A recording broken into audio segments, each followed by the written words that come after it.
Chapter 751. The volcano. Lin Mu and Little Shrubby had a few battles during their travel to the volcano, but were still unhurt, though they were certainly tired. Normally, such travel would not have exhausted them even if they traveled for over a month without stop. But when one added battles against other nascent soul realm beasts and core condensation realm beasts, it meant that their spirit chi stores would be used up and slow them down. They thus needed to take breaks from time to rest and recuperate before they could head on ahead. After all, if they tried to rush through without properly resting, they might be in greater danger than normal. After all, the same attacks they faced could become deadly if they had no spirit chi to defend with or deal with the situation appropriately. But on the plus side, this also gave them the opportunity to eat the beast corpses that they had obtained during this time. Unlike the last time when they only had saw-toothed tuna and the green-tailed howler monkey chief to eat, they now had over 4 nascent soul realm beasts to eat for each person. They took full advantage of it and ate 2 beasts each that night. Of course, the scent of the cooking meat attracted several more beasts, but that was just more bonus for Lin Mu and Little Shrubby, as they were basically serving themselves for later. "So this is called a volcano?" Little Shrubby questioned. "Yes," Lin Mu replied. "I've never seen one before," Little Shrubby spoke. "I haven't either. I've only read and heard about them," Lin Mu replied. "Why are they so hot, and what's the hot liquid coming out of it?" Little Shrubby questioned. From what I've read, the hot liquid coming out of it is called lava, and that hot liquid is what exists deep within the earth. I've even heard that the inside of the world is a fireball that continues to burn, but I don't know if that is true or not," Lin Mu replied. "A fireball, like the sun?" Little Shrubby asked. "Maybe," Lin Mu replied. "You're half correct," Zukong suddenly spoke. "Oh, so what's the reality, Senior?" Lin Mu questioned. "The lava does indeed come from deep within the earth, and the thing about a fireball burning within the world can be considered to be half correct. But it's not actually a fireball. Rather, it's a mass of different materials all being melted together and burning. They form into a massive ball that is under a great pressure. The pressure is so much that it can't turn into liquid, and neither can it become gas. Thus, even at a great temperature, it continues to be in a solid state. This is what constitutes as the core of the world. It contains a great attraction force that keeps the world together. It also spins in the center of the world, keeping the world stable. If anything happens to it, or if it stops, the entire world would be destroyed. As for that lava you see, it is a mixture of molten rocks and many other minerals," Zukong explained. "I understand, Senior," Lin Mu said, finding the information really interesting. He also explained this to Little Shrubby, who was intrigued. The two of them got closer and close to the volcano, with Little Shrubby finding it to be rather comfortable. Lin Mu, on the other hand, didn't feel the heat due to the armor of the mortal strengthening scripture and freely walked. "This place is really good," Little Shrubby said while purring. The heat made Little Shrubby's body glow slightly, and his fur was also glowing slightly. "This place is indeed suitable for you. The fire elemental spirit chi is in high concentration here, even more than the Honglin forest," Lin Mu spoke after sensing the air. "It might do you too good to spend some time here. You can probably find some fire attribute herbs that only grow here.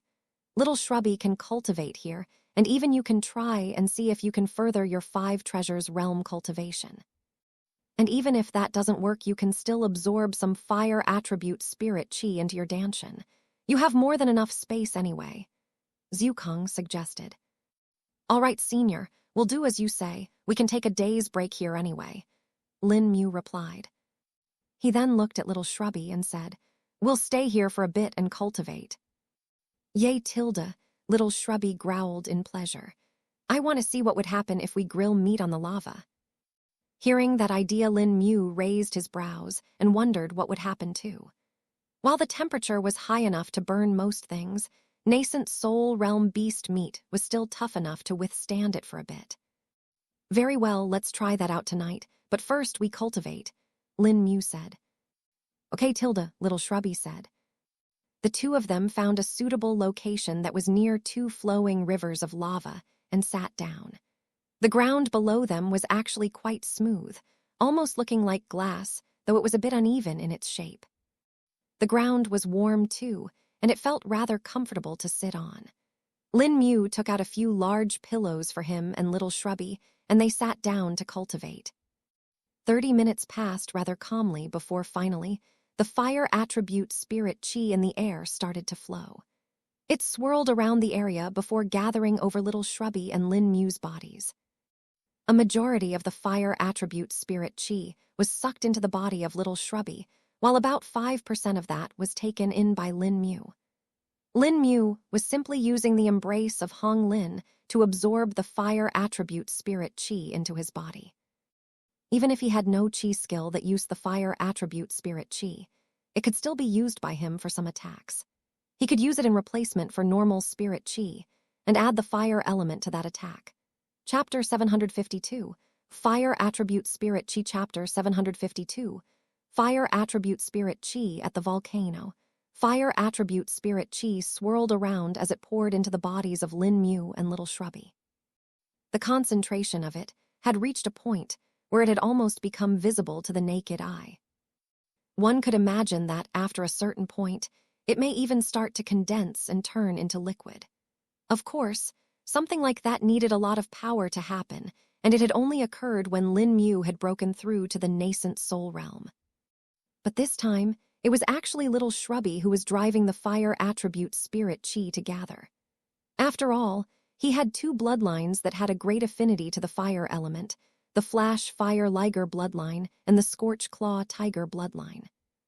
His other bloodlines had different affinities, such as the Fume Wood Panther that had the affinity to the wood element, the Thunderbolt Cheetah that had the affinity to the lightning element, and then the Midnight Lynx that had an affinity with the darkness element. As for the Brood Mane Lion and the 100 Mirror Leopard, those didn't really have a particular element that they had an affinity with, but rather innate techniques and skills that were unique to them. But for now, the fire element was the strongest for little Shrubby, and thus he was taking full advantage of it. Not just him, but the fire attribute spirit chi itself seemed like it wanted to be part of little Shrubby and was being naturally attracted to him. Little Shrubby was also at the adolescent soul stage of the nascent soul realm like Lin Mu, and was slightly below his level. But with the speed at which he was absorbing it, his cultivation would soon catch up with Lin Mu, it seemed like. Lin Mu, on the other hand, was focusing on getting a feel for the fire attribute spirit chi instead. He knew that he didn't really use a cultivation technique and just used his own sense when he absorbed spirit chi. He was using the primordial path and was not going to switch around now. It was also due to that, because of which he could absorb any elemental chi as he wanted, the only difference being that the efficiency would be slower. Right now, he was using the embrace of Hong Lin, which was a fire attribute cultivation technique. It had two parts to it, the body cultivation and the chi cultivation paths. Lin Mu hadn't really used the chi cultivation path of it and was just using the body cultivation one till now to further the 5 treasures realm cultivation. But even then, just using the body cultivation part made it so that his natural affinity to fire attribute spirit chi increased and allowed him to absorb more of it naturally. Lin Mu's spirit chi stores were increasing bit by bit, and his Danshan was now gaining another color. So far, it only had 2 kinds of spirit chi in it, the first being the attribute-less spirit chi, or the non-elemental spirit chi, and the earth elemental spirit chi. The attribute-less spirit chi just appeared like water, while the east elemental spirit chi looked brown in color. White and brown were the 2 colors in his Danshan as of now, but now a third color, red, was being added to it bit by bit. There was already some fire attribute spirit chi that Lin Mu had absorbed back when he first reached the capital of the Hong Lin Kingdom, but all of that had been directly taken in by his nascent soul. That was the difference between the nascent soul and Danshan. The spirit chi that was taken in by the nascent soul would increase his overall cultivation base, while the one being stored in his Danshan would allow him to do things like use spirit weapons, chi skills, control formations, and many such things. Of course, spirit chi that was stored in the nascent soul could also be used, but doing that meant that one would be decreasing their cultivation base in exchange. Lin Mu's danshan had been continuously expanding as his cultivation base grew, and at this point, even he did not know what his max capacity was. This was due to the fact that his danshan never reached full capacity. When it reached the 8% mark, the excess spirit chi beyond that mark would be absorbed by his nascent soul. One could imagine this setup to be like a donut-shaped container. Its outer and inner walls were open, and if one filled water in it, it would fill up. The difference was that the walls of the inner circle were lower than that of the outer circle. Thus, when the water reached a certain point, it would fall into the inner circle. Comparing this to Lin Mu's body, the container itself was Lin Mu's danshan, while the bottomless inner circle was his nascent soul. Calling his nascent soul bottomless was accurate since it had increased its capacity at an exponential rate as compared with normal spirit chi cultivators. For example, if one had 1,000 drops worth of spirit chi core when they broke through to the nascent soul realm, to reach the child's soul stage, they would need at least twice that amount.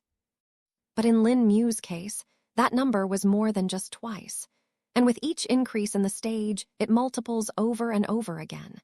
This was also why it was difficult for him to break through, as the amount of spirit chi needed by him was simply too much. In fact, there was a chance that Lin Mu might complete the second treasured organ of the 5 treasurers realm before he even reached the adult soul stage of the nascent soul realm. At that point, just his own body would be comparable to that of an adult soul stage nascent soul realm cultivator. Lin Mu simply hoped that he found the solution here, and that was his wish for now. Chapter 753, Drained of Spirit Chi.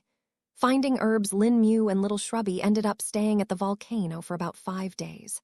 After that point, the fire attribute spirit chi in the air dramatically decreased. The vortex that was spinning above them stopped and faded away, prompting Lin Mu and Little Shrubby to wake up. Huh, Lin Mu looked around. What happened to the spirit chi? Little Shrubby questioned.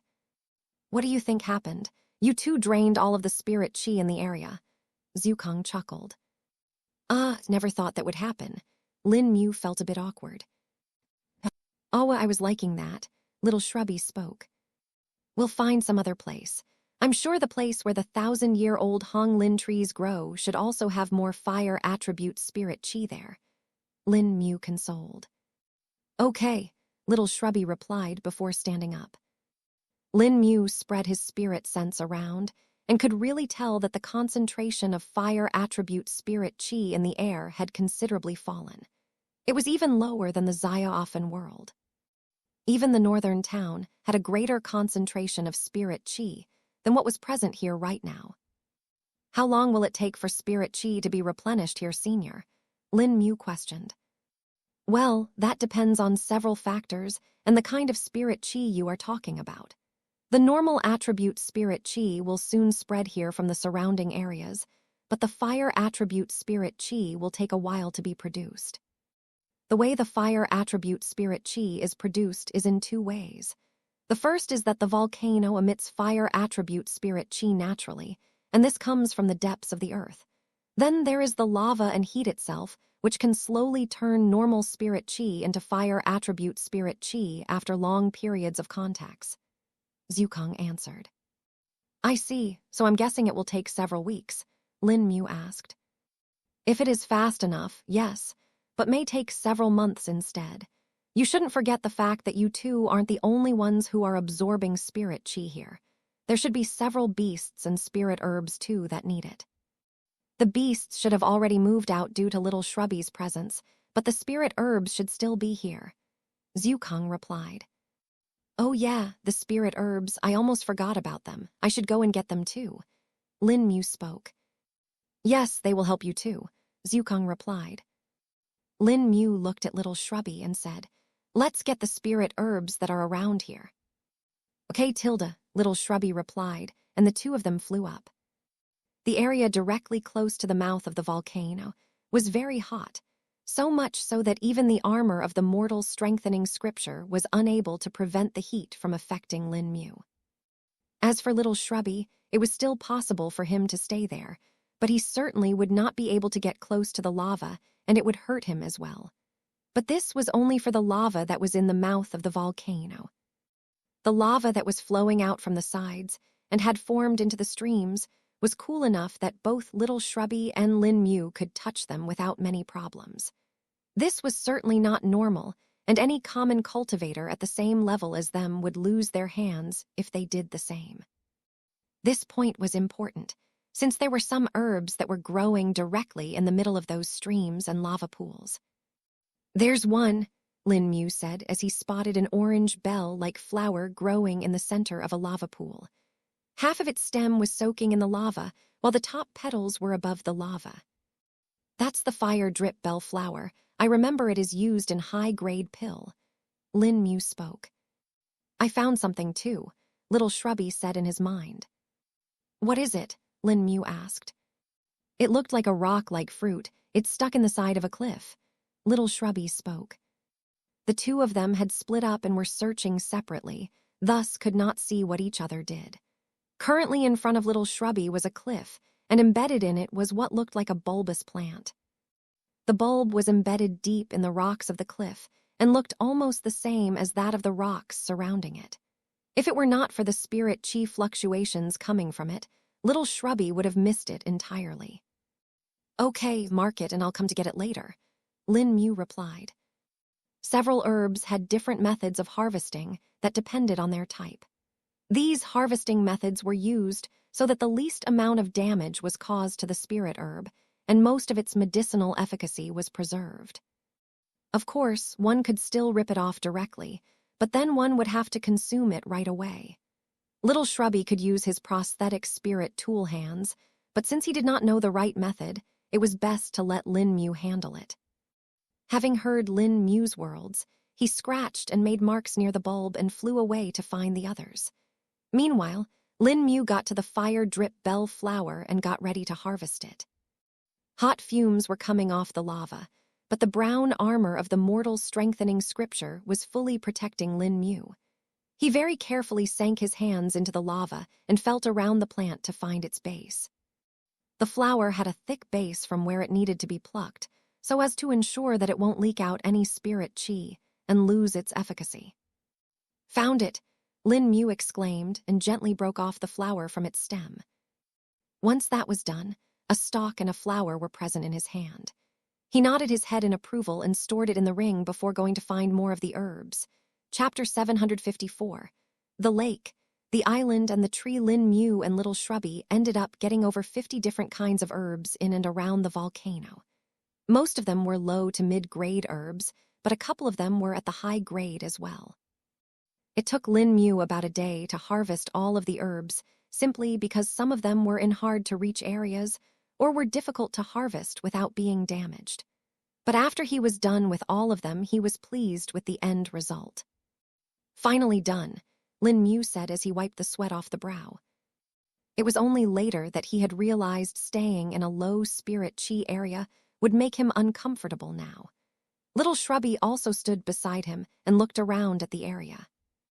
"I haven't found any more of the herbs here. I think we are all done," little Shrubby replied.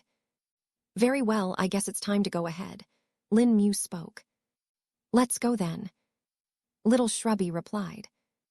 The two of them flew away from the volcano and went to the next area that was beyond the volcano. This part of the area was something Lin Mu had not seen before. Even when he was falling from the sky, the volcano was the furthest place he could see at that time. This meant that he had already come quite far and would need to search and learn about the rest of the areas on his own. This volcano was also not the one that was mentioned in the records advisor Chu had given him, thus he had to keep on searching. Lin Mu and little Shrubby wandered for about a week, finding different beasts and plants. He fought several nascent soul realm beasts as well as core condensation realm beasts. He even came across 2 areas that definitely contained Dao shell realm beasts. Lin Mu didn't get close to seeing what kind of a beast lived there and kept his distance to stay safe. After that week, He finally found the first sign of familiarity. "Look, that lake," Little Shrubby called out from the sky. Lin Mu was currently on the ground and was harvesting a couple of herbs he had stumbled across. They were mid-grade herbs, but he was not letting them be left behind.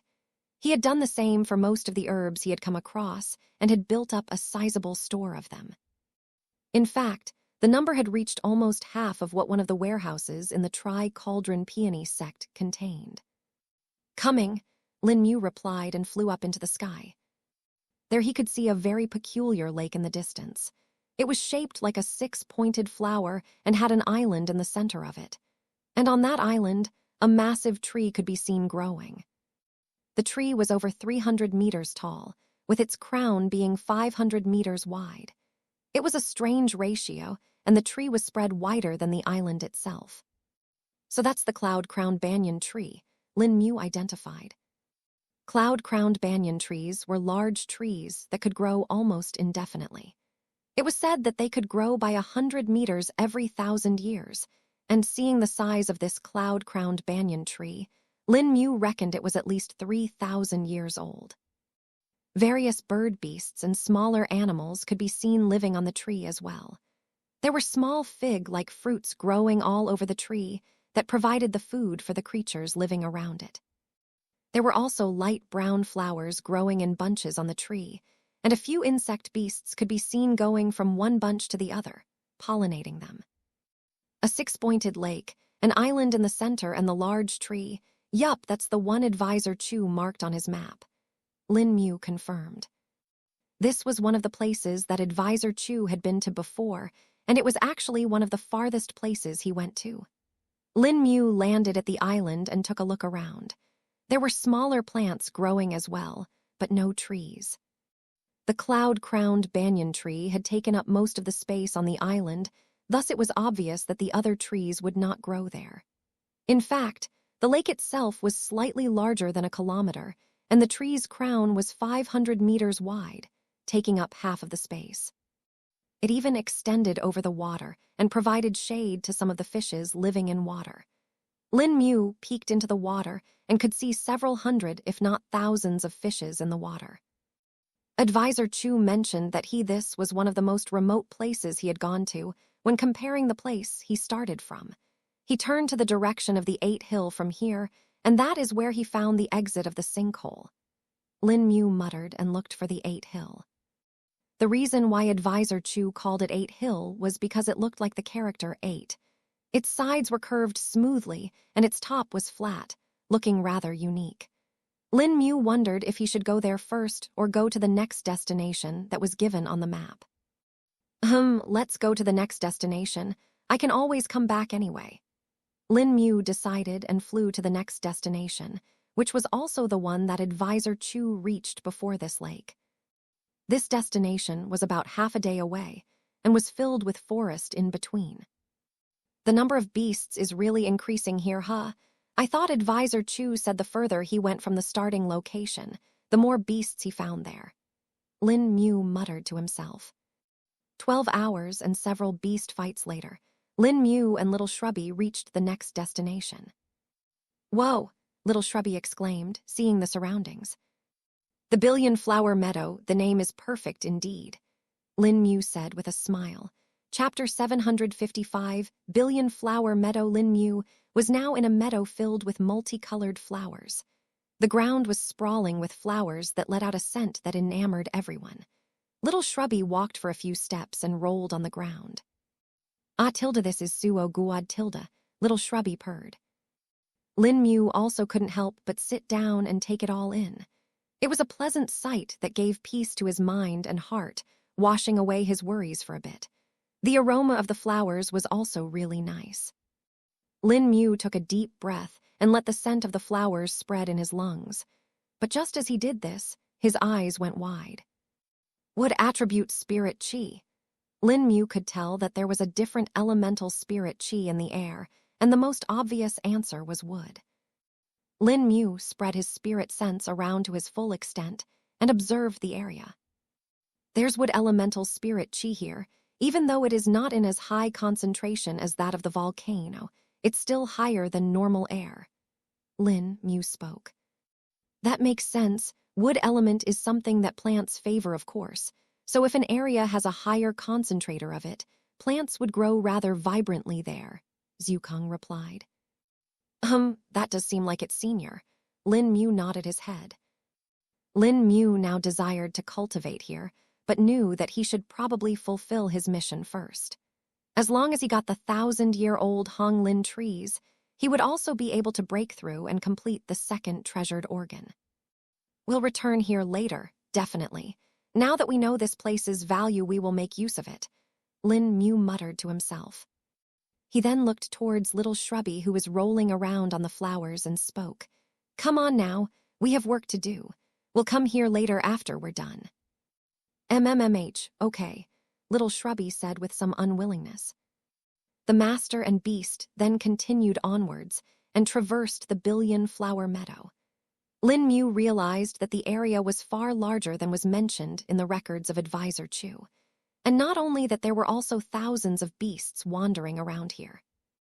Though what was strange was they wouldn't fight, but rather just come here and lay around, similar to what little Shrubby was doing. Lin Mu also saw several of them cultivating in peace. Even beasts that would normally have the relationship of predator and prey were doing the same thing. This is quite strange. I've never seen something like this before.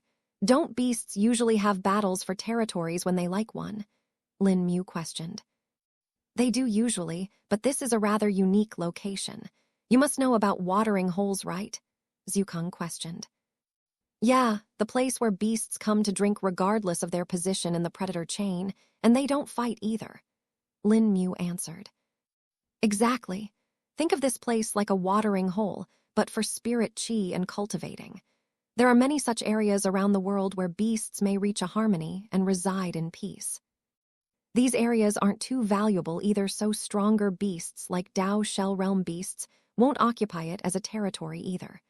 As for the other beasts like nascent Soul Realm beasts, they have a high enough intelligence that they won't fight unless someone else offends them first in an area like this, Zhukang explained. Hearing this, Lin Mu was intrigued and had not expected for there to be something like this in the nature. And now that he thought of it, the area wasn't that concentrated in spirit chi either. Its main point was that it contained wood attribute spirit chi. I reckon it is the beasts with an affinity with the wood element that come here, Lin Mu said before looking at little Shrubby. And little Shrubby has the bloodline of the Fume Wood Panther as well, which means he has some affinity with wood too. No wonder he liked the place so much. Having learned this, Lin Mu continued onwards, but the flowers would just not end, prompting him to think of something. Is the meadow perhaps expanding? It was definitely not this big according to Advisor Chu's records, and neither did he mention the peculiarity with the beasts, Lin Mu thought. Taking note of this point in his mind, Lin Mu kept an eye out for anything that may have been causing this to happen. For an area like this to expand by over 7 times in size, in 200 times, meant that there was certainly something catalyzing it. While Lin Mu did have a desire to find out about the cause, his luck was just not with him, and he didn't see anything. He finally reached the end of the area, and it took him over a day for this as well. Another dense forest had now started, but the trees in it were filled with broad leaves. The floor was covered densely with dried and dead leaves, and fallen logs could also be seen. Low beast cries echoed around the area, and winds rustled the trees. Stepping into the forest, Lin Mu could straightaway feel a dangerous aura in the area. Tilde gulp tilde. This area is just as how Advisor Chu described. I'll have to be careful, Lin Mu muttered. Little Shrubby narrowed his eyes and fluffed his fur as well. There are a lot of beasts here, strong beasts, I can feel them. Little Shrubby spoke, his voice slightly strained. Indeed, this is also where Advisor Chu got injured the most. It took him over a year to escape this forest, Lin Mu added. A loud howl spread across the forest, silencing all of the beasts' cries and chirps that could be heard till now. And speak of the devil, Lin Mu said before withdrawing the short sword and the iron thorn spear. Tilde girarar tilde. Little Shrubby bared his fangs and growled towards the front, sensing a beast approaching. Chapter 756, Bronze Tribe Wolf tilde crack tilde. Tilde rustle tilde. The sounds of trees moving and wood cracking could be heard coming from the front. Lin Mu narrowed his eyes as he could tell that whatever was approaching was a rather large beast. His spirit sense was already spread around, but the beast was not within its range, meaning that all of these sounds were coming despite the distance between them. "Can you tell what beast it is from its scent?" Lin Mu questioned Little Shrubby. "No, it's something I haven't seen before, but it's stronger than me," Little Shrubby answered. "Stronger than you, huh?" Lin Mu furrowed his brows and tightened his grip on the weapons. The moment the next howl came, Lin Mu felt the beast entering his spirit sense range. The beast sensed him as well with its own spirit sense and now knew about each other. Lin Mu's eyes went wide as the beast rushed forward at a great speed. The beast let out a loud howl while running and broke all of the trees that were on its way. To the beast, all the trees were like brittle toothpicks, easy to snap. The ground shook with each of its steps, showing just how heavy and big it was. Lin Mu decided to act first and gestured with his left hand, pointing his middle and index finger towards the beast. The short sword hummed lightly and flew towards the beast at a great speed. Anything that was in its way was cut immediately, and the moment it reached the beast, a loud clang was heard. Tilde clang tilde. Tilde whoosh tilde. Little Shrubby joined the fray and spat out flames that burned everything that touched. The hardened wood trees of the forest were unable to withstand it and lit up in red flames. As Little Shrubby ran, the flames spread around with him. "Iron thorn bloom," Lin Mu chanted and thrust the iron thorn spear. "Xing xing tilde." Tens of black blades made out of energy shot out of the spear and attacked the beast that was approaching. The beast had not even made its full appearance and was already facing 3 attacks at the same time. An angry bark was heard coming as the trees finally broke apart under the force of the sound. Tilde clang tilde. The short sword seemed to have hit something and was deflected. Tilde dang dang tilde.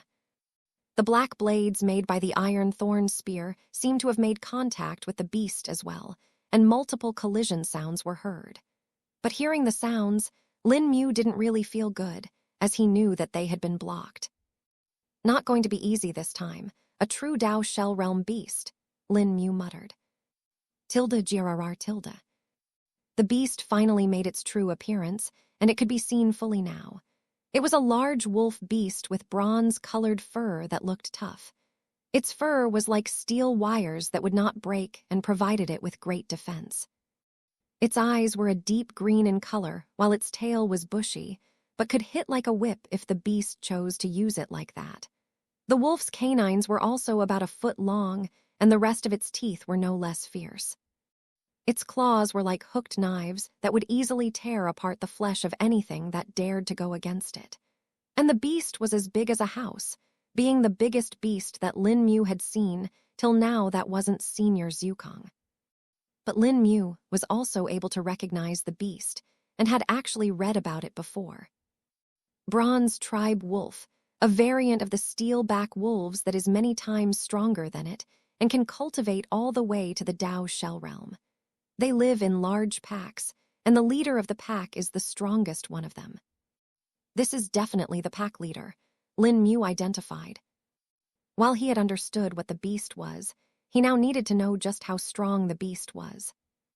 He could tell that the beast was at the Dao Shell Realm, but what stage? That was the question.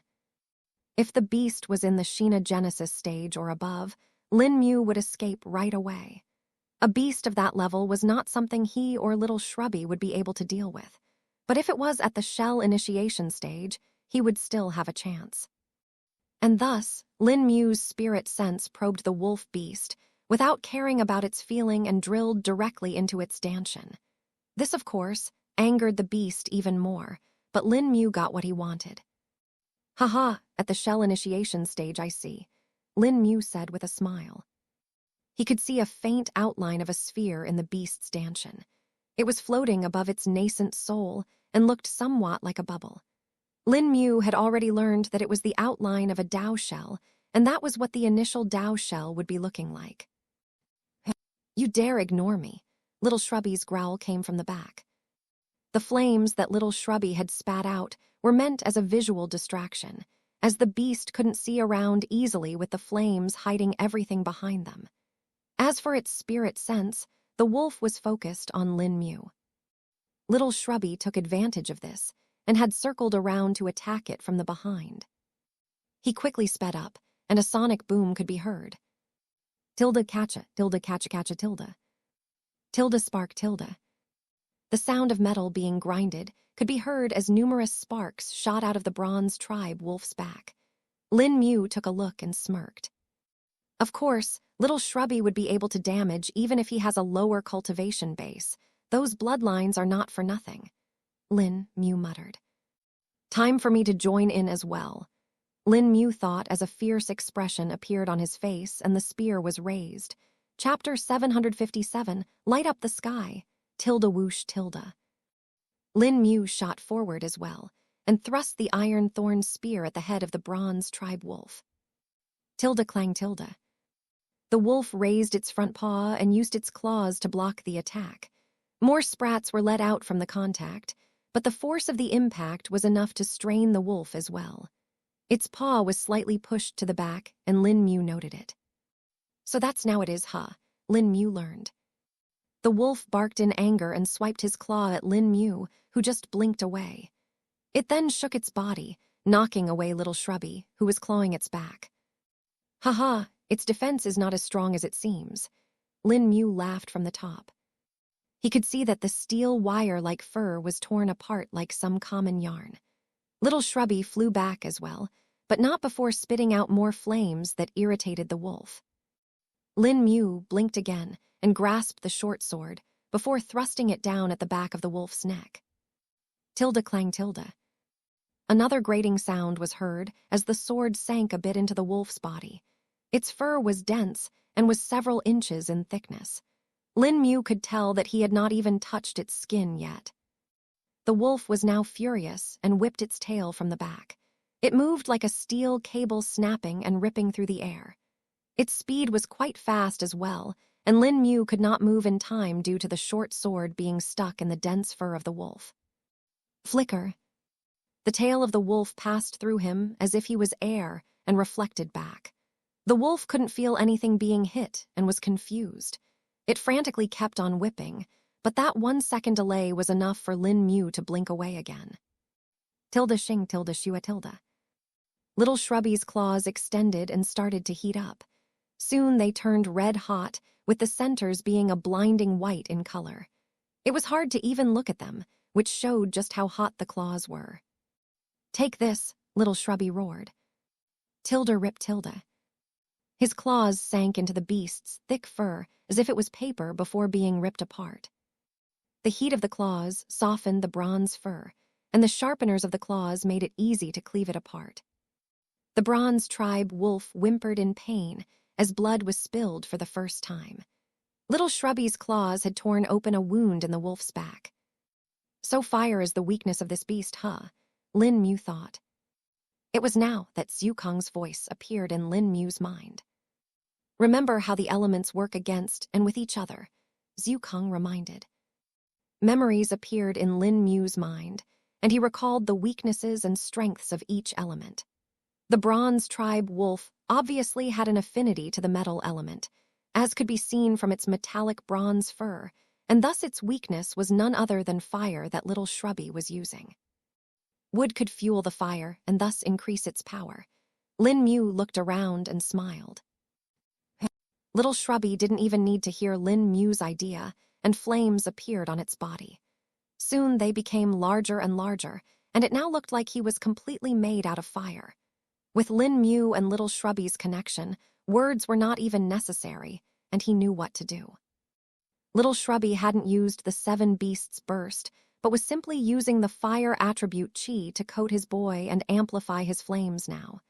It was one of the abilities that came to him naturally, but he didn't use it as much, since it was almost never needed. But now that was exactly what was required. Little Shrubby leaped away from the bronze tribe wolf and started to run. But he wasn't running away or toward the wolf, but around it. Tilda shua tilda shua shua tilda. Second after second, little Shrubby picked up speed and started to make circles around the wolf. The wolf was, of course, irked and tried to attack little Shrubby. Tilda dang tilda. Not so fast, Lin Mu said as he sank his fist into the side of the beast's neck. Tilda whimper tilda. While it was not enough to spill blood, Lin Mu's fist was enough to create imprints on the fur of the beast. The punch had forcefully pulled the wolf's attention towards him. Tilda girars tilda.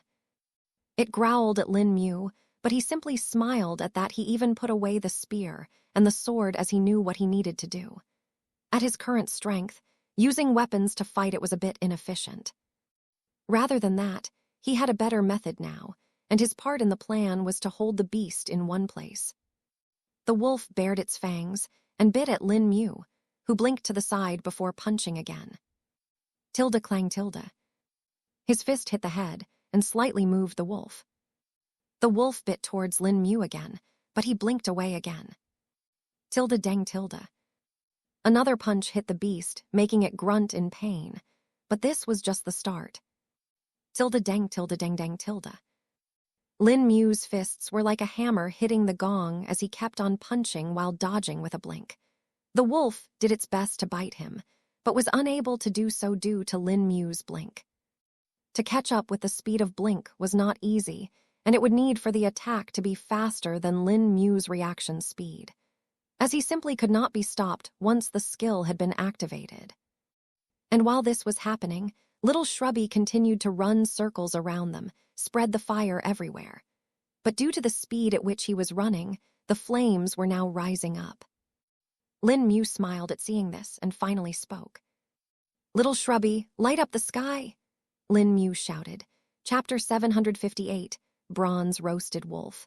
With Lin Mu's call, a strong gust of energy emanated from little Shrubby's body. The vortex of fire that had been made by him running in a circle started to rise up like a water spout in the ocean. Tilda girarar tilda. The bronze tribe wolf was certainly anxious and knew that he was not in a good situation.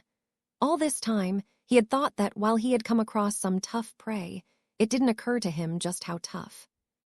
But now that he had realized it, the time had passed, and it was too late. Tilda clang tilda. The bronze tribe wolf swatted at Lin Mu in anger, and Lin Mu blocked it directly. The brown armor of the mortal strengthening scripture appeared on his arms, absorbing the damage easily without cracking. Lin Mu had borne the full brunt of a variant tribulation lighting twice before, thus this physical attack was still easy for him to bear. But this time, Lin Mu did not resist and held his ground. Rather, he let himself be knocked away.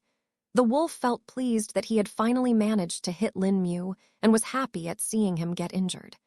Lin Mu was flying towards the ground at a very fast speed, and if he slammed into it, he would probably get quite injured. Unfortunately, what the bronze tribe wolf was expecting didn't happen. Instead, Lin Mu sank into the ground as if it was water, and the entire time he had a smile on his face. And just as he disappeared into the ground, a large explosion happened. Red flames swirled into a pillar that pierced the sky. The night sky was lit up, and now it looked like it was the time for sunset instead. The heat of the flames ignited the trees that were further away from it. Already a lot of trees had been burned by little Shrubby, and now more of them were burning. This further fueled the pillar of spinning fire and increased its power. This was exactly the wood fueling the flames, according to the strengthening of the elements. While Lin Mu and Littler Shrubby could not use wood attribute spirit chi as of now, they used a different method of powering up the fire. They used the naturally present wood elemental spirit chi in the plants and trees and let little Shrubby's fire burn them. The synergistic reaction caused due to this was the main reason behind the current situation. Lin Mu had picked the right moment to escape, as the flames were something that would injure even himself. The temperature of the flames had already reached the level of the magma that was present in the mouth of the volcano that Lin Mu and little Shrubby had reached. It was enough to decimate his mortal strengthening scripture's defenses in just a couple of seconds. But while Lin Mu had escaped into the ground, he didn't stop there. He continued to get further and further away, as even the soil was heating up at a rapid pace. Wung Wung Tilda. The flame vortex continued to spin and burn for about a minute as little Shrubby kept on running. The flames were made by him, thus it was harmless for him, and even if they were not, he still had a high enough resistance to fire anyway. A mass shot out of the flame vortex after a minute, looking like a meteor descending from the sky. Tilda crash Tilda. Several trees were destroyed in its descent, and a deep gully was carved into the ground. Of course, more fires were caused by it, and even the ground was scorched. Lin Mu blinked out from the ground and went to check. "Little Shrubby, are you okay?" Lin Mu asked. The meteor that had just crashed was none other than little Shrubby.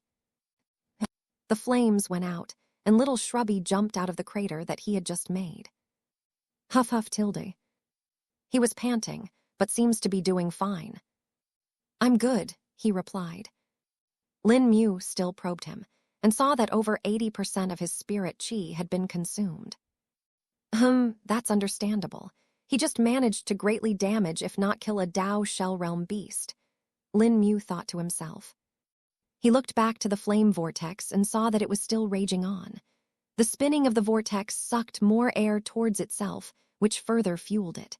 This also created a low-pressure area, further pulling in more air. The flame vortex continued for about 5 minutes, after which it finally faded away. The initial spirit chi that little Shrubby had used for it had been used, and just the infusion of air was no longer enough for it to continue to burn. The trees around it had also been reduced to cinders a long time ago, and thus there was no fuel for it anyways. The heat waves finally stopped, and Lin Mu and little Shrubby took a closer look. Previously, they could not do so as even their spirit senses were being stopped. Lin Mu's was being stopped due to the volatile burning chi in the air, while little Shrubby's was being pushed away due to the spinning of the vortex. Tilda thud tilda thud tilda. The two of them landed at the edge of the now dissipated vortex and saw its aftermath. There was molten soil and rocks present there now. It looked like a pool of lava that Lin Mu had seen at the volcano, except it was far less bright. Lin Mu's spirit sense once again rose from his body and checked the area for the signs of the bronze tribe wolf. Oh, there it is. Lin Mu spotted a dark mass at the bottom of the lava pool. "I'll take it out," little Shrubby said as the 5 prosthetic hands that were spirit tools arrived. Each of them was a high-grade spirit tool and could easily handle such high temperature. The prosthetic hands sank into the molten ground and swam to the bottom before grasping onto the dark mass. The molten liquid parted as the dark mass was pulled out by the 5 hands. Lin Mu and little Shrubby could finally see its appearance. It looked like an elongated bronze mass. It was vaguely in the shape of a wolf and seemed like a deformed bronze statue instead. Tilda dang tilda. The hands dropped the bronze mass on the ground with a loud sound as it sank into it a bit. The mass was still very hot, but to Lin Mu and little Shrubby, it was still handleable. What happened to the wolf? Lin Mu was a bit confused until he probed the bronze mass. Upon doing this, he finally readable the reality. "Whoa," Lin Mu exclaimed. The metallic fur of the bronze tribe wolf had completely melted and formed a coating over it, while the bones inside its body had been heated up to a very high temperature. But the most surprising thing was that to Lin Mu its flesh seemed to be perfectly cooked. "This may be really good," Lin Mu said as he pulled out a hammer from his ring. This was one of the many weapons he had and was a war hammer. It was over 2 meters long and had a hammer head that was at least 300 kilograms in weight. It was made of a mixed iron alloy and was quite tough. Lin Mu raised it with both his hands into the air, making it stir a bit. Tilda who tilda. He took a breath before slamming the hammer into the bronze mass with full force. Tilda dang tilda. As if a bronze bell had been struck, a loud humming sound was released by it that spread in the surroundings. But that was just the start, as another sound could soon be heard. Tilda crack tilda. It started very lightly, but the new sound increased in intensity. Crack, crack, tilde. Cracks started to appear all over the bronze mass before finally. The outer bronze layer shattered like an eggshell, revealing the tender meat within. The aroma of the meat spread in the air like a tsunami and drowned Lin Mu and little Shrubby's olfactory receptors. In the next moment, saliva filled their mouths, and they couldn't help but gulp. Tilde slurp tilde. Lin Mu walked forward and used his short sword like a knife cutting out a chunk of flesh. It was incredibly tender, and Lin Mu felt like he would be able to cut it with a blunt stick if it came to it. This looks so good, little Shrubby said out loud. The bronze tribe wolf's meat was like that of clay-roasted fish. But the clay used was its own bronze-like metallic fur, and the oven was the flame vortex made by little Shrubby. Its own bones acted like internal heating prods that cooked the meat very evenly. The Dao Shell Realm beast's tough red meat was now a pleasantly soft brown. Lin Mu passed a chunk to little Shrubby while he took some for himself. Both of them took a deep breath and inhaled the tantalizing and meaty aroma before biting into the meat. After the very first bite, an intense and gamey flavor spread throughout their mouths. After chewing a couple of times, they swallowed the meat and their eyes lit up. This is amazing, Lin Mu let out a loud proclamation. Indeed, little Shrubby agreed. Then both of them pounced on the bronze-roasted wolf and started to devour it like beasts. Well, one of them was really a beast while the other acted like a beast. Chapter 759, Little Shrubby's Breakthrough to the Adult Soul Stage tilde burp tilde. Lin Mu and little Shrubby lounged around on the ground after having devoured the meat of the bronze tribe wolf in its entirety. The spirit chi they had exhausted in the battles was easily replenished, and not only that, but they had also gotten a nice boost over that. Ah, tilde, that was really good, Lin Mu said as he rubbed his bulging stomach. The bronze tribe wolf was the size of a house, and the meat in it was enough to feed 1,000 men easily. Yet Lin Mu and little Shrubby had devoured it all alone. Over 70% was, of course, eaten by Lin Mu since little Shrubby could just not eat that much. Even with the higher appetite as a beast, little Shrubby still could not compare to that of the nameless technique of the lost immortal. Lin Mu was on a different level like that, and even now didn't know what was the limit of this technique, if there even was. The lost immortal did state that it would allow one to eat as much as they could, but Lin Mu wanted to know if it really was true. After all, the lost immortal never actually got to test the technique before, and it had several additional effects that were simply not known of. Lin Mu's stomach had already changed its qualities many times over and was no longer that of a human. Even he himself could not tell what the changes were exactly as when he used spirit sense to observe it. His stomach was impenetrable to it. It was as if there was a sheet covering it that was protecting it, and no spirit sense could go through it. Even Senior Zukong was at a loss and didn't know just what it was that made it like that. Though the technique did bring about many benefits, such as the fact that it increased the rate at which Lin Mu digested food and absorbed the spirit chi and vital energy within it. It was also one of the reasons why he was able to speed through cultivation. As long as Lin Mu had the support of the beast meat or other such energy-rich foods, he would be able to continue cultivating at a rapid pace. Little Shrubby was in the same state and had gained a lot after eating the bronze tribe wolf's meat. In fact, little Shrubby was almost at the border of the adult soul stage of the nascent soul realm and might reach it before Lin Mu. Now I don't know if the other beast meat we got will taste better or not, little Shrubby commented. We'll only know if we eat it later. For now, this is enough, Lin Mu replied. If it was up to them, they probably would not have eaten the meat of the bronze tribe wolf and would have chosen to keep it for later. But since it was already cooked and the aroma was so tempting, there was little they could do to inhibit their desires. Ah, Lin Mu grunted and forced himself to sit cross-legged. He started to assimilate all of the vital energy and spirit chi from the meat actively. There was a massive amount of it in the meat, thus it actually took Lin Mu and little Shrubby an entire day to finish assimilating it entirely.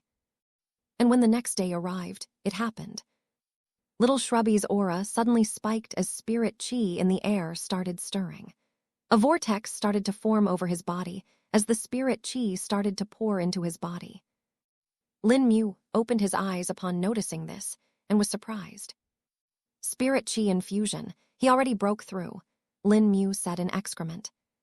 His spirit sense probed Little Shrubby's dantian, and there he saw his nascent soul frantically sucking in all of the spirit chi. Little Shrubby's dantian itself was empty since the nascent soul had taken it all in, but the spirit chi infusion due to the breakthrough was actively replacing it. Little by little, the nascent soul that looked like Little Shrubby when he was at the core condensation realm started to grow. About 10 minutes later, it had fully grown and looked just how Little Shrubby looked right now. Little Shrubby opened his eyes as they glowed in a red light. An oppressive presence exuded from his body, and a bloodline aura shot out. Lin Mu felt it clearly as well and knew that it was far more powerful than any beast he had met till now. The great slumber bear and senior Zukong were the exceptions, of course. Congratulations, Lin Mu said, a smile appearing on his face. I broke, though. I can now protect Master better and help him, Little Shrubby replied. Tilde pat tilde. That you will, of course, Lin Mu said as he rubbed Little Shrubby. It was a bit awkward since Little Shrubby was now the same height as that of Lin Mu himself. His size was quite big, but still not as big compared to the bronze tribe wolf. Lin Mu could tell that Little Shrubby was still growing, even now. The only difference was that the speed was slow. He wondered if he would keep on doing so, and just how big would he become in the future. With the beast chi you are feeding him every so often, I won't be shocked if he never actually stops growing, Zukong suddenly said. Really, Senior? Lin Mu questioned. Yes, beast chi is something each beast desires, and it is hard to find. That bronze tribe wolf you killed might have only made about half the amount of beast chi you have given to Little Shrubby, till now in his entire life of probably 1,000 years, Zukong answered. Damn, that's not a lot, Lin Mu replied. MMMHMM, that is exactly why it is so absurd seeing how you can make the beast chi with the nurturing heart sutra. It is certainly not normal, Zukong commented. Chapter 760 Beasts and Beast Chi. Lin Mu talked with Senior Zukong for a couple more minutes before celebrating Little Shrubby's breakthrough. The reward was, of course, more beast chi, and was quickly taken by Little Shrubby, as if it would run away at any moment. Lin Mu could only chuckle at this and wait for Little Shrubby to assimilate it. While doing this, a thought came to him. If Little Shrubby has had this much growth and difference after getting beast's chi when he had already matured a bit, what would be happening to a beast that has been fed beast chi since birth? Lin Mu thought. Or perhaps, before birth, he recalled the gray egg. The fire fang snake and black water snake's egg had been sitting in the ring for most of the time.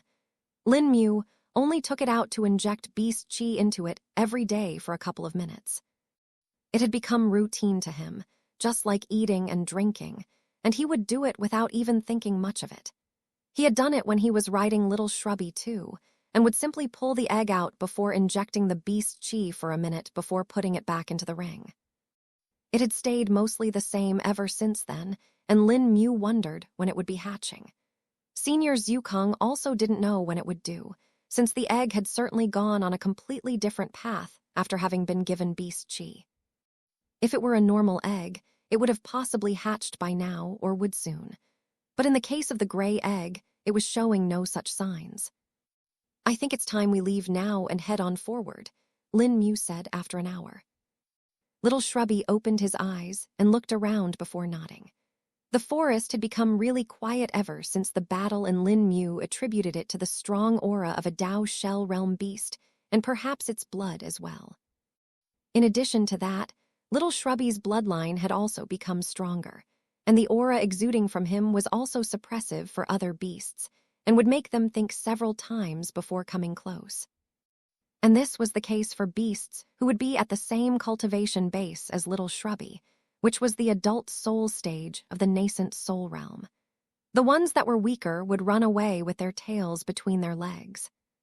Just a mere wisp of the aura was enough to terrify them more than enough. Tilda thud, tilda shua tilda. Little Shrubby and Lin Mu continued on ahead and traversed the deep forest. Their travel was easy at the start, but after about 3 days, they started to meet beasts again. The strange thing was that they would still attack them from time to time, which was strange considering Little Shrubby. Isn't this not supposed to happen? The beasts earlier were afraid of coming close, Lin Mu said. This might actually be more of a territory thing.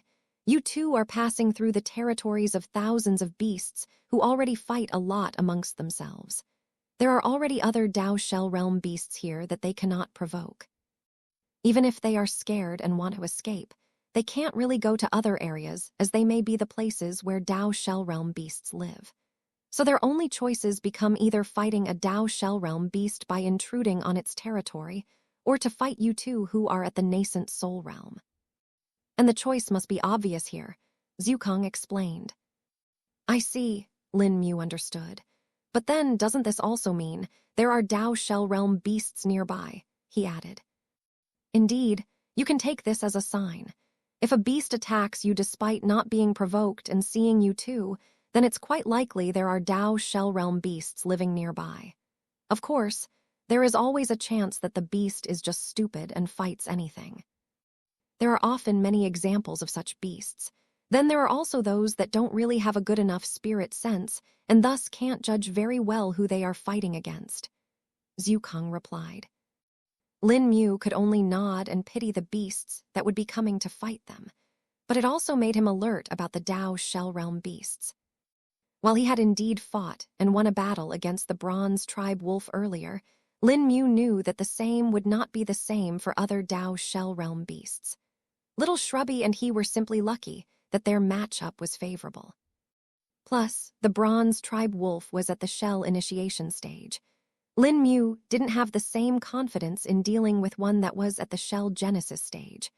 After all, only after a Dao Shell was created would the true powers of the Dao Shell realm be visible. The Dao Shell had many more functions than to just protect the Dao embryo. It could also be used for offense and defense. One must know that a Dao Shell was quite tough. In fact, many Dao Shell realm cultivators' bodies were weaker than their Dao Shell. Thus, they would often use their Dao Shell to defend against attacks that they could not bear with their own bodies. Then, on the other hand, since the Dao Shell was so hard, it could be used as a direct weapon by using it as a smasher.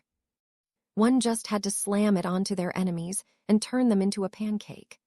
Lin Mu was doubtful if he would be able to take on the toughness of a Dao Shell at this moment, and thought that perhaps only the third form of the boulder collapsing fist might have any luck at causing it damage. While the second form piercer was focused on piercing barriers and defenses, it was still limited, depending on the opponent's cultivation base. Lin Mu and Little Shrubby continued their journey, and 1 week after Little Shrubby's breakthrough, they finally found their mission's destination. Chapter 761. A grotto, the location they had been looking for this entire time, was none other than a grove of 1,000-year-old Honglin trees. This would be an astounding thing if it were revealed in the Honglin kingdom. A grove of 100-year-old Honglin trees was already shocking enough, and there were very few of them. As for the normal ones, forget groves, the entire kingdom had a forest, thus they had little to no value. Even a single 1,000-year-old Honglin tree was of a great value, and a grove of them would be priceless. One must know that even top sects would be interested in one if it came up anywhere. Plus, the presence of 1,000-year-old Honglin trees denoted the fact that it would definitely be producing more and more Honglin trees. After all, the 1,000-year-old Honglin trees were also called as mother trees. Without them, it was very difficult to grow any Honglin trees. That was also why it was extremely rare to find them out of the Honglin kingdom, with the only places being some sects that managed to grow them using their special techniques. But this also meant that wherever there was a Honglin tree forest, there was bound to be at least a single 1,000-year-old Honglin tree. And now, in front of Lin Mu and Little Shrubby, there was an entire grove of them. Marvelous, Lin Mu muttered in awe. In front of him was what looked like a grotto between two broken mountains. They looked like they were struck by lightning a long time ago in the past and were thus broken. The damage caused by the lightning caused the two mountains to form a grotto between them. And in this grotto grew over 100 Honglin trees. Each of them was over 100 meters tall and had thick trunks that would need at least 10 men to wrap around them each. From the gaps in the roof, faint light shimmered down, gently illuminating the grotto. The red leaves of the Honglin trees looked beautiful and made one feel calm subconsciously. But the roof wasn't the only source of light here. Other than that, there were rocks embedded in the ground that had red cracks in them. They let out a red glow as well. Then there was a small pond in the center of the grotto that was filled with pinkish water. Small streams came out of the pond and went all the way around the grotto, inundating the ground of the grotto. The entire scene was picturesque and looked mesmerizing. Then there were small insects and animals that resided in the grotto as well. But other than them, Lin Mu couldn't really sense any bigger beast or animals living there. The fire attribute spirit chi is higher here too, Little Shrubby spoke. Lin Mu checked it and nodded his head. Indeed, it is almost as high as that volcano, he agreed. He then looked towards the rocks with the red cracks in them. The fire elemental spirit chi was seeming coming from there. Looks like these might be the reason behind that. What are they? Advisor Chu did say that there were some strange things here, and he didn't know what they were. Lin Mu muttered. They look like earth and flame ores, Zhukang spoke. Oh, so these are earth and flame ores, but aren't they found deep in mines? Lin Mu asked, recalling some information about them. They are usually, but in some cases, their veins come to the surface naturally. There are also some that get formed at the surface. Since we have already seen a volcano before, I reckon there must actually be a pit of earth flames deep in the bowels of this world. They might be the reason why these ores can exist here as well, Zhukang replied. A pit of earth flames, what exactly are those, Senior? Lin Mu questioned. They are a natural phenomenon and can be formed pretty much in any world. I told you about the core and insides of a world, right? The molten rocks and metals. The heat of those things gives rise to what is called as earth flames. In a general sense, it is literally flames that are born within the earth. The name is exactly how it means. They are very powerful and can harm even cultivators that are above the immortal ascension realm. They can be used for a wide variety of things as well and can be very valuable, but that is only if they can be accessed, Zhukang explained. Hearing all this, Lin Mu was intrigued. He felt curious about it and looked at the ground, wondering if he should use phase to check it out. Don't even think of it, Zhukang suddenly said. What? Lin Mu replied, feeling stunned. Don't try to go check out the earth flames. They aren't something you can even come close to now. While their power might be less than tribulation lightning bolts, they are sustained flames that will continually damage you. Your armor will not last for longer than a few seconds. Those flames are hotter than the magma that you've seen. Besides, I think even if the earth flames are closer to the surface here, that distance might still be several thousand meters under the earth. Your phase won't last that long either, since your consumption increases exponentially if you go through denser and denser places, Zhukang explained. While he was fine with Lin Mu testing out things and learning on his own, he certainly did not want him to do extremely dangerous things like these. He had not said anything when Lin Mu decided to block the tribulation lighting bolts, which showed just how terrifying the earth flames would be. I understand, Senior, I won't do it, Lin Mu stated. Good. Now then, you best get to doing what you are here for, Zhukang replied. Chapter 762, 99.9% completion. Lin Mu and Little Shrubby walked into the grotto while keeping an eye on things. Even if they had already checked the area with their spirit sense and didn't find any danger didn't mean that it wasn't there. Even if there were no dangerous beasts, there could be other forms of danger that they could not detect. There could very well be plants or dangerous substances here. Lin Mu and Little Shrubby took an hour to check every place in the grotto, and only after that did they relax. Finally, a safer place here, Lin Mu said. Lin Mu picked one of the trees and sat down with his back against it. Little Shrubby, on the other hand, was responsible for guarding this time and would prevent any beast from coming into the grotto. Well, most beasts would avoid him anyway due to the bloodline suppression. But if there were Dao Shell Realm beasts wanting to come here, Little Shrubby would be able to hold one back for at least a minute. And if not that, he could very well alert Lin Mu through their link. Tilda who Tilda. Lin Mu took a deep breath and mediated for a few minutes to reach his optimum condition. Once that was done, he began his work. He needed to break through to the third stage of the 5 treasures realm and finish refining his heart. As for getting the wood, that was something that could be done at any time. Lin Mu just needed to place his hand, and the entire tree would be stored into the ring. And it was not like the tree that Lin Mu used for cultivating would become useless. Its wood and other parts could still be used, and if left on its own for several years, it would regain the energy that it had lost. Lin Mu started using the embrace of Hong Lin and followed its method. His consciousness sank into the tree and sensed the pockets of fire elemental energy within them. He focused on them, and little by little they started getting sucked into his body through his back. The warm energy felt like water to him and was quite pleasant. Lin Mu felt as if he was sitting in a tub of warm water now. The energy moved through his skin, into his muscles, and then into his blood. The blood swiftly took it all the way around his body and eventually reached its destination, the heart. Lin Mu felt a wave of heat spreading through his chest and felt a bit uncomfortable now. It was a sudden change, but knew that it was just his heart cells changing little by little. It wasn't exactly painful. This Lin Mu could withstand it easily. Hours passed by in the blink of an eye as more and more energy was absorbed by Lin Mu. His progression in the refinement of his heart was moving at a slow pace. He didn't know how long it would take, but he knew that with the number of 1,000-year-old Hong Lin trees he had, it was just inevitable. If I didn't get these 1,000-year-old Hong Lin trees, I doubt the 100-year ones would have even made a dent at this point. Their energy content was just getting too low for my body to make use of, Lin Mu thought to himself.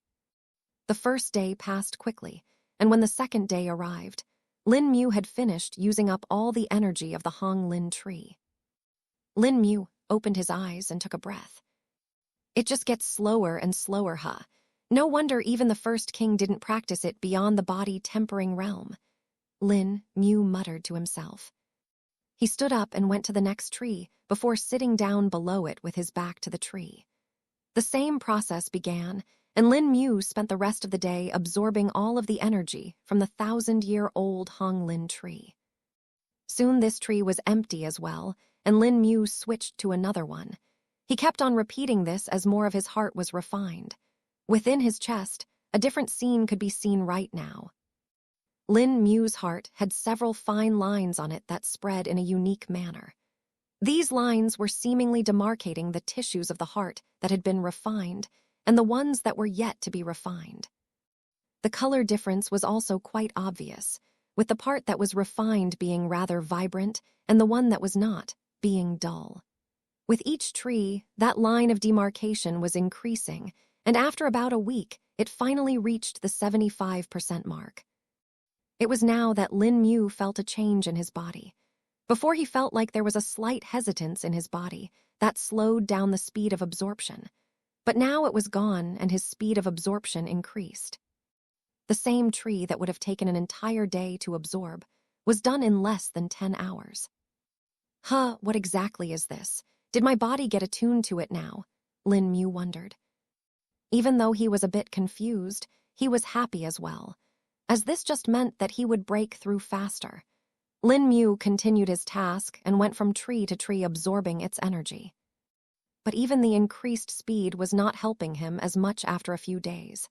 Even though his absorption speed was high, his refinement speed wasn't increasing and had instead slowed down. 90% complete, just need some more and I'll reach the end, Lin Mu said to himself. He didn't lose motivation and kept it up. Finally, an entire month had passed since Lin Mu had arrived at the grotto and started absorbing the energy of the Hong Lin trees. His progress had slowed down to a snail's pace, but he was now at the very edge. Just a little bit more, 99, 9%. Chapter 763, Burning Body and Strange Phenomena. Lin Mu soldiered on and finally reached the end point. Tilde hung tilde. The moment the process was complete, a loud hum was heard. The sound came from Lin Mu's heart. The sound slowly got louder and louder, and its tone changed. Before it was like a light bell, but slowly it was morphing. Tilde rumble tilde. Tilde hung tilde. Soon Lin Mu's heart was beating like the thunders of summer storms. It was as if a roaring fire was burning within his heart, and it had become a furnace. The sounds were like the call of prominence and were heard in an area of over 100 kilometers. Little Shrubby was the closest and heard it the clearest. He quickly rushed to Lin Mu's side and checked upon him. Finding that Lin Mu was good, just in a unique state, he took a breath of relief. But at this point, his ears twitched. Tilde girarar tilde. Little Shrubby bared his fangs and looked towards the distance. In the forest away from the grotto, he could see several glowing lights, and if one looked closely, they would see pupils within those lights. Tilde roar tilde. Little Shrubby let out his own roar and shot out towards the glowing eyes. Soon a battle ensued and fire raged. Lin Mu, though, was completely unaware of it and was in a strange state right now. He had no sense of the external world and was within the space of his mind. There he floated calmly. In front of him, he could see a body floating. "Is that my own body?" Lin Mu questioned. At his current position, the body looked a bit blurry and thus hard to tell who it belonged to. But from the silhouette, he could kinda tell that it was none other than himself. He thus got close and finally confirmed it. "It really is my body," Lin Mu said in shock. He was shocked because his body looked massive to him now. It was as if his body was that of a giant and was the size of a mountain. The only thing that was as big as this that Lin Mu had seen before was none other than the main body of Senior Zukong. Lin Mu focused on his body and saw that he could zoom into certain parts if he wanted to, and could also look into the different organs of the body. It was like he was able to separate out the different layers of his body. He thus checked them and went through each layer one by one. But when he arrived at the internal level after having passed through the skin and muscles, he saw two eye-catching things. The first was none other than his spleen. It was tucked under his left lung and was almost touching his liver. But that was not the thing that caught his attention. Rather, it was the heaviness that was exuding from it. Lin Mu was not even holding it, and yet could tell that it was heavy. And not only that, but now that he was looking at it, he could see a brown glow coming from it as well. Is this perhaps the effect caused by the 5 treasure realm? Lin Mu wondered. He then looked at the second thing that was pulling his attention, which was none other than his heart. It was a vibrant red in color, and each and every vein on it was prominent. It beat with vitality and seemed powerful. It also emanated a heat that was like the depths of a furnace. Focusing on it, Lin Mu could see a ball of fire burning within it that looked like a sun. Seeing this, Lin Mu was now sure of what it was. It truly is the effect of the 5 treasures realm. Every organ that is refined will gain a property like that, it seems. The only thing is, why am I seeing this? Lin Mu muttered. Tilde hung tilde. It was at this moment that his heart let out a humming sound again. Then it spontaneously combusted and let out a torrent of flames. These flames spread all over Lin Mu's body and threatened to burn him. Argh, Jodidmit, what is this? Lin Mu cursed in pain. His entire self felt like it was burning and felt incredibly hot. He couldn't even do anything and simply held on. And while in pain, a memory came to him. It was about the time he had broken through to the second stage of the 5 treasures realm and had just finished the refinement of his spleen. It's that, Lin Mu remembered. When he had finished his spleen's refinement, it was like a very heavy gravity was placed on him. He felt like he would be pressed into a flat pancake, but he had borne through it and had eventually come out on top. It's like a tribulation, but at every stage of the 5 treasures realm. No wonder it's so difficult for others, Lin Mu thought. Going along with this assumption of his, Lin Mu just gritted his teeth and decided to endure it till the end. He had confidence that he would be able to come out on top again and won't lose now. The fire crackled, and the pain continued.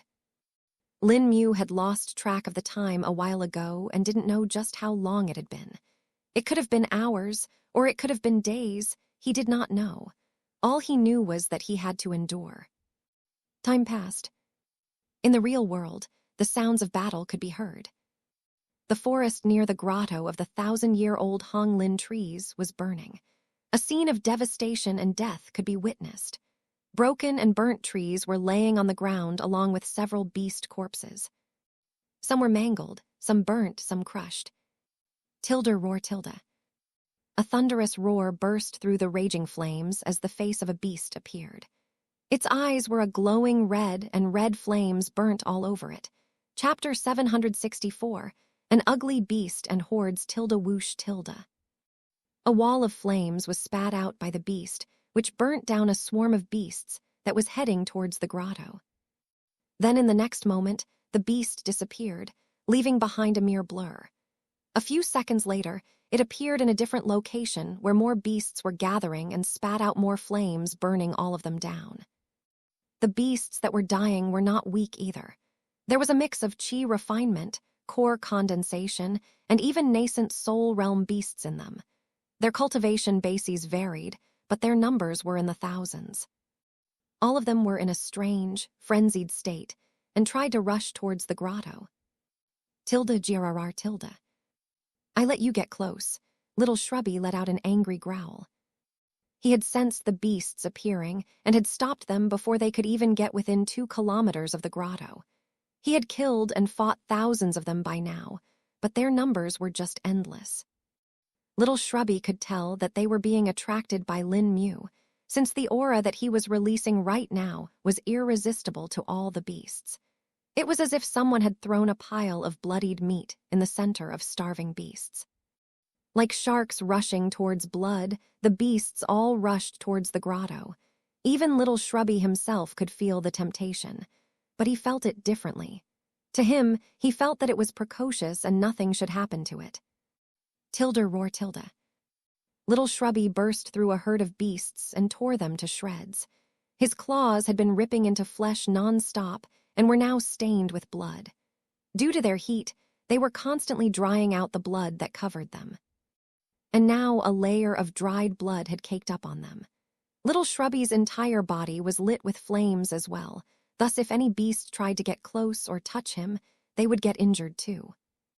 If they were weak, they would be burned even before touching him just due to the sheer heat. As for those that were stronger and a bit more durable, they would experience their skin and bones being scorched upon touching Little Shrubby. Of course, this was if they even managed to do that. So far, Little Shrubby had the advantage due to his greatly superior speed, but he had now been fighting for several days now and was getting tired. While his spirit chi consumption was not at the same level as when they fought the bronze tribe wolf, it was certainly getting closer and closer. And just as he was fighting yet another horde of beasts, a loud tremor shook the ground. It was as if a mountain was falling and caused the beasts to shiver involuntarily. Little Shrubby instantly sensed it and knew what it was. He disappeared and reached the sky in a couple of seconds and gazed upon the large beast that was approaching. It had 3 legs that looked like that of an elephant, a fat body that had bulging rolls of skin, and warts that looked like bubbles. Its back had a strange greenish-black fur that emanated a foul stench, and at the bottom of it, there was also a short tail that looked like that of a donkey. Then there were its arms that were covered in rough and rugged skin. It looked like it was made out of stones, but the power in them could be felt as well. The torso of the beast had small hard bumps on it as well that were gray-colored. Then there was the beast's head. Its head looked mismatched with its body and was relatively smaller. It had a wide mouth that opened all the way to its ears and 2 bulging eyes that had horizontal pupils like that of a goat. They were colored yellow, and the sclera around it was a black-red in color with the veins popping up every now and then.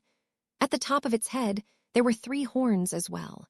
Two of the horns were short and stubby, but the one at the center was long and sharp.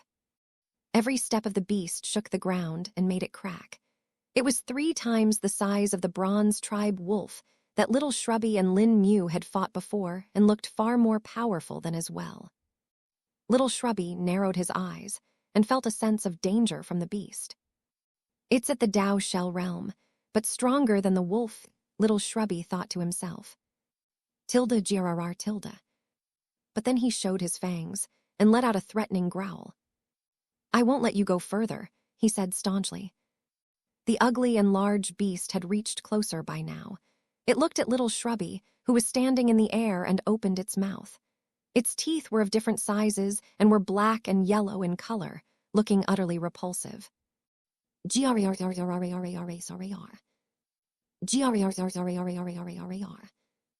The beast let out a loud cry that sounded like laughter.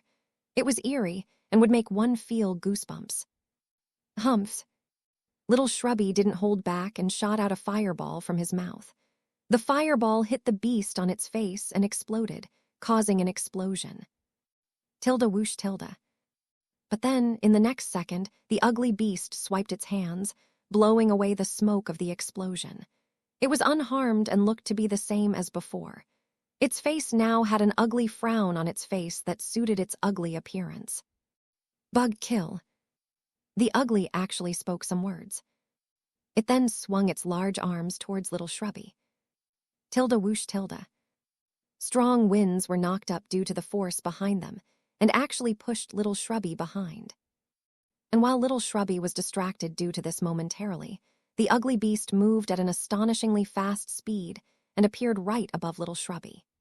It then lifted its hand and slammed them towards Little Shrubby like a hammer. Chapter 765. 2. Treasured organs and a demon beast. The hands of the ugly beast descended like a hammer, and Little Shrubby could not react to it due to still recovering from the previous attack. For the first time, he was unable to use his speed and was helpless. It watched as the fists descended, anger burning in his eyes. But at the same time, a hint of helplessness and sorrow was also present there. He didn't know if he'll be able to survive this or not, but he just thought about Lin Mu instead. Sorry I won't be to protect you, Master, Little Shrubby muttered. He closed his eyes and waited for the inevitable, but instead of that, something else happened. Tilde dang tilde. As if a bronze bell had been rung, sound waves spread in the area. A jet of wind also spread along with it, prompting Little Shrubby to open his eyes. And when he did, so he saw something shocking. Standing there was Lin Mu. The top half of his robes were missing, and his head was lowered. A shadow was cast on his face, making it impossible to see his appearance. He had extended his right hand up and had held up the fists of the ugly beast. If anyone were to see it right now, they would be shocked. Lin Mu was blocking an attack of a Tao Shell realm beast with a single hand. His torso, left bare, rippled under the force as vitality and spirit chi stirred like a stormy ocean. Master, Little Shrubby spoke. Lin Mu turned his head and looked at him as a smile appeared on his face. It will be fine now, he said before turning to look at the ugly beast, who was a bit bewildered and confused. Lin Mu brought his fingers together and made a fist with his left hand before punching out. Boulder collapsing fist, first form impact. The skill hit the ugly beast's hand like a truck, knocking him back and making him trip over the trees behind him. Tilde crash tilde. The beast fell to the ground, crushing many beasts and trees beneath it. Uggga. The beast let out an angry cry and flailed his hands before using them to prop himself up again. Lin Mu finally got to take a proper look around him, now that he had gotten a full hold of himself. Are you fine? He asked Little Shrubby. I'm good, just a bit tired, Little Shrubby replied. Lin Mu nodded his head and saw the thousands of beasts that were present here. All of the beasts were now looking at him as well, as if he was a juicy piece of meat. What exactly is happening here, Senior? Lin Mu questioned. I had hoped this would not happen, but it seems like it is, Zhu Kung replied. What do you mean, Senior? Lin Mu said, feeling confused. This is the effect of the 5 treasures realm, Zukong stated. Huh, how? Lin Mu was even more confused now. Well, the 5 treasures realm refines your organs, right? Well, while it does increase your own power, those organs are also very valuable to others. If a beast or cultivator can get them by killing you, they will be able to use it to further their own cultivation. This is another reason why body cultivators can be considered to be a bit rare. The ones that reach a higher level are sometimes hunted down for their bodies.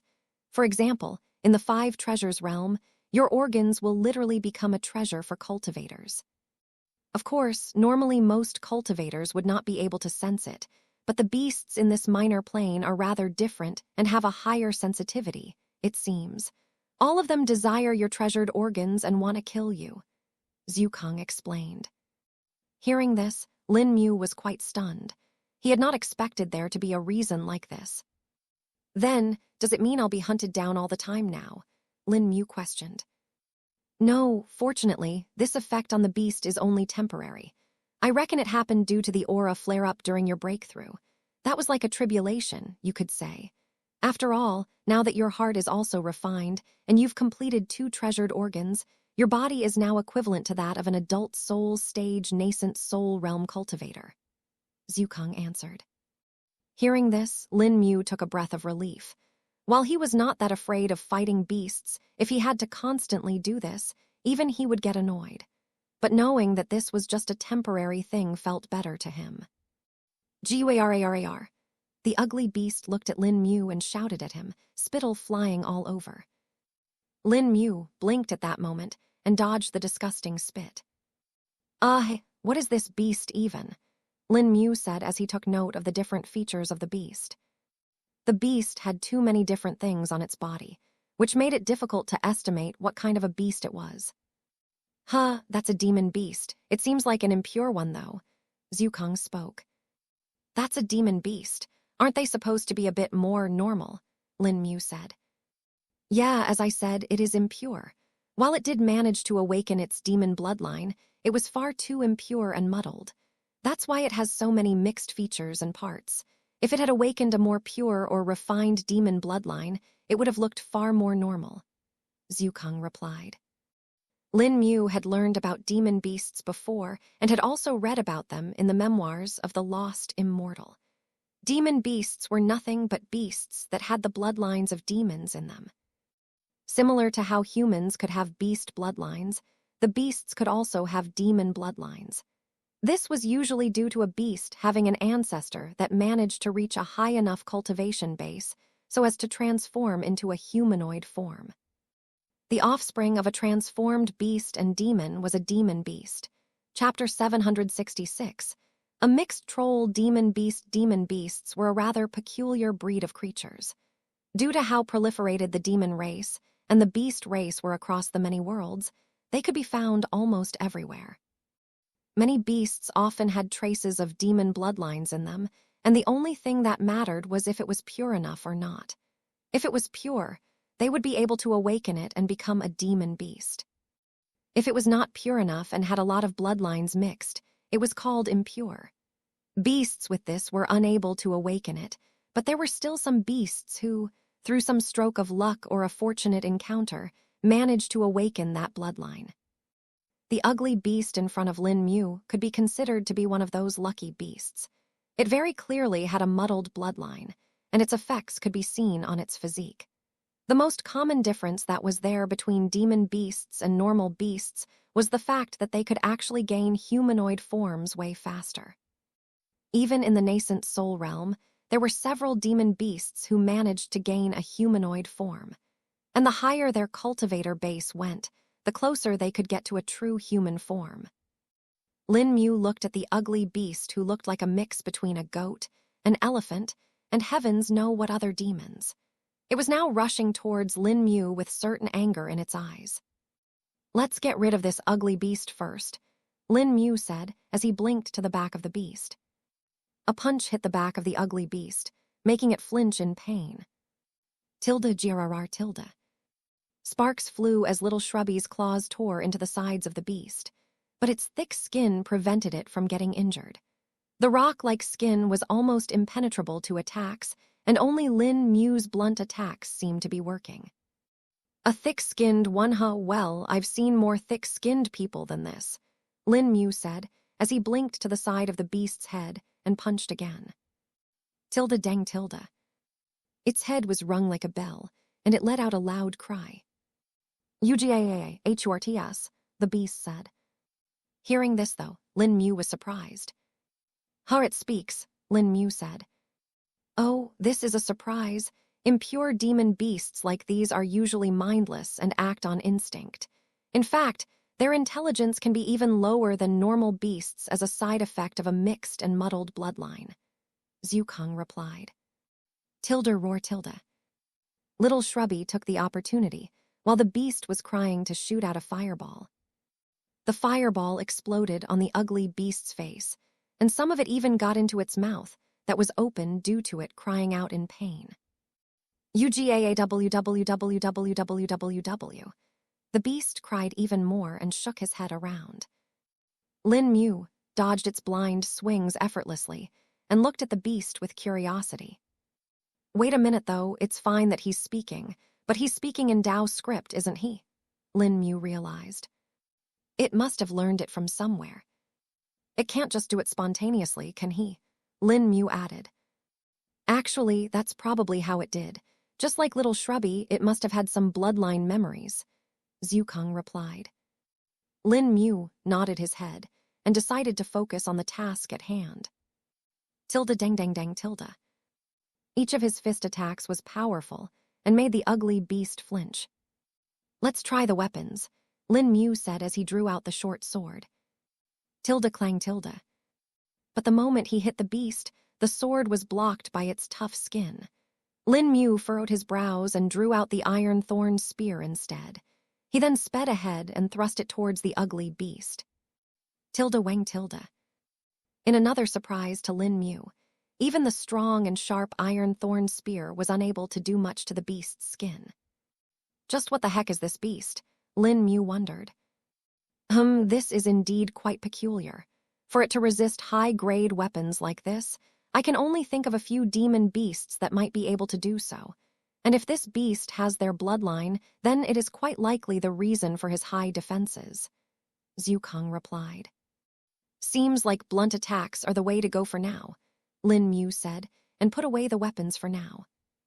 He steeled his fists and blinked to the beast's forehead. Tilda dang Tilda. Jiuere, die bug, the ugly base replied and blocked with his fists. Lin Mu's fist and the ugly beast's arms made contact, and both of them were pushed back slightly.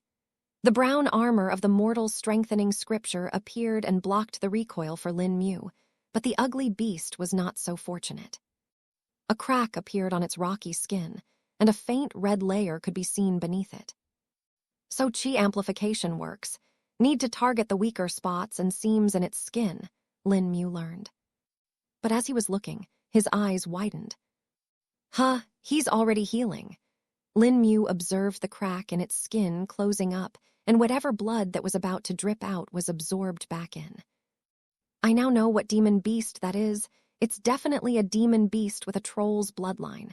They have strong defenses like this and good regeneration. But on the other hand, they have low intelligence, no talent in using spirit chi for chi skills, and are also greatly dependent on their bodies, Zukong said. A troll, I'll keep that in mind, Lin Mu said, as he quickly thought of some possible solutions. Since the beast could regenerate whatever wounds Lin Mu made, he reckoned he would have to either make bigger wounds that took longer to heal or prevent them from healing somehow.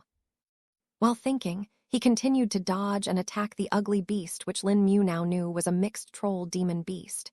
Chapter 767 discoveries Lin Mu's attacks were certainly doing some level of damage to the beast, and the attack that did the most damage was none other than the boulder collapsing fist. Though Lin Mu also wondered if other skills could damage the beast or not. Let's try meld, Lin Mu muttered and put some distance between himself and the beast. Meld. In the next moment, space started to move and froze the mixed troll beast in place. It does work, but just as Lin Mu was about to say it, he saw something shocking. A layer of spirit chi was being emanated by the beast's skin, which was now pushing the mixed troll demon beast away from the area under the influence of meld. What the hell? Lin Mu was shocked. He tried to focus and realized that the space around the beast was being repelled by its skin. It was a stage phenomenon that Lin Mu had not seen before in a beast, but he had certainly seen it with his other skills before. Is it actually resisting it? Lin Mu realized. Your proficiency with meld is still too low for you to be able to break through the defense of a demon beast that is specialized in defense. It can actively use its spirit chi in this manner, even if its proficiency with chi skills is non-existent. If it were some other Dao Shell realm being, you might have been able to do it, Zhu Kang replied. Hearing this, Lin Mu felt enlightened. He knew that while the ring and its skills were very strong, the bottleneck that limited its potential was none other than Lin Mu himself. If Lin Mu's proficiency and cultivation grew, the power of the skill would also grow. Having learned that meld did not really work on the troll, Lin Mu decided to use the direct method of fighting. But since I've used it already, I may as well take advantage of it. Meld! Lin Mu flicked his hand, and the ground rose up around the troll. Meld had shifted the ground and blocked the legs of the troll. Gura! The troll was certainly irritated due to it and had to spend some time getting out of the obstacle. Lin Mu took full advantage and let out another barrage of blows. One after the other, boulder collapsing fists hit the beast. Tilde crack tilde. Tilde crack tilde. Tilde crack tilde. Soon the damage was starting to pile up, and wounds started to appear on the body of the troll. And just as the wounds appeared, little Shrubby took the opportunity to singe them with his flames. This way, the wounds were not able to heal right away and was slowing down the troll even more. Nice, keep on doing that, Lin Mu told little Shrubby. Okay, he replied and flew away. Since he was rather exhausted, little Shrubby could not use the full potential of his cultivation base. Thus, Lin Mu had to handle the troll while little Shrubby took the safe opportunities. The battle continued for hours on end. This was the longest Lin Mu had actually fought non-stop till now, and he was still feeling good. I can do this all day, Lin Mu taunted. Gura! The troll growled in anger. The nearby beasts that approached Lin Mu were also killed due to him, and Meld was getting used to that since it could decimate hundreds of beasts at once. Little Shrubby was also recovering little by little, using the spirit stones that he had, and was keeping the other beasts away. This prevented Lin Mu from getting disturbed, and the focus was on the troll. Lin Mu also realized something else during this fight. The longer he fought, the better his control over his body was getting. He had not realized it at first, but after the breakthrough, his body's power had increased day quite a lot, and he had yet to reach its limits. This fight was helping him accommodate that. May as well take full advantage. I won't get an opponent like this easily, Lin Mu thought to himself and continued the battle. He had used the boulder collapsing fist about 20 times till now, and that was the most he had used in a short time. Boulder's collapsing fist was increasing in power too little by little. No, it's not power, it's efficiency, Lin Mu thought. He discovered that when he used the skill, a certain amount of energy was wasted in it. For example, if he used 10% of his spirit chi, only 5% was actually used, and the rest of it was wasted in the execution. Never thought I had been wasting so much of it. How did I not realize it till now? Lin Mu wondered.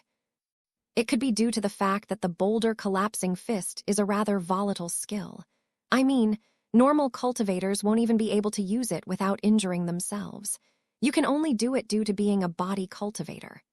Zhu Kang spoke. It seems like it's senior. But now that I think of it, perhaps the boulder collapsing fist was always meant for body cultivators. Maybe its lack of requirements was just an open point, but not a recommendation. Lin Mu replied. That may be true, seeing as how you are able to use it fully without being injured, Zhu Kang said. Well, only the first 2 forms leave me uninjured. The third one, though, Lin Mu muttered. Perhaps that may have changed too. You have completed 2 treasured organs after all, Zukong added. Hearing this, Lin Mu's eyes lit up, and he wondered if it really was true. He now wanted to use the skill and end the troll beast. But there was a problem with that. Unlike the first 2 forms, the 3rd form wasn't exactly instantaneous in its execution. Lin Mu needed to prepare it for a few seconds before it could be used. And that time was something he did not have in a fight like this. Chapter 768. Personal Challenge. Lin Mu was now using just his own body to fight the troll and had stopped using his spirit chi completely. He wasn't even flying now and was just walking and jumping around the ground. He had completely taken to the challenge and wanted to see if he could deal with the beast using just his body. It was a personal challenge that he had made up during the fight and was now doing his best. This is certainly a different experience, Lin Mu said. If someone knew what Lin Mu was doing, they would think that he was a fool. But Lin Mu knew exactly what he was doing. He was moving away from relying on just spirit chi all the time. He knew that if he wanted to fully explore the potential of the body cultivation and the 5 treasures realm, he had to depend on his body to do so. Besides, while the troll demon beast did look rather intimidating at first, Lin Mu had now learned most of its actions and behaviors. The beast certainly had a ton of stamina and vitality, as they had been fighting for 2 days straight now. The area around them had been left barren, and no more beasts were approaching, either. All of them had either been killed or were now too scared to approach. The attractive aura that Lin Mu was exuding before had long since faded away. And now that he had just been using his body to fight, a different kind of an aura was appearing on it. It was one of dominance, and intimidated every beast around him other than Little Shrubby and the troll. And the more he fought, the more it was increasing. Lin Mu had gone quite far in his challenge and had even dropped the armor of the mortal strengthening scripture. A few bruises and marks were now visible on his bare chest, a testimony of his fight. "Ahaha, this is fun," Lin Mu said as his blood flowed with adrenaline and endorphins. It was a strange state he had not experienced before, and it was actually giving him joy. Zukong, who had been observing the entire thing, had some other thoughts, though. "This boy, he's getting infected by that muscle hot-headedness as well." Zukong shook his head. "Seems like the saying is true. All body cultivators will love fighting and may become addicted to it." Zukong continued. He looked back at the scene and saw the wide smile on Lin Mu's face. Well, at least he's enjoying it, and it doesn't seem like he'll lose any time soon. Plus, he's actually progressing in his cultivation and he doesn't know it yet, Zukong said as his eyes narrowed. A thin wisp of spirit sense rose up from his body and entered Lin Mu's body. There, it could observe the activity of the cells that were all bursting with vitality. It was as if they were doped up with drugs and were functioning at their optimum potential. They were even replicating and increasing in number, healing the injuries that were gained by Lin Mu during the fight. It was an astounding scene for most of the people, but Zukong could observe the depths of it and realized what was actually happening. His body cultivation is actually increasing even now. Fighting puts his body under strain, which activates the cells to work harder, which stimulates their potential and progresses the refinement. All the vitality gathered into his body, due to all the beasts he ate, is now fueling it little by little. If he really keeps this up, he might not even need a cultivation technique to progress in the 5 treasures realm. Though it will be slow, Zukong analyzed in depth. He let out another sigh and looked back at the altar in the distance. Perhaps he will show more miracles. What do you say? Zukong asked, but received no answer. 5 days had passed since Lin Mu had started his battle. The wounds on his body had relatively healed up, and new ones were not really occurring anymore. "Jiwaraa, die!" the troll demon beast punched with his wide fist. But before the fist could even reach Lin Mu, he dodged it like a rabbit. He moved very fast, such that only a blur was left behind. The most surprising thing was the fact that he was actually not using blink. He had stopped using the ring's skill as well a while ago. His tendons were strengthened as well, and could retract at a very fast speed, allowing him to dodge attacks even better.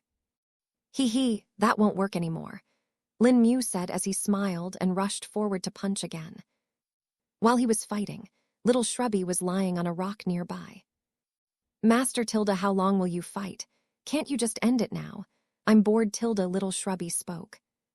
Just a little while more, I'm nearly done, Lin Mu said. And he was actually saying the truth.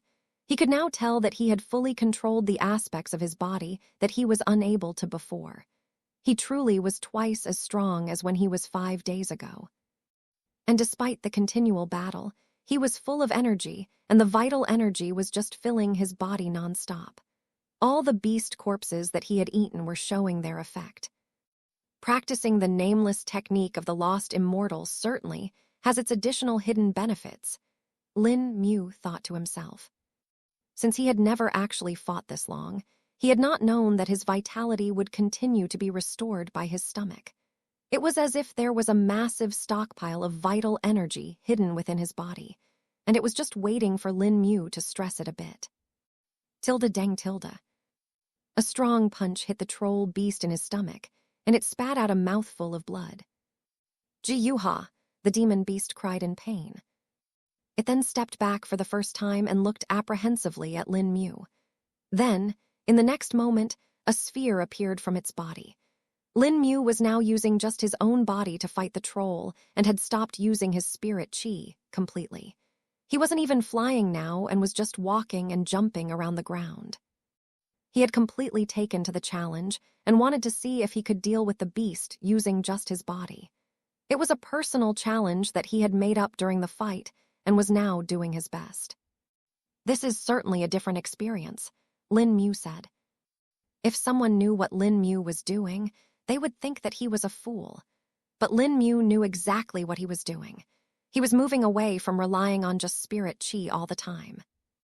He knew that if he wanted to fully explore the potential of the body cultivation and the 5 treasures realm, he had to depend on his body to do so. Besides, while the troll demon beast did look rather intimidating at first, Lin Mu had now learned most of its actions and behaviors. The beast certainly had a ton of stamina and vitality as they had been fighting for 2 days straight now. The area around them had been left barren, and no more beasts were approaching either. All of them had either been killed or were now too scared to approach. The attractive aura that Lin Mu was exuding before had long since faded away.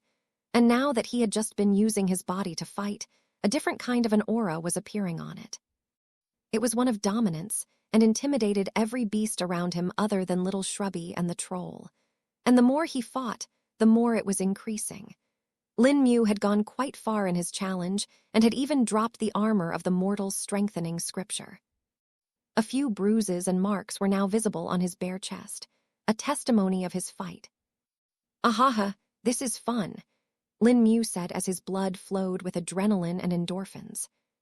It was a strange state he had not experienced before, and it was actually giving him joy. Zhukong, who had been observing the entire thing, had some other thoughts, though. This boy, he's getting infected by that muscle hot-headedness as well. Zhukong shook his head. Seems like the saying is true. All body cultivators will love fighting and may become addicted to it. Zhukong continued.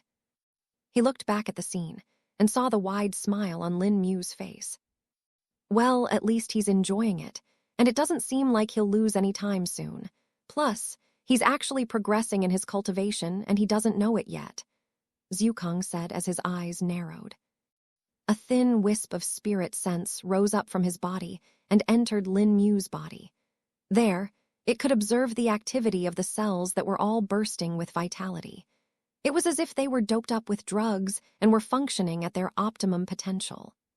They were even replicating and increasing in number, healing the injuries that were gained by Lin Mu during the fight. It was an astounding scene for most of the people, but Zhukong could observe the depths of it and realized what was actually happening. His body cultivation is actually increasing even now. Fighting puts his body under strain, which activates the cells to work harder, which stimulates their potential and progresses the refinement. All the vitality gathered into his body, due to all the beasts he ate, is now fueling it little by little. If he really keeps this up, he might not even need a cultivation technique to progress in the 5 treasures realm. Though it will be slow, Zhukang analyzed in depth. He let out another sigh and looked back at the altar in the distance. Perhaps he will show more miracles. What do you say? Zhukang asked, but received no answer. 5 days had passed since Lin Mu had started his battle. The wounds on his body had relatively healed up, and new ones were not really occurring anymore. Jiuraa, die!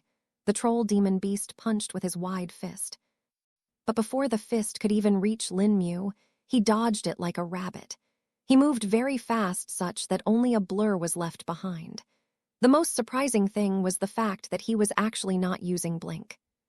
He had stopped using the ring's skill as well a while ago. His tendons were strengthened as well and could retract at a very fast speed, allowing him to dodge attacks even better. Hee, that won't work anymore, Lin Mu said as he smiled and rushed forward to punch again. While he was fighting, little Shrubby was lying on a rock nearby. Master Tilda, how long will you fight? Can't you just end it now? I'm bored, Tilda, little Shrubby spoke. Just a little while more, I'm nearly done, Lin Mu said. And he was actually saying the truth. He could now tell that he had fully controlled the aspects of his body that he was unable to before. He truly was twice as strong as when he was 5 days ago. And despite the continual battle, he was full of energy, and the vital energy was just filling his body nonstop. All the beast corpses that he had eaten were showing their effect. Practicing the nameless technique of the lost immortal certainly has its additional hidden benefits, Lin Mu thought to himself. Since he had never actually fought this long, he had not known that his vitality would continue to be restored by his stomach. It was as if there was a massive stockpile of vital energy hidden within his body, and it was just waiting for Lin Mu to stress it a bit. Tilda dang Tilda. A strong punch hit the troll beast in his stomach, and it spat out a mouthful of blood. Ji-yuha, the demon beast cried in pain. It then stepped back for the first time and looked apprehensively at Lin Mu. Then, in the next moment, a sphere appeared from its body. Chapter 770, Effect of the Flaming Devastator and Future Growth. This was the move that Lin Mu had come up with. He had an inkling of what would happen if he added a bit of the fire attribute spirit chi into it, but the effect was far more powerful than he had expected. It was as if the catalytic change caused during the formation of the combined energy ribbon had turned it even more volatile. Lin Mu could feel the recoil of the attack in his hand as well. While it was being shot out of his hand was also being pushed back at the same time. He had to put a lot of effort to counteract that, or he felt like he would be sent shooting up into the sky. Arg! Lin Mu gritted his teeth and held on. The light was blinding, and he was forced to close his eyes, but his spirit sense was still working to keep his vision. The flaming devastator entered through the top of the troll demon beast's head and pierced through it easily. Like a thermic lance piercing through solid concrete, it cleaved through the skull of the troll beast and went all the way through the body before coming out from below. But its moment had not lessened at all. It entered the ground below with even more ease and disappeared into the depths, its fate unknown. Tilda sizzle Tilda. With the attack completed, Lin Mu blinked away as he heard several nasty sounds coming from the body of the troll. Pop Tilda. He then saw the eyes of the troll boil over and explode from the immense heat. A few more popping sounds could be heard coming from the inside of the body, but nothing spilled outside, most likely due to the fact that the channel from where the flaming devastator had entered had already been turned into solid ash. Hoo-hoo Tilda. That was something else, Lin Mu muttered as he took deep breaths. He winced in pain and raised his right hand before taking a look at it. It was a rather gruesome sight as well. The bones of his knuckles were fully visible and were now charred black as well. The flesh had been burned enough to turn black, but some of the more further parts were still a raw red. No blood oozed out, as it had been heated enough to either be dried or fully cauterized. Yeah, this is still not something my body can handle freely, Lin Mu said, taking a look at his injury. For a normal person, an injury like this was crippling, if not deadly. After all, even if it was distant, a person would still die from the sheer pain and shock of it, not to mention the pain that would knock them out. And if they were knocked out in an area like this, they would be a free meal for other beasts. But for Lin Mu, it was still something manageable. He took out a couple of healing pills and swallowed them down. He had a rather large stock of alchemical pills and herbs by now, and injuries such as these were just light at this point. This is rather unexpected. I thought your body would be able to resit it now that you have completed 2 treasured organs, Zhukang said. I thought so too, but the power of this move was certainly too much. Even the armor of the mortal strengthening scripture collapsed the moment I used it. Lin Mu repelled. How much did it take? Zhukang questioned. Since I didn't know how the effect would be, I used a little less than before. I used half of the fire attribute spirit chi, which was 2.5% of the total spirit chi I had, then used 7.5% of the attribute less sprint chi and 10% of the vital essence. Lin Mu answered. You've used it at 30% before too, right? 15% of spirit chi and 15% of vital energy, Zhukang asked. I've used it, yes, but even while reducing the fuel, its power still increased. Seems like mixing in more types of energies increases its power by multiple times, but it also makes it far more volatile and hard to handle. Lin Mu replied. Seems like there might be a lot more to the boulder collapsing first than we earlier thought. I'm sure this technique is certainly not from a low-leveled world.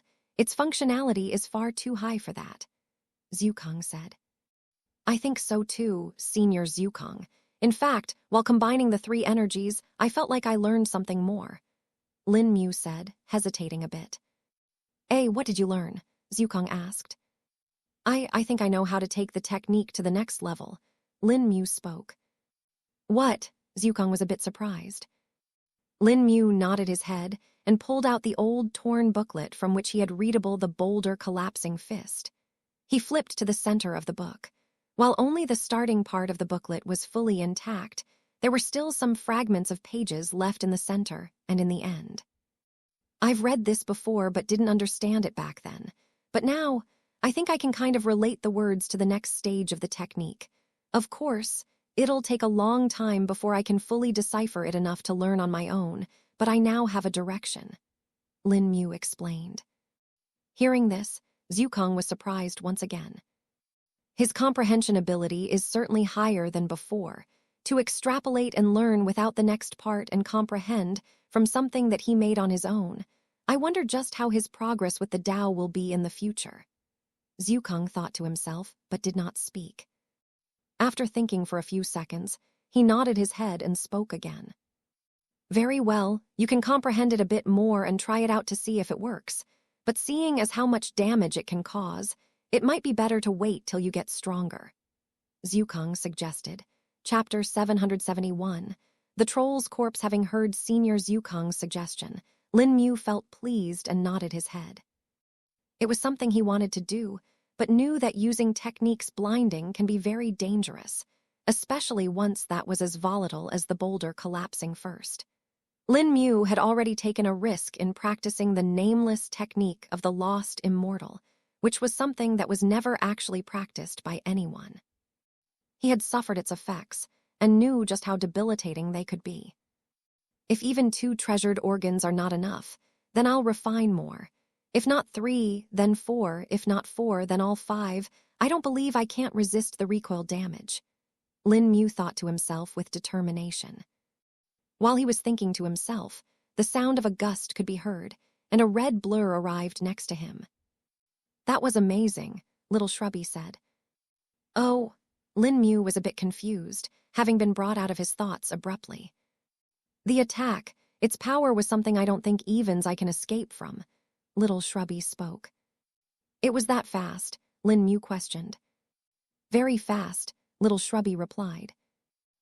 Guess I have something to use against if I'm up against someone with a speed faster than me, Lin Mu said, hearing this.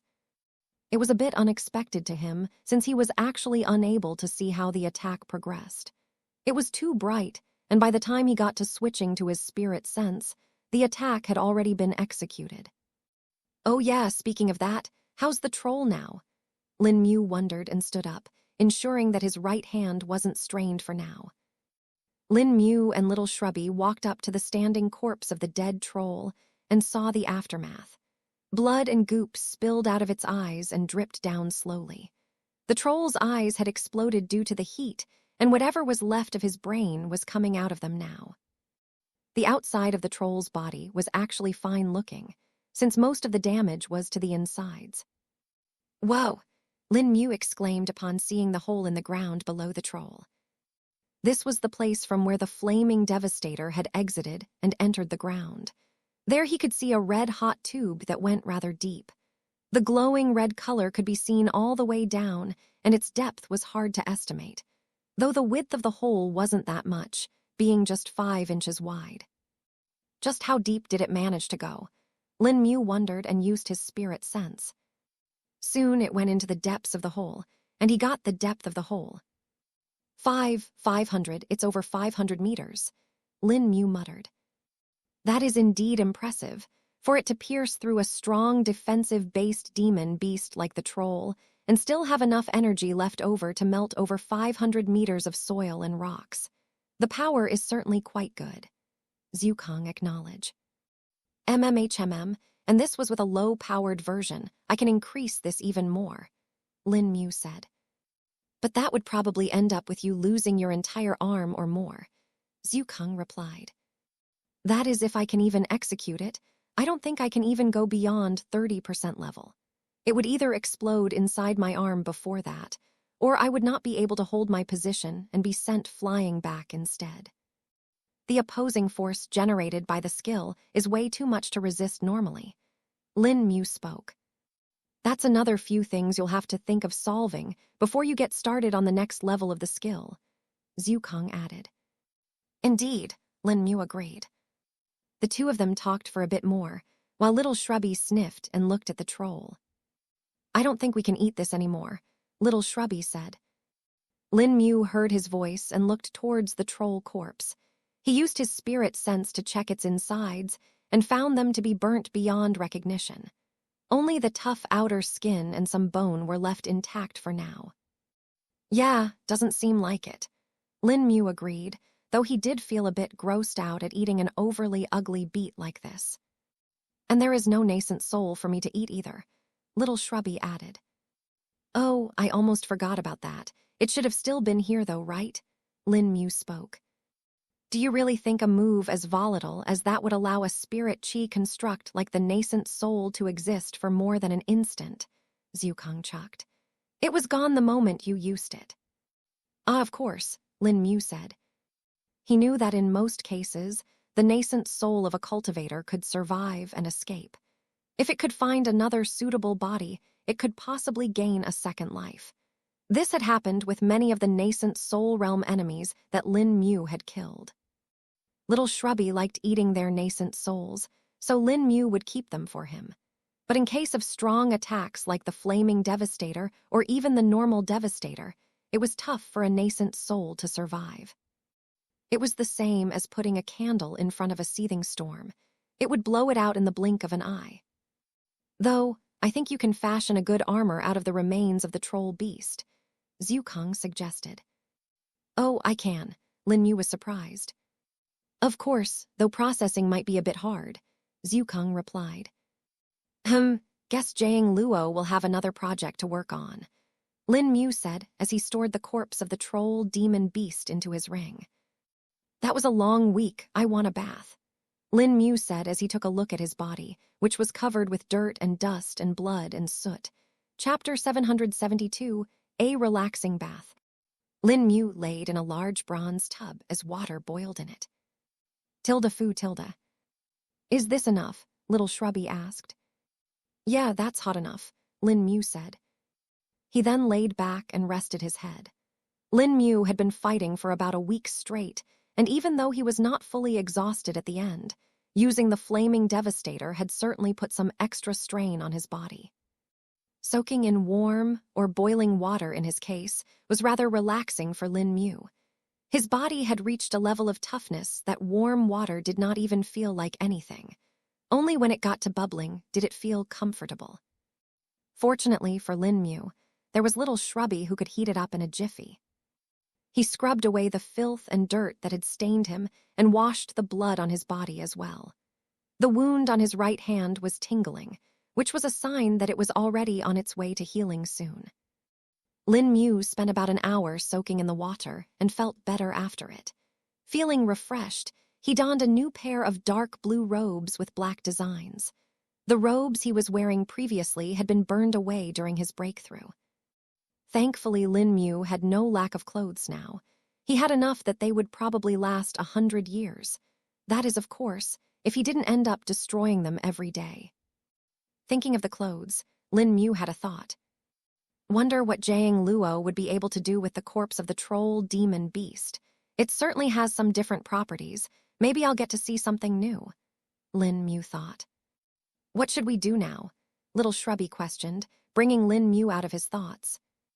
Oh, yeah, our main mission that we came here for is pretty much complete now. And thinking of the time, I think we have just a little under a month left here.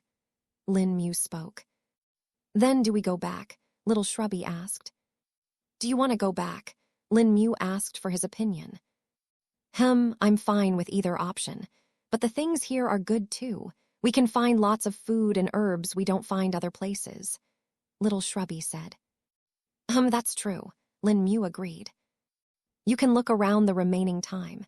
See if you can find things or treasures to further your cultivation base. I'm sure you should be able to find herbs and other treasures that can help your body cultivation as well. Zhukang suddenly spoke. Oh yeah, that's true as well. Coming back to this place later will be difficult, and I don't think we'll have the opportunity again anytime soon, at least not before Gu Yao is dealt with, Lin Mu said, as a glint appeared in his eyes. He was now even more confident of killing Gu Yao. He had managed to kill 2 Dao Shell Realm creatures, one of which was even a Shell Genesis stage Dao Shell Realm demon beast troll. Thus he felt like he could do a lot more. After thinking for a bit, Lin Mu made up his mind. All right, we'll stay here for a while more. I'll try to reach the adult stage of the nascent soul realm as well in the meantime, Lin Mu said. Okay, Tilda, Little Shrubby agreed. With that said and done, Lin Mu and Little Shrubby began their journey again. The place they were heading to was none other than the Billion Flower Meadow. The location that the former advisor Chu had left from was nearby from there, and Lin Mu wanted to see how it actually was. Even though he knew that he could leave at any time, he still wanted to be assured of it. It would be very unfortunate if he was late and the mission he came for was failed. He did not want to give up on a strong allow as the Noon Grass sect. Even though they were the lowest ranked of all the top sects, they were still a top sect. Not to mention they had a lot of strong cultivators among them, even if they were low-key most of the time. Plus, if he managed to get the Noon Grass sect on his side, convincing the Long Cloud Alliance with them would be far easier. After all, even if Lin Mu was strong, it was a different thing if there was another top 10 sect in the conversation. So far, Lin Mu had gathered only a handful of allies, and he didn't know if they would be enough for the battle that would be coming. He knew that even if he got very strong, the quantitative factor was hard to ignore. The northern tribes were still the unknown factor, and Lin Mu did not know how they would be acting. Plus, Lin Mu now knew that they had 3 immortal Ascension Realm cultivators, as well along with several Dao Treading Realm cultivators. This only made him more anxious. After all, Lin Mu did not know if he would be able to get the top 3 sects on his side. They were the only ones that had immortal Ascension Realm cultivators among them. Not to mention, Lin Mu was technically a wanted criminal among the sects and the kingdoms. There was little to think if they would prefer to attack him first rather than listen to him. With the scheme Gu Yao had hatched, it was quite likely that they would choose the former. That's why Lin Mu knew that he needed to have power and allies on his side. Only then would he be on talking terms with the sects. Time was running out, and Gu Yao was spreading his net. With each passing day, Lin Mu felt more anxious, but he knew that was not good. All he could do for now was keep a strong mind and soldier on. As these thoughts went through his mind, Lin Mu ended up reaching the meadow. Chapter 773, Brood Mane Lion and 100 Mirror Leopard Bloodlines. Ah, Tilda, this place is good, Little Shrubby said as he laid and rolled in the flowers. Lin Mu smiled seeing it and sat down for a bit as well. The wood attribute spirit chi was quite high in the area, and he could feel himself absorbing it as well. I wonder if the other types of elemental spirit chi will have the same effect as that of the fire elemental spirit chi when using it with the boulder collapsing fist. Lin Mu wondered to himself. With how flexible the technique is, I won't be surprised if it really does work. Why don't you try it out? Zhukang suggested. I guess I can try that after I'm healed up. In the meantime, I may as well try absorbing some wood attribute spirit chi here, Lin Mu said. Lin Mu and Little Shrubby ended up spending about 3 days in the meadow and absorbed the wood attribute spirit chi here.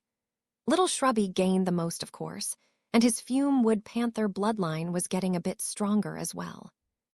Lin Mu gave him beast chi specifically for the fume wood panther bloodline, so it was steadily increasing Little Shrubby's affinity with the fume wood panther bloodline. Though for now, there were no specific changes that had occurred in his body. The only characteristic that Little Shrubby had right now were those of the Flash Fire Liger and Scorch Claw Tiger. Each of Little Shrubby's 7 bloodlines was powerful on its own and could increase his power greatly. Though which ones will show the most effects and which ones will give him new abilities were still a mystery.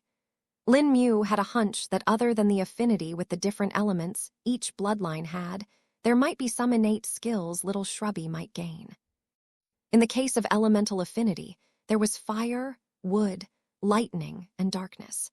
Having an affinity to 2 of the 4 heavenly elements was considered rather outstanding already, not to mention some other unique abilities that the Brood Mane Lion and the 100 Mirror Leopard had. Lin Mu was currently studying a bit more about those beasts and learned some new things. Oh, the Brood Mane Lion is good at controlling and directing beasts of its pride. They are known to be able to use their innate skill, Call of the Brood, to increase the power of the beasts subordinate to it. I wonder just how much of an increase it can bring. If I do get more beasts in the future, it might come in handy, Lin Mu learned. I don't think I've heard of Brood Mane lions that much. While they are indeed strong, they aren't that astounding either. I guess you can consider this bloodline to be the lowest ranked one amongst Little Shrubby's 7. Zhukang spoke. I see still, having it will be better than nothing, Lin Mu replied. Lin Mu continued reading a bit more about the Brood Mane lion and was soon done. In the end, he came to the same conclusion as Senior Zhukang. While the beast was strong, it was nothing too special. Oh yes, Senior, what do you know about the 100 Mirror Leopards? Lin Mu asked, since he was unable to find much about it in the records he had. They live in strange worlds called as mirror worlds, and there are very few of them left. Their abilities are strange and sometimes even terrifying to people. They can mimic different chi skills and techniques while also being able to create clones of themselves. Not much is known about them because of the worlds they live in. Mirror worlds are hard to access, and ones that do manage to enter one are unable to return, Zhukang answered. Hearing this, Lin Mu was very interested. He had not expected this bloodline to have such aspects. He was also curious about the mirror worlds that Zhukang had talked about. Tell me more about the mirror worlds, Senior, Lin Mu asked. Mirror worlds are in a way replicas of the other worlds. While they are fully functional, they are also dependent on the other world. They come into existence in mysterious ways, and we still don't know the exact reason behind it. Usually, if a world has a mirror world attached to it, nothing unusual happens. But when the borders between the worlds get closer, or the beasts in the mirror world get stronger, they may start to cross over to the main worlds.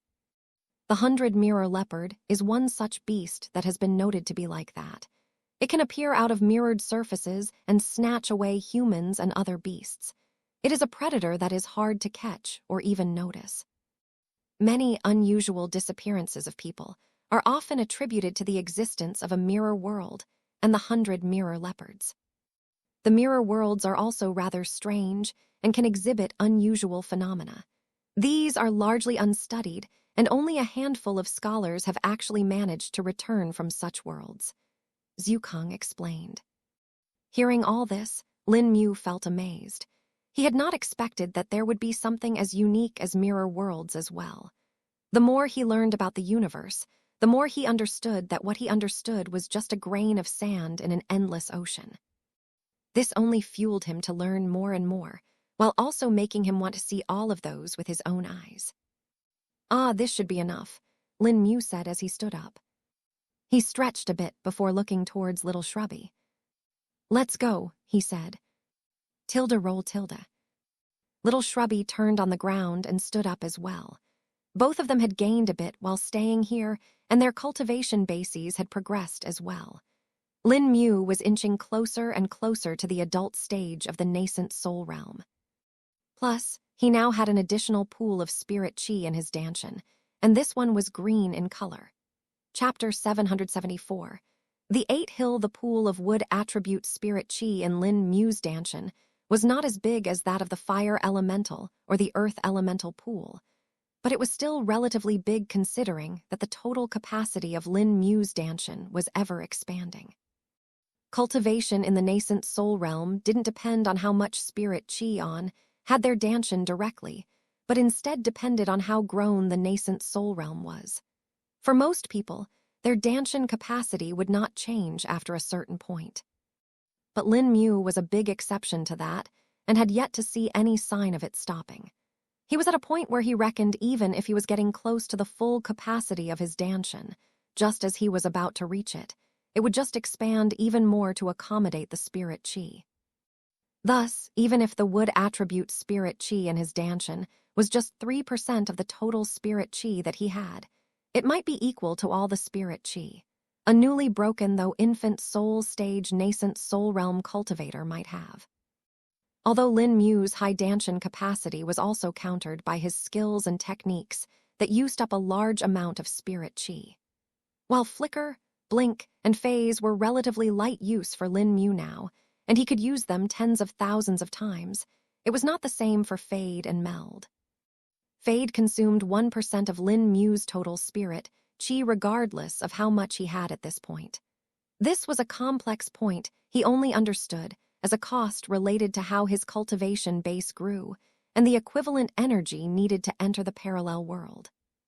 As for meld, its consumption was relative to how long and how much of an area Lin Mu controlled. If he controlled it for too long or too large of an area, the consumption would increase exponentially. Though Senior Zhukang had told him that if he could better his proficiency with the skill, he would be able to reduce the consumption even more. Then there was the boulder collapsing fist. Each form of it used either vital energy or spirit chi, and the quantity used could be varied as needed by Lin Mu, but the minimum number was still 1% of his total capacity. As such, Lin Mu knew he had to keep these skills as his trumps cards. Even if his cultivation base grew, he couldn't just keep on using them blindly and expect to be fine. He would need to diversify his skills, and that was exactly why he was focused on bettering his body. If just his body was strong enough to take all the hits and deal enough damage without even needing the spirit chi, Lin Mu would be far more powerful. Thus, furthering his body cultivation was key to this. The way he thought of it was that his 5 treasures realm cultivation base was now for general fights and long-term sustained fights, while his spirit chi cultivation would be for the specific situations where he could not deal with it using his body. With his new path decided, Lin Mu now knew how to proceed. Before, he was moving a bit blindly on the path of cultivation. He knew that he had to defeat Gu Yao, but did not know how he would be fighting. But now he knew it very well. All he needed to do was to keep on progressing, and he'll be able to take the man down. While pondering on all this, Lin Mu reached the 6-pointed lake with the cloud-crowned banyan tree in the center of it. "Here we are. The 8 hills should be close from here now," Lin Mu said as he took a look around.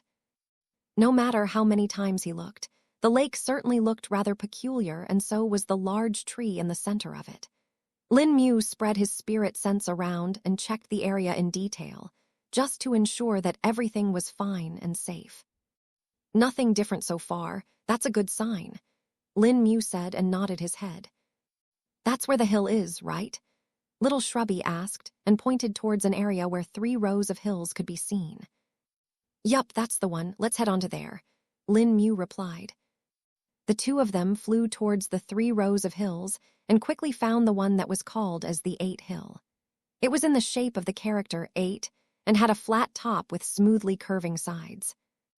It was rather peculiar, and Lin Mu guessed that it was actually made by someone to look like this.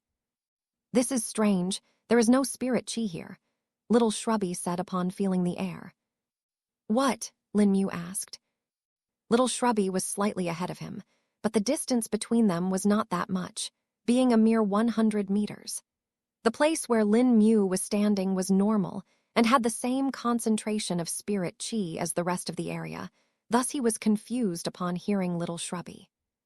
He moved towards Little Shrubby, and at the 50-meter mark, he sensed the change. As if the place was in a vacuum, the spirit chi in the area was dead zero. Lin Mu could feel no spirit chi at all in this part, which was rather strange. What is this? Lin Mu looked around and let his spirit sense wander. They were currently in the center of the top of the 8 Hill, and it was only this area that was void of spirit chi. Since Lin Mu could not sense anything in the air, he let his spirit sense pierce through the ground. It did manage to enter up to a depth of 100 meters into the hill, but after that, he felt a strong tug at his spirit sense. Chapter 775. The strong suction force feeling the tug, Lin Mu became alert. He knew that if something could pull on his spirit sense even now, after being refined this much, there must be something strong behind it. Lin Mu very carefully let his spirit sense descend even more, but realized that the tugging force was getting even more strong. Damn, if I let it go further, it will just end up ripping my spirit sense. Lin Mu understood. What did you find? Little Shrubby asked, seeing Lin Mu's reaction. I don't fully know either, but whatever it is, it can pull spirit chi of any kind, it seems. Even if it is in the form of spirit sense, it seems to be strong enough to pull it. I think that is also why there is no spirit chi in the area, Lin Mu replied. Little Shrubby tilted his head in confusion and looked towards the bottom. After a few seconds, he spat out a small ball of fire towards the bottom. Lin Mu and Little Shrubby then saw the ball of fire falling towards the surface of the hill. The place where it fell was scorched a bit, but then the ball of fire started being sucked into the ground. Seeing this, Lin Mu and Little Shrubby both raised their brows. One must know that the ball of fire had enough spirit chi to continue burning, even if it fell on the ground for at least a minute. Thus, it was not just normal fire that would be extinguished like that. Instead, the ball was pulled into the ground easily. Lin Mu followed behind it with his spirit sense and saw that the ball was transformed into a drop of fire elemental spirit, chi anal quickly pulled to the bottom of the hill. The 8 Hill was just over 200 meters tall, and thus the maximum depth that Lin Mu reached with his spirit sense was just half of it. This is certainly very strange. What could be sucking all spirit chi like that? Some beast or some treasure perhaps, Lin Mu wondered. The location from where the former advisor Chu left, was it close to this place? Zhukong asked. Yes, Senior, it's there, Lin Mu pointed towards a pair of hills. The hills were very common-looking and would hide very well in any background, but if one looked closer, they would find a small black patch between them. This small black patch was actually a large boulder that was blocking the entrance to an underground cave. So that's where he hid the formation array. I think this place and that might be linked, Zhukong said. How so, Senior? Lin Mu questioned. Why don't you go down to the bottom of the hill and see? Check what's hidden beneath the ground, Zhukong replied. Lin Mu nodded his head and agreed. Just wait here, I'll go take a look, Lin Mu said to Little Shrubby. Okay, Little Shrubby replied and spread his spirit sense around. He knew now to keep an eye on the surroundings, seeing just how many beasts there were in this place. Even Dao Shell Realm beasts could pop up at a moment's notice, and thus it was better to keep alert. Lin Mu then sank down into the hill using phase and kept on freely sinking. In just 5 seconds, he was at the 100-meter depth. This is where the suction's force got stronger, Lin Mu said as he very carefully extended his spirit sense. He made sure to not let it go beyond 10 meters, as after that, his control over it would weaken under the suction force. Lin Mu certainly did not want his spirit sense to get torn here. Nothing here, need to go deeper, Lin Mu said and sank down further. Soon he had reached the same level as that of the hill's base. He could be said to be at the ground level now. Damn, the suction force is even stronger, Lin Mu said and retracted his spirit sense to only a 5-meter range. But even here, there was nothing for him to find. He wandered around in the hills searching for the source, but did not find it at this level. Do I really need to go deeper? Lin Mu muttered. Gritting his teeth, he sank down even more deep. This time, he slowed his speed and kept an eye on the suction force. The force kept on increasing more and more and became the strongest at about 50 meters below ground. At this point, Lin Mu could not release his spirit sense from his body at all, or it would get torn. Bah, may as well see what's even deeper, Lin Mu thought to himself and went deeper. But here was when the things changed. The suction force actually decreased here, and by the time he was 100 meters from the strongest suction point, it was completely gone, allowing Lin Mu to freely use his spirit sense. What the? Lin Mu was now confused. He had thought that something would be hidden beneath the area with the strongest suction force, but it was nothing here. See, I told you it might have something to do with the cave. Go back up and follow the area. It should now be moving in a horizontal manner instead, Zhukang suggested. Lin Mu did as was told and went back up and moved horizontally toward the direction of the cave. This is like a tunnel, but for spirit chi, Lin Mu understood. It might actually be a formation array, Zhukang said. Of course, with a suction force as strong as this, barely anyone would be able to prove it without hurting themselves. No wonder it could stay hidden so well. Lin Mu understood. This is one of the more complex methods of hiding a formation, but to more experienced masters, this is also the quickest way to find such formations, Zhukang replied. Lin Mu nodded his head and followed the tunnel, all the way to the cave where the former advisor had escaped the sinkhole from. Chapter 776, a formation nexus the distance to the cave, where the former advisor Chu built the teleportation formation array to escape the wandering sinkhole, was about 1 kilometer away. Lin Mu could feel the suction force getting a bit turbulent the closer he got to it. He also realized that the tunnel was slightly below the cave. Lin Mu reached it after about 10 minutes and saw what looked like a vortex below it.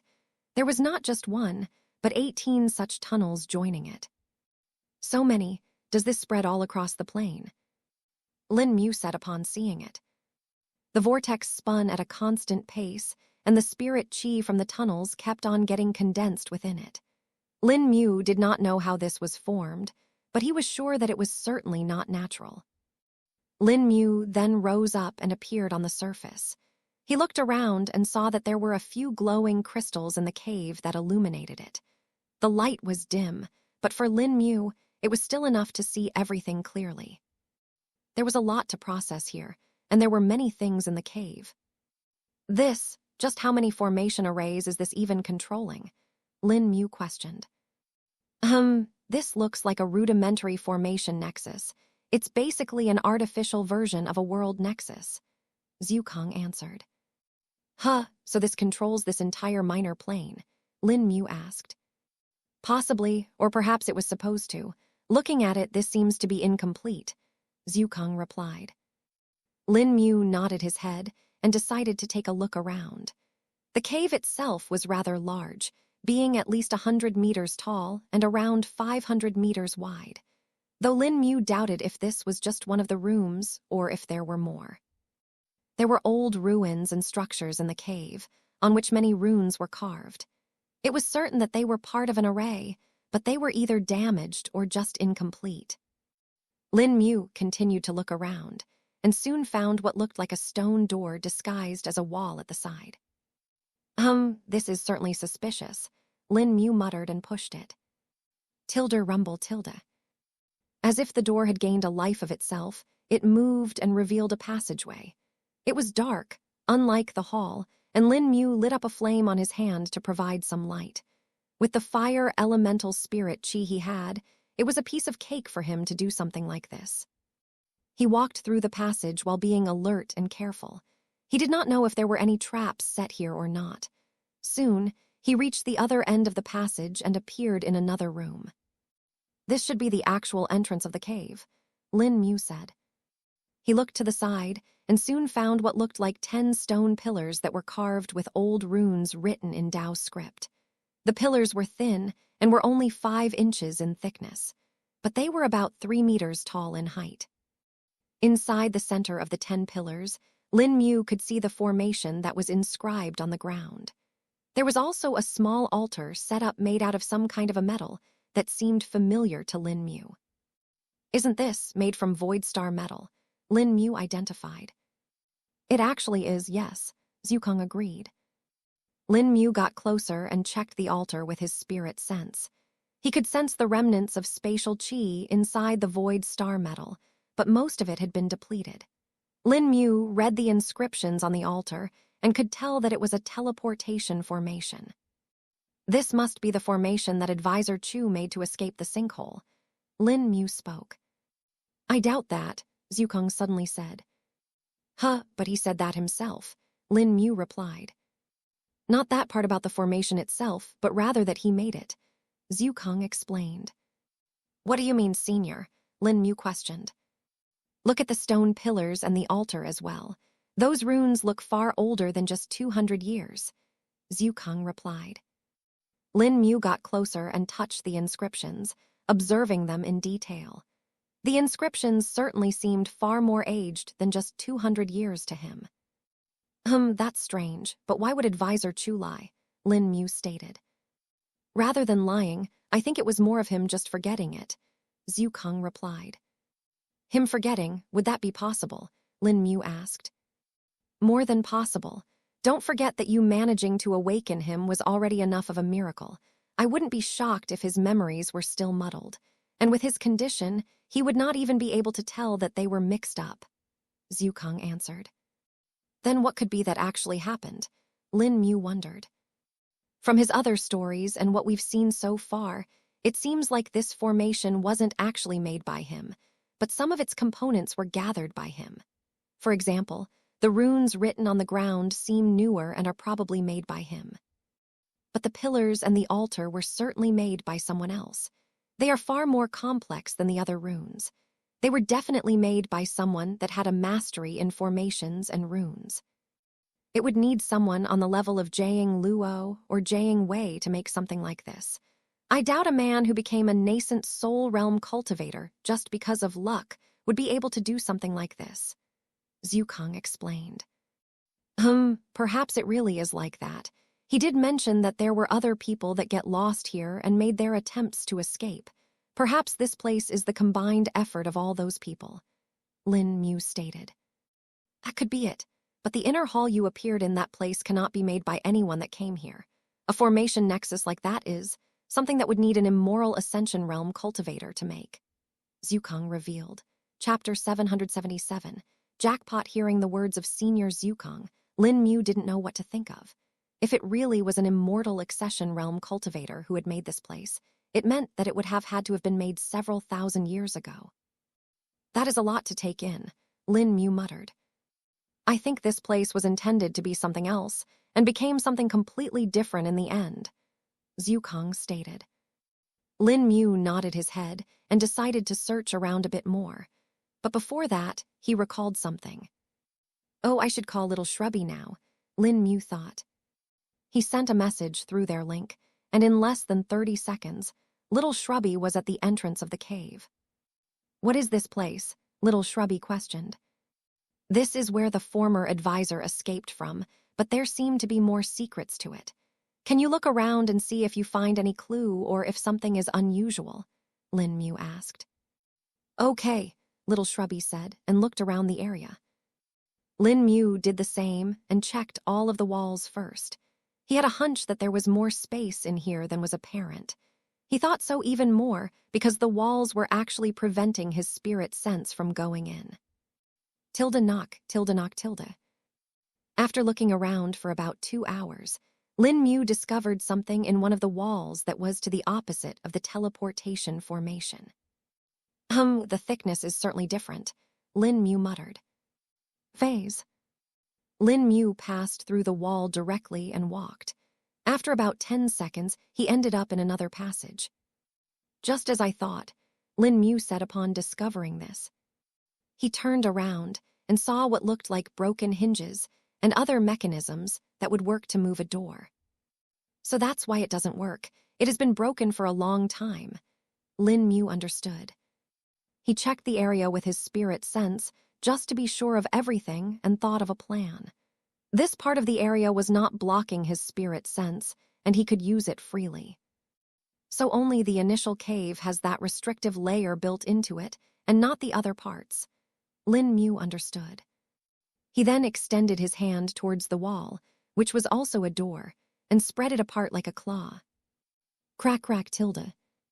Lin Mu's fingers dug into the solid stone door and grasped it tightly. Tilde rumble, tilde. Lin Mu then pushed on the door and it started to move. Tilde dang, tilde. Finally, the door was fully open and Little Shrubby could be seen standing behind it. Another secret passage, he asked. Yup, seems like it, Lin Mu repelled. With the door open, Little Shrubby could enter it now as well. The master and beast continued through the passage, finally reached another door. This place is deeper than the previous cave. Lin Mu could tell from the angle that they had walked. Let's see what's behind this, Little Shrubby said. MMHMM. Lin Mu hummed in response and placed his hand on the door before pushing. Tilde rumble, tilde. Dust fell from the door as it finally swung open slowly. Behind it, Lin Mu could see what was basically a mountain of gold. What in the name of heavens? Lin Mu exclaimed. He walked in and looked around the entire hall, finding more gold and many other treasures. There were literal mountains of gold made from ingots that were stacked up in the front and behind them. He could see several other such mountains, but of different metals. Lin Mu could identify some of them, but many of them were unidentifiable to him. There were other things such as calligraphy scrolls and paintings here as well, but Lin Mu could tell that they were actually components of formations as well.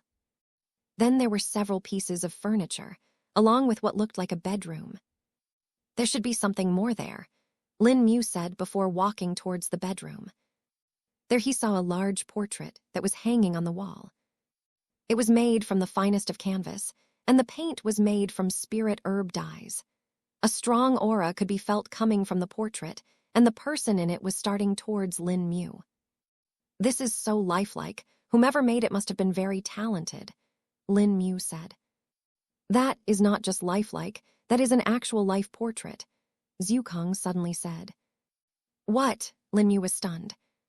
He had heard about life portraits before and had also read about them in the memoirs of the lost immortal. They were basically a medium that the cultivators used to pass on information after their death. These life portraits were very hard to make and could only be made by a person who was a spirit painter. It was one of the more uncommon occupations of a cultivator, and not many actually practiced it. The spirit painters could make a portrait of a cultivator and then use a wisp of their soul to imbue life into it. Once this was done, the portrait could actually animate itself and start to speak. But the thing about this was that not just any spirit painter would be able to do something like this. It was a very high-level skill among the spirit painters, and one that was at the immortal ascension realm might not even come close to being able to do it. If it really is that, then why is it not speaking? Lin Mu questioned. It must have gone dormant. Life portraits don't have an indefinite existence. They can actually be aged over time, and the soul wisp in them would fade away after a certain item period. To prevent this, they will enter a dormant state if there is no need for them to be active. This is possibly the case for this as well, Zhukong answered. Then there is only one way to confirm that, Lin Mu said and approached the painting. Chapter 778, Kong Hudao Lin Mu's hand extended and touched the frame of the spirit painting. The moment he did so, a wave of spirit chi emanated from the portrait. Then, in the next second, the painting moved and blinked. Lin Mu stepped back and stared at the portrait for a few seconds. The person in the portrait seemed to be doing the same thing, and it was evident that it was trying to figure out what was happening. Just like a person who had woken up from a deep sleep, the person in the portrait was a bit disoriented. He looked around and then back at Lin Mu, who was staring at him. So it is finally the time, the man in the portrait spoke. Lin Mu was a bit confused by the choice of the man's words. After ask these years, no wait, how long has it even been? The man in the portrait questioned. I don't know how long it has been for you either, Lin Mu replied. What year is it? The man in the painting asked. 316th year after the advent of the third Zhou Emperor, Lin Mu said, recalling the date. Zhou Emperor, who the hell is that? The man in the portrait said. The emperor of the Great Zhou Empire and the Great Zhou Continent, Lin Mu replied. Great Zhou Continent? What? This does not seem right. Am I even in the right world? The man in the portrait questioned.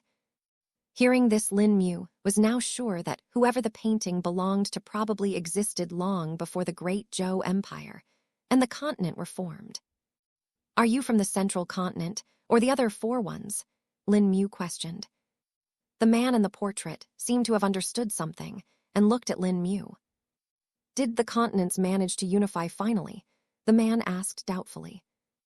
Yes, they did. They did so over 9,000 years ago, Lin Mu answered. And 9,000 years, am I too late? The man in the portrait questioned himself. Lin Mu knew that there was a lot of confusion and wanted to know who the man was. Who are you and what is this place? Lin Mu questioned.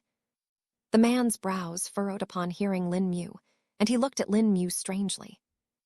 How do you not know me? If you don't know me, how did you even enter this place? The man questioned. Lin Mu was now even more confused and didn't know what the man was talking about. I just entered from the cave entrance at the top, Lin Mu answered, not telling the man about his real method of entry yet. Impossible. Without the key, you cannot even find the cave, not to mention enter, the man said. And if you found the key, you would very clearly know who I am. Lin Mu now understood what the problem was. So there was a key to this place that was probably in a different place. Obtaining that key would probably tell more about this person and also give one the entry to his cave. This place is definitely an inheritance ground then, Lin Mu thought. No, I did not find any key. The entrance to the cave was already open when I came. Plus, I'm not the only one that came here. There have been many before me. Perhaps one of them had the key and opened the cave, Lin Mu stated. That is impossible. If the cave was ever opened, I would have known, the man said. We'll just keep on going in circles like this, Lin Mu thought. Seems like I need to tell you about the current situation then, Lin Mu stated. The man in the portrait furrowed his brows and then nodded. Go on then, the man in the portrait said. Lin Mu then went on to explain everything that he had learned about this place and all that he had seen. He told the man about the current name of the minor plain, about it being called as the Wandering Sinkhole, and how hundreds if not thousands of people had been lost in here. It took Lin Mu about 2 hours to finish explaining everything, during which the man in the portrait listened silently. And that's about it all. Lin Mu finished his explanation. The man in the painting sighed to himself and rubbed his forehead as if a headache had assaulted him. Never thought this would end up happening to my clan's inheritance ground. The fates are cruel and unkind, the man said in a sorrowful tone. This is your clan's inheritance ground. What clan are you from? Lin Mu asked. The man sighed to himself and looked at Lin Mu. Since you have managed to come this far, you may as well be the inheritor now, although you will still need the key to become the true owner, the man in the portrait said, much to Lin Mu's shock. Me, the inheritor, Lin Mu said, feeling shocked. I am Kong Hudo, the last ancestor of the Kong clan of the Western continent, the man revealed. Hearing the name, Lin Mu felt like a bell was struck. He immediately recalled information about the Kong clan. The Kong clan, the #1 clan of the Western continent, Lin Mu inquired. Indeed, I am the last ancestor of that clan, or was, Kong Hudo replied. I thought the Kong clan was exterminated and everyone from it died, Lin Mu said. We were indeed. I managed to escape at the expense of my clansmen who chose to sacrifice themselves to forcefully teleport me to the central continent. They wanted me to take revenge for the clan, for the continent, and all those that had died, Kong Hudo replied. Lin Mu's brows furrowed, and he felt like several of the events did not match up. What exactly happened? Can you tell me in detail? Lin Mu questioned. Fine, this will take a bit, Kong Hudo replied. Chapter 779. The Kong clan's fate. Kong Hudo took a deep breath as if he was still a real human and started to speak. As you already know, I am or was the last ancestor of the Kong clan. My clan was exterminated by the invaders during the Great Invasion. The alliance of the 3 continents had chosen to unite them and had laid down a great plan. Unfortunately, before the plan could be fully completed, the Yao clan managed to summon a great beast in the pseudo-immortal realm. This beast destroyed and killed all the people of the continent, and only a few that were already on their way to escape managed to survive. I tried to fight the beast, along with several other sect patriarchs and the clan heads of the Western continent. All of them died, but did manage to injure the beast fatally. But then the beast decided to detonate itself in its blind rage. Many of my clansmen and others had already died, but they did not want me to die as well. They wanted vengeance, and thus they, forcefully, against my wishes, teleported me away to the central continent. They also passed on the anchoring formation plate of our sacred grounds to me, and then the beast finally detonated. Unfortunately, despite their best wishes, I was already injured and my life was running out. Knowing that I would not have long to live and take vengeance, I decided to enact a different plan. It was also during this time that some of the invaders managed to detect my presence and chased me down. I ran and ran since I was in no condition to fight. Finally, I decided to take a radical decision. I unleashed the anchor of the sacred grounds and pulled all of the invaders that were chasing me inside it. Then, using the powers of the formation, I killed them all inside there. But now that the sacred grounds had been unleashed again, they could not be moved anymore. And without the right location, they would not be able to exist for long without being broken. Thus, I did what I had to. Using myself as the base, I changed the entire formation array of the scared grounds. I turned it into a minor plane and attached it to the world. But this time, I made some other changes. The sacred grounds would not have a fixed location so as to prevent the invaders from finding it, and if they did so, they would be trapped inside it. Only those that are natives of this world would be able to escape it. But that was just one half of my plan. I also wanted vengeance against the invaders. Thus, I chose to allow the sacred grounds to choose anyone as long as they were of this world and worthy enough to become the inheritor. They would have to fulfill one condition, though. They would have to exterminate the Yao clan and the Northern Alliance along with all the invaders, Kong Hudo explained. Hearing this, Lin Mu was stunned. He had not expected there to be such a story behind this place. I guess I have some good news for you and some bad news as well, Lin Mu spoke. What is it? Kong Hudo questioned. The Northern Alliance was exterminated a long time ago along with the Yao clan, Lin Mu answered. And what's the bad news? Kong Hudo asked, his brows furrowed. They have made a comeback in the recent years. They even managed to call another invader from a different world, Lin Mu replied. Cursed fates, has this world been forsaken by the heavens? Kong Hudo said in frustration. There is more, Lin Mu said, and explained all that Gu Yao had done and gave him a bit more information about the invader and how it could control beings. Hearing this, Kong Hudo was stunned. This is even worse, Kong Hyudao said in a helpless tone. I know, and that's why I, along with a few more allies, are looking to stop them, Lin Mu replied. If it really is as you say, then it is impossible for your cultivation base. Even immortal Ascension Realm cultivators have perished, not to mention nascent Soul Realm cultivators like you. They have perished in the 6 digits, Kong Hyudao stated. It seemed like he had already given up hope and had suffered a lot. No, I will defeat them. They took my parents from me, and they killed a lot of people that were my friends. I shall not let them do whatever they want. As for the invader, it shall perish too, Lin Mu said with determination. The moment he did so, a character appeared on his forehead and let out a glow. Kong Hyudao saw the character and was stunned. Ordained, you are ordained, Kane Hyudao said out loud. I am indeed. I became ordained by the world's will when I accepted its mission to exterminate the invaders and the traitors of this world, Lin Mu replied. So all hope is not lost. If you are an ordained, then this is fate finally favoring us. You will be the right person to inherit this then, inherit the vengeance of my clan, Kong Hyudao said in a serious tone.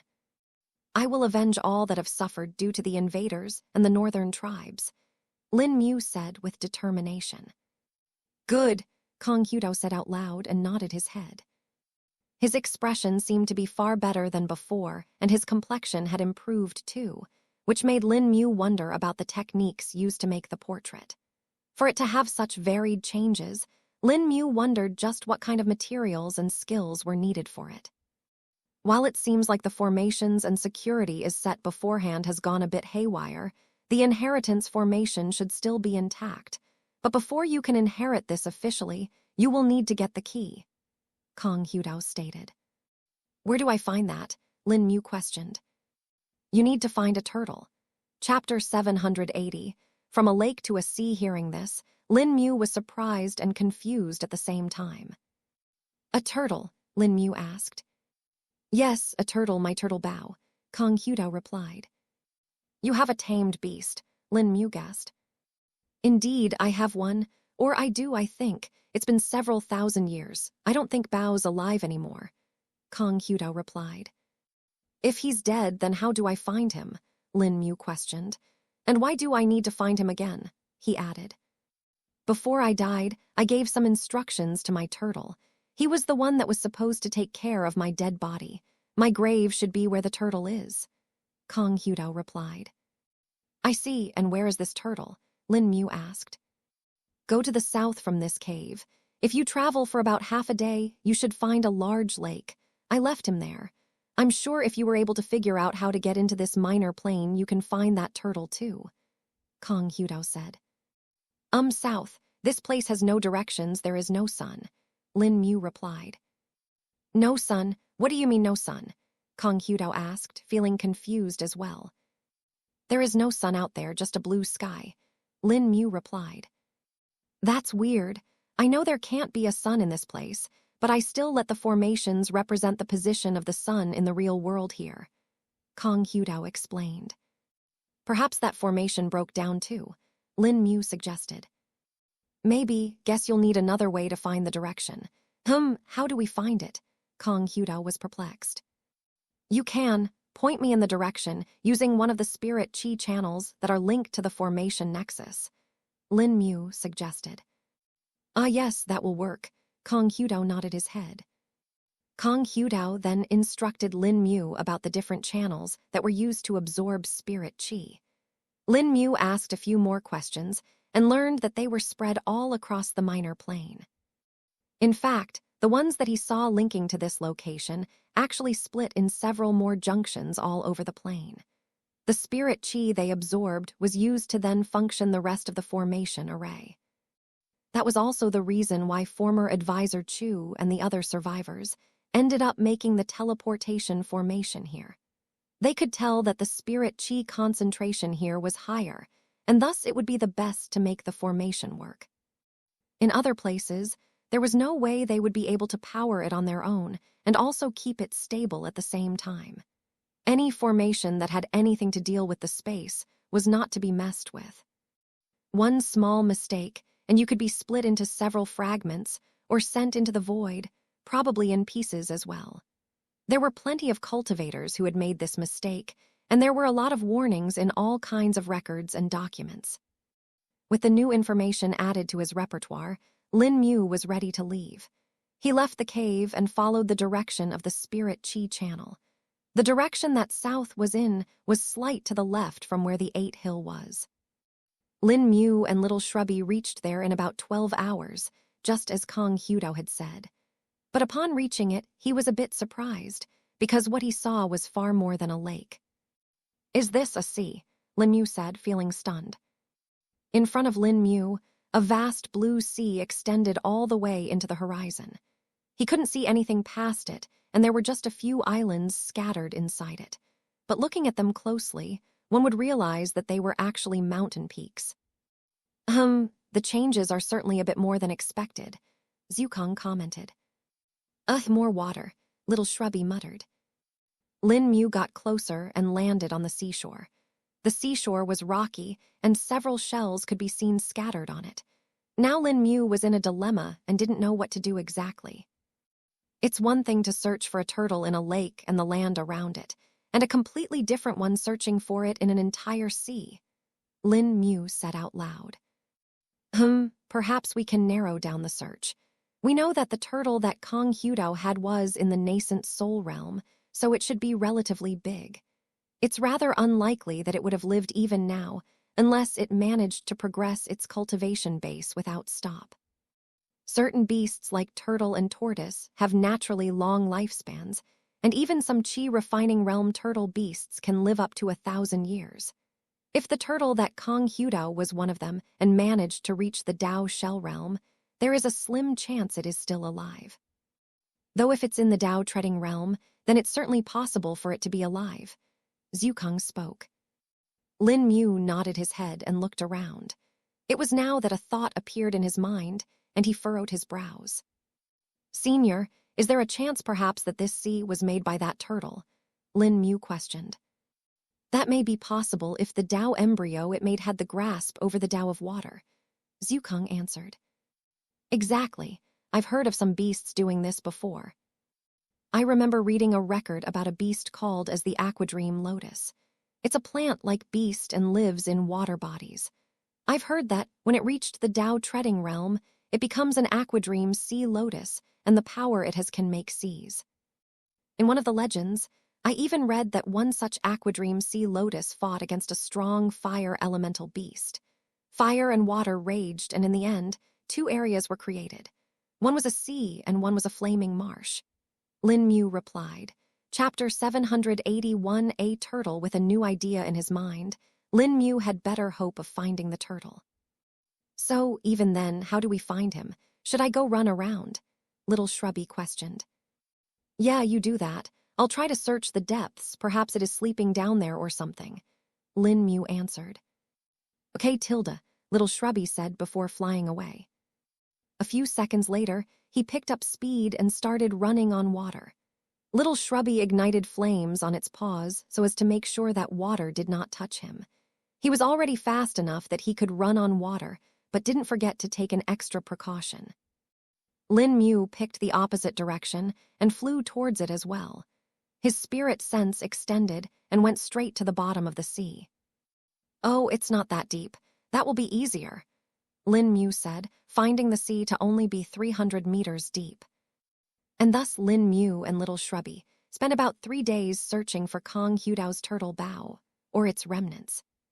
Kong Hudao had said that even if his turtle died, its shell should have still stayed intact. It was a strong shell and could not be damaged even by Dao shell realm beasts, so it should be a good way for Lin Mu to track it down. Alas, even after 3 days, there were no signs of the turtle. Little Shrubby had already made several trips around the entire sea with his speed and was still unable to find the said turtle. Lin Mu had barely covered 10% of the sea in this time and was lost about it as well. "This won't work, will it? If I keep on doing this, the time for me to return will be very close," Lin Mu said. Crackle, crackle, Tilda. "We can try for some time more and the return, I guess," Little Shrubby replied as he blew some flames onto a large bronze cauldron that was boiling. A delicious aroma was emanating from the cauldron, and it was evident that some spirit beast was currently part of it. Stir, stir, Tilda. Little Shrubby's prosthetic hands slowly stirred the stew in the cauldron at a steady pace, and it gently bubbled. Yeah, I guess that's the only option now. Lin Mu nodded his head. He and Little Shrubby were currently resting on one of the islands in the middle of the sea. They had decided to take a little break since it was not really working out for him, and food was the only thing that would motivate them a bit. Plus, they had accumulated plenty of nascent soul realm beasts' corpses and spirit herbs, so it was the perfect time to use them. According to Little Shrubby, this was also cultivating in a way and was certainly not a waste of time. Lin Mu laid on the rocky ground and looked around. The sea was rather still and empty. This was another surprising thing he had learned. In the entire sea, while there were normal aquatic animals, there were no spirit beasts. Usually, this would point to there being a Dao Shell Realm beast living here, but Lin Mu and Little Shrubby had already established that there were none by now. Besides, if there really was one, the beast in question would have probably been agitated by now. Lin Mu and Little Shrubby had already seen about 10 Dao Shell Realm beast territories by now and had learned enough about them and their behavior. Unless they were overtly aggressive, they usually won't come out of their territory. Unless, of course, they were hungry and came to hunt. Bow, bow, bow, where are you? Lin Mu said out loud. Tilda rumble Tilda. Suddenly the ground started shaking, and the stew that was boiling in the cauldron started to spill out. My stew, Little Shrubby yelled, and the 5 hands flew to clasp the cauldron immediately. Lin Mu became alert and spread his spirit sense around. An earthquake? Lin Mu questioned. He could see ripples spreading in the sea everywhere, and waves were rising up as well. Tilda whoosh Tilda. A few seconds later, Lin Mu saw the water at the side of the island shift and create a lot of noise. Bubbles started coming out of the water, alarming Lin Mu. His spirit sense checked the area, and he found something to be rushing up from the bottom. What is this? Lin Mu wondered. He entered a defensive stance, just in case, and was ready to escape at a moment's notice. Finally, the water parted and a large pillar rose up from it. It kept on rising up, and after a certain point, Lin Mu realized that it was actually curved and seemed to be attached to the side of the island. What the? Lin Mu said in shock as the pillar rotated. Once it had turned 180 degrees, Lin Mu saw a pair of eyes and a large mouth on it. It was a head of some creature and seemed familiar to Lin Mu. Bow? Lin Mu questioned. A spray of water shot out straight up from the nostrils of the creature as it looked at Lin Mu. How do you know that name? An old and deep voice rang in Lin Mu's mind. The voice had no direction, and Lin Mu felt a bit of a headache from its intensity. Too loud, Lin Mu muttered. He forcefully calmed himself down and looked at the beast. I am looking for a turtle named Bao, Lin Mu replied. And why are you doing that? The voice questioned again. I am sent by Kong Hudao to find him and his tomb, Lin Mu honestly answered. Is that so? Very well, I shall take you to him, the voice said again. Are you Bao, or do you know where he is? Lin Mu questioned the beast, who he was certain was a turtle as well now. I am not Bao, I am his son Xiaobao, the beast stated. Chapter 782. A great island turtle hearing the words of the beast, Lin Mu was surprised. He was even more surprised because he had been unable to tell that it was a beast or that there was a beast nearby. There were simply no signs of it nor the aura of a beast. But for now, Lin Mu knew he needed to see where the beast was about to take him and how. So, you are gonna bring us to your father. He's alive, Lin Mu questioned. He's not. He died about 1,000 years ago, Xiaobao answered. I'm gonna take you to his grave. Lin Mu raised his brows upon hearing this. 1,000 years ago, that's still almost 7,000 years of lifespan. Isn't that even more than an immortal Ascension Realm expert? Lin Wu thought to himself. Like I said, some beasts have naturally long lifespans, Some physiques have that factor too, including some cultivation techniques. Even you Lin Mu are like that. Zhukang suddenly said. I am too. What do you mean, senior? I have 1,000 years of lifespans right now. Lin Mu said. No, you don't. You have 2,000 years of it, perhaps even a bit more. Zhukang replied, much to Lin Mu's shock. What? Lin Mu internally exclaimed. Did you forget you are practicing both qi cultivation and body cultivation? Zhukang said with a chuckle. It finally struck Lin Mu. Of course, why would a cultivator want to practice both of the paths when they would have to spend a long time and a lot of resources? Having twice the lifespan makes sense. Lin Mu understood. It is also the reason why many cultivators, when they reach the end of their lifespan and are unable to progress anymore, try to practice other paths of cultivation. Of course, this is often useless as one cannot simply do that as many issues can arise. This is why one needs to cultivate from the start or completely destroy their cultivation base and start over again. But for people that are already at the end of their lifespan, that is not really an option. Zhukang explained. Hearing this, Lin Mu was rather dazed now. Finding out that one had twice as long to live than they expected was, of course, shocking. It was even more shocking as it was over 2,000 years. And I'm already close to breaking through. Once I reach the Dao Shell realm, how much more will I have? Lin Mu said. Your longevity will simply be the sum of the normal lifespan of both paths, and a little bit added on top of that. The extra lifespan at the end is rather varied and hard to estimate. You've already seen the example of former advisor Chu. He spent 9 extra months living, and then you extended it by another month. Zhukang replied. Lin Mu nodded his head and knew that this was enough for him now. Having to not worry about enough time to live was a pleasurable thing and left one free to do a lot. Though Lin Mu also knew that he was lucky in this aspect till now. He had been fortunate enough to progress very fast and have almost reached the adult stage of the nascent soul realm at the age of 20 years. In the Ziofen world, it was already something that had not been seen ever before. As for the higher worlds, Lin Mu did not know what the record was, but he did know that there were cultivators that were born immortals. He had read about them in the memoirs of the lost immortal and didn't know how that was possible or how that worked. While Lin Mu was in thoughts, he suddenly felt the island shake again, and it then started to move. What? Lin Mu looked around. What's happening? Lin Mu questioned.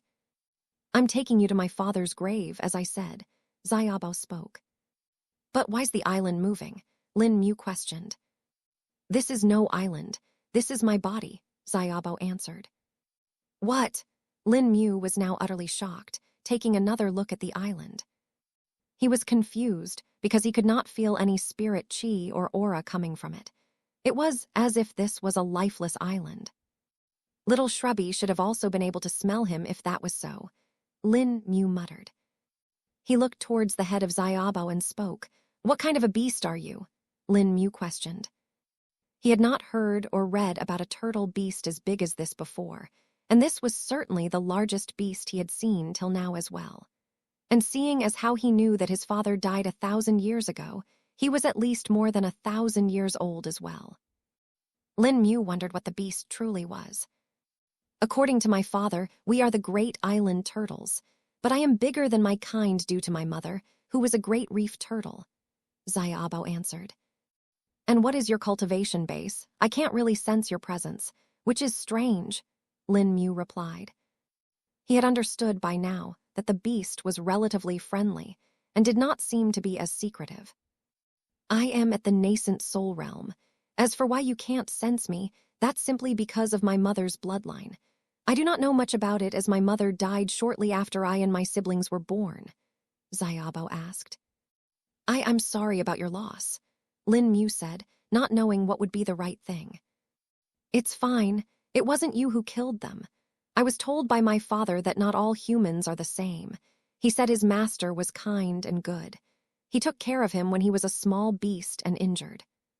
It was also because of his master that he managed to live his life, and he taught me the same, Xiaobao revealed, making Lin Mu furrow his brows. Chapter 783. Kong Hudao's grave. Lin Mu wondered what more had happened with Xia Abo and the turtle bow in the past. The humans attacked you, Lin Mu questioned. Yes, I don't fully remember as I was small, but I and my brothers were less than a year old when some humans came around. My father thought they were sent by his master, or were the ones that his master had talked about. He went to meet them, but met with an attack instead. The humans did not even speak and just attacked. My father resisted them, but there were more of them than he expected. Some of those reached my mother and attacked us. She died protecting me and my siblings, and by the time my father came, only I was left. Xia Abo answered. What humans more than one? Lin Mu asked. So far from what Lin Mu had seen, while there had been hundreds if not thousands of humans that had managed to enter the wandering sinkhole, it was not at the same time. And even if they were, Lin Mu didn't think it would be a large number. There were over 30 from what my father told me, all at the nascent soul realm, Xia Abo replied.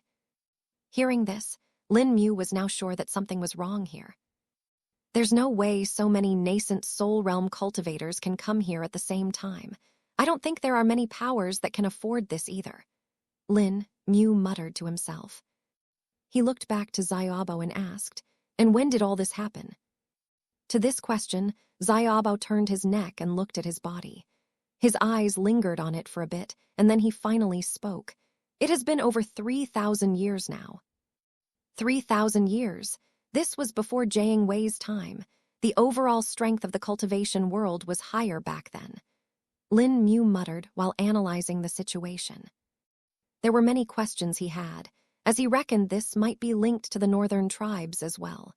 He didn't question the beast anymore and just watched as he carried him to another island.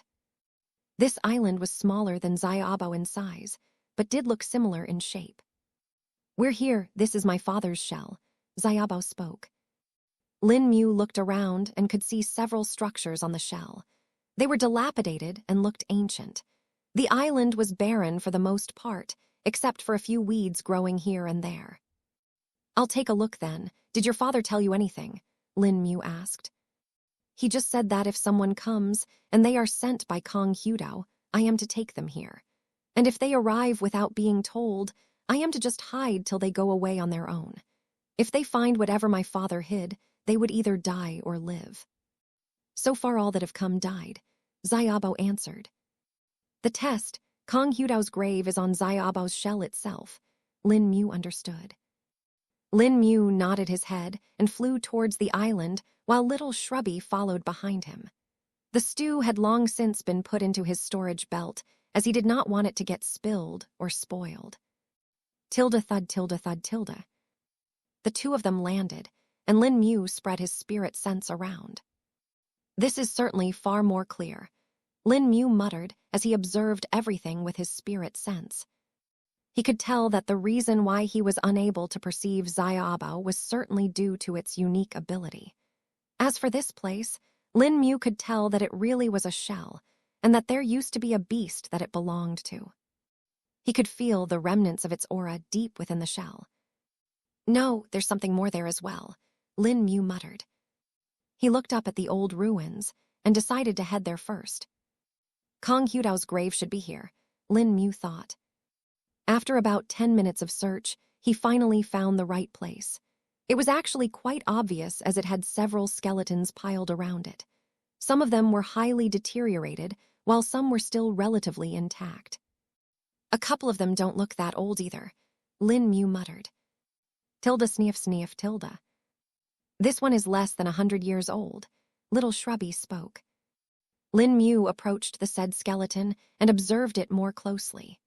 The clothes that it was wearing were mostly tattered, but since they had lasted this long, Lin Mu reckoned they were probably spirit clothes. Looking at the style, it seems to be of some sect, Lin Mu said.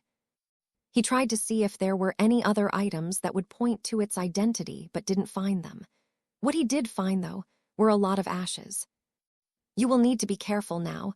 There might be a rather dangerous formation here, Zukong warned. Lin Mu nodded his head and became more alert. He entered the ruin and saw what looked like a stone coffin in the center. There were a few words written on the lid of the coffin that Lin Mu discovered.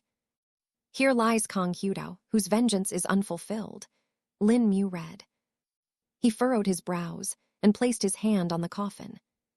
The moment he did so, hundreds of runes started to appear around him and arranged into a formation array. Lin Mu could tell that many of them were powerful formations, but they were conditional. They would not activate until certain conditions were fulfilled, which he guessed would depend on the test. He then felt his vision go dark, and he appeared in a rather plain-looking room. "Is this the test?" Lin Mu questioned. "Are you an invader?" A voice was heard from behind. Lin Mu turned around and saw none other than Kong Hudao. "No, I am not Kong Hudao," Lin Mu replied. "Rather, I have been ordained by the world's will," Lin Mu added. The character appeared on his forehead, showing the proof. Kong Hudao saw it, and his expression visibly changed. "Finally," he said with relief. "You pass, and I can pass on too." With these few words, he faded away. Chapter 784, A Key and Shell. Lin Mu was a bit taken aback by the entire series of events. From what Kong Hudao's spirit portrait had said, there would be a test for him, but now it seemed to be far different from before. Lin Mu's vision returned to the same ruins as before, and he understood that whatever the test was, it was now over. "That's it. I thought it would be a bit more difficult than that," Lin Mu muttered. It was even more perplexing for him, since there were so many skeletons and remains around the ruins, showed that whatever the test was, it was far more dangerous than this. Plus, the formation arrays were rather complex as well. "Seems like you being the world's ordained was enough to bypass the test," Zukong spoke. "Perhaps," Lin Mu muttered and looked towards the coffin, which had started to move. Tilde creak tilde. The coffin started to slide, and a staircase was revealed below it. "So I'm supposed to go down," Lin Mu guessed and walked towards it. Little Shrubby waited outside, since they did not know if the formations would react to him being a test taker as well. The staircase was covered in darkness, and Lin Mu had to light a flame above his hand to illuminate the path. He could see that the walls of the stairwell were made from solid rock, and the staircase was the same as well. Lin Mu walked for about a minute before reaching the very bottom of it. There, he could see what looked like a very plain-looking platform, and on that platform, a table was placed. Walking up to it, Lin Mu discovered what looked like a small rectangular piece of stone kept on the platform. "Is this the key?" Lin Mu said as he picked the rectangular stone up. It looked similar to that of a miniature jade slip, but was made from a different material. It was about the length of a pinky finger and was a greenish-yellow in color. Lin Mu used his spirit sense to probe it and could feel that there were certain inscriptions written inside the key. The inscriptions suddenly started to move, and Lin Mu felt a rush of memories in his mind. "I am Kong Hudao, the last ancestor of the Kong clan. If you have managed to obtain this key, it means you passed my test and are worth to inherit the last of the Kong clan's resources and the sacred ground. This world experienced a great calamity, and a lot of enemies pushed me to doing this. Your reward will be waiting in a cave to the north of here. The key will guide you. As for any questions you have, they will be answered there as well." A voice spoke in Lin Mu's mind. Lin Mu took a breath and shook his head after the effect of the key passed. "Guess it's time to return now," Lin Mu said. "Aren't you going to take a look below? I thought I found there to be something here," Zukong questioned. "Oh, I thought this place was it," Lin Mu said and spread his spirit sense around. He couldn't find anything within the room itself, but when he let his spirit sense descend below, he could sense something hidden there. "No, this is not the place. There is something more down there," Lin Mu said. At first, he wondered if there was another cave below, but there was no entrance around here. Phase it is," Lin Mu said and sank into the ground. For the first time in a long while, Lin Mu felt some resistance going down. "Oh, this thing is far denser than most metals," Lin Mu discovered. While Lin Mu's phase could pass through most things, there were still certain restrictions on it. For example, He could not pass through restrictive formations and barriers. He also could not pass through things that were rich in spirit chi or filled with it, a good example being other cultivators. To do that, he needed to use flicker, which still allowed that. Flicker and phase were similar, yet their scope of actions was different. The same could be said for the substance that was of exceptional density and complexity. Lin Mu might be able to pass through soil, dirt, rocks, and even metals, but certain denser materials were still hard for him to pass through. The substance that he was passing through right now seemed to be one of those things. Lin Mu looked around and found the substance to be a bit familiar. "Is this bone?" Lin Mu guessed. "You might be passing through the shell of the dead turtle," Zukong stated. "Oh, so the surface above was just normal rock and soil, huh?" Lin Mu understood.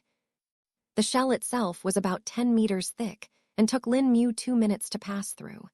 This showed just how dense it truly was, as normal rock and soil were like water to Lin Mu at this point.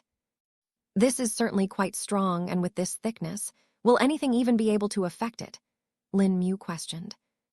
It is certainly far beyond normal. I've heard of great island turtles before and their abilities. They have large bodies that are like islands and can carry large landmasses on them. Some that manage to go above the immortal ascension realm are even able to reach sizes rivaling that of entire cities, if not states. I recall there being an ancient tale as well, about a massive turtle. Zukong spoke. "Oh, what tale, senior?" Lin Mu questioned. "There was a certain turtle beast that was so large it had an entire kingdom on its back. The people living on it never knew about it, and the said turtle disguised himself as the patriarch of a sect that he started. No one knew the reality until some disciple discovered it all and forced the turtle to reveal itself." Zukong answered. "That's interesting. What else happened?" Lin Mu asked. "I don't know much more than this. Either the tale is too ancient or just a made-up story," Zukong replied. Chapter 785. Remnant Tao Crystal. Lin Mu learned a bit more about the Great Island turtles from Senior Zukong and understood that they were often used as mounts by many cultivators. The only problem was that they were rather slow. But this didn't matter when they could carry massive amounts of weight on their bodies. Since they were impervious to most kinds of damages, these beasts were basically mobile forts. The cultivators would set up different structures on the backs of these turtles and turn them into mobile fortresses. They could be taken into a war and serve as a camp for the soldiers. Of course, this was something done only in higher-level worlds, as the low-leveled worlds would either not have such beasts in them, or would not have cultivators that could tame beasts as these. Kong Hudao could be said to be a lucky person, as he actually managed to find an infant great island turtle before. It is lucky because these beasts are hard to distinguish from other common turtle beasts before they reach a certain size. "What do you think the cultivation base of this beast was, senior?" Lin Mu questioned.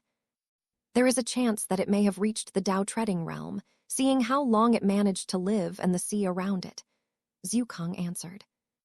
Lin Mu nodded his head and finally reached the interior of the shell. "Whoa!" Lin Mu exclaimed upon seeing the interior. He could see long and wide pillars supporting the top of the shell and beams extending from it spreading across the roof of the shell. "Are those his bones and spine?" Lin Mu questioned in awe. "They are indeed," Zukong answered.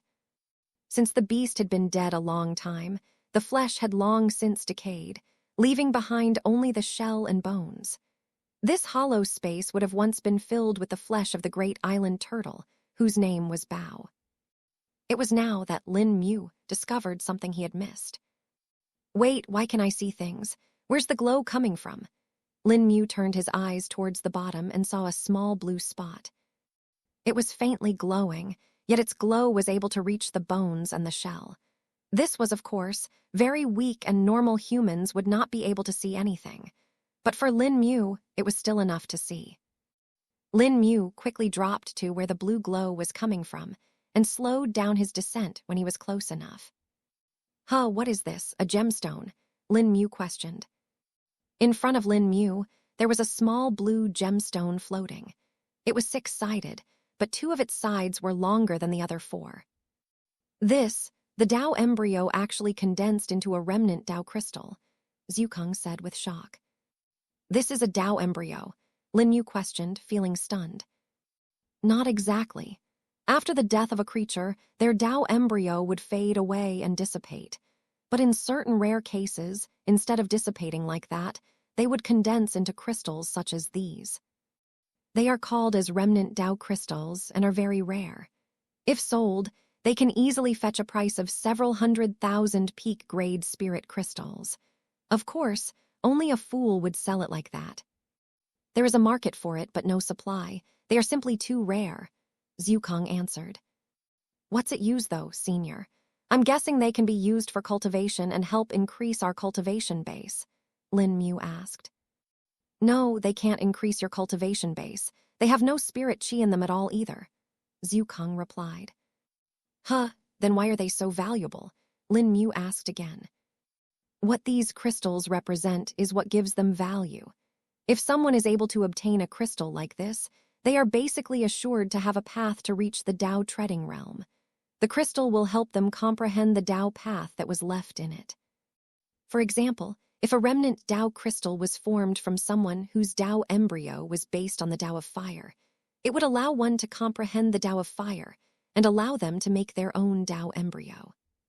Since most Tao shell realm experts are unable to do so and fail at that point, this basically gives them a guarantee that they would be able to reach the Tao treading realm. What's more is that it can actually be used more than a single time.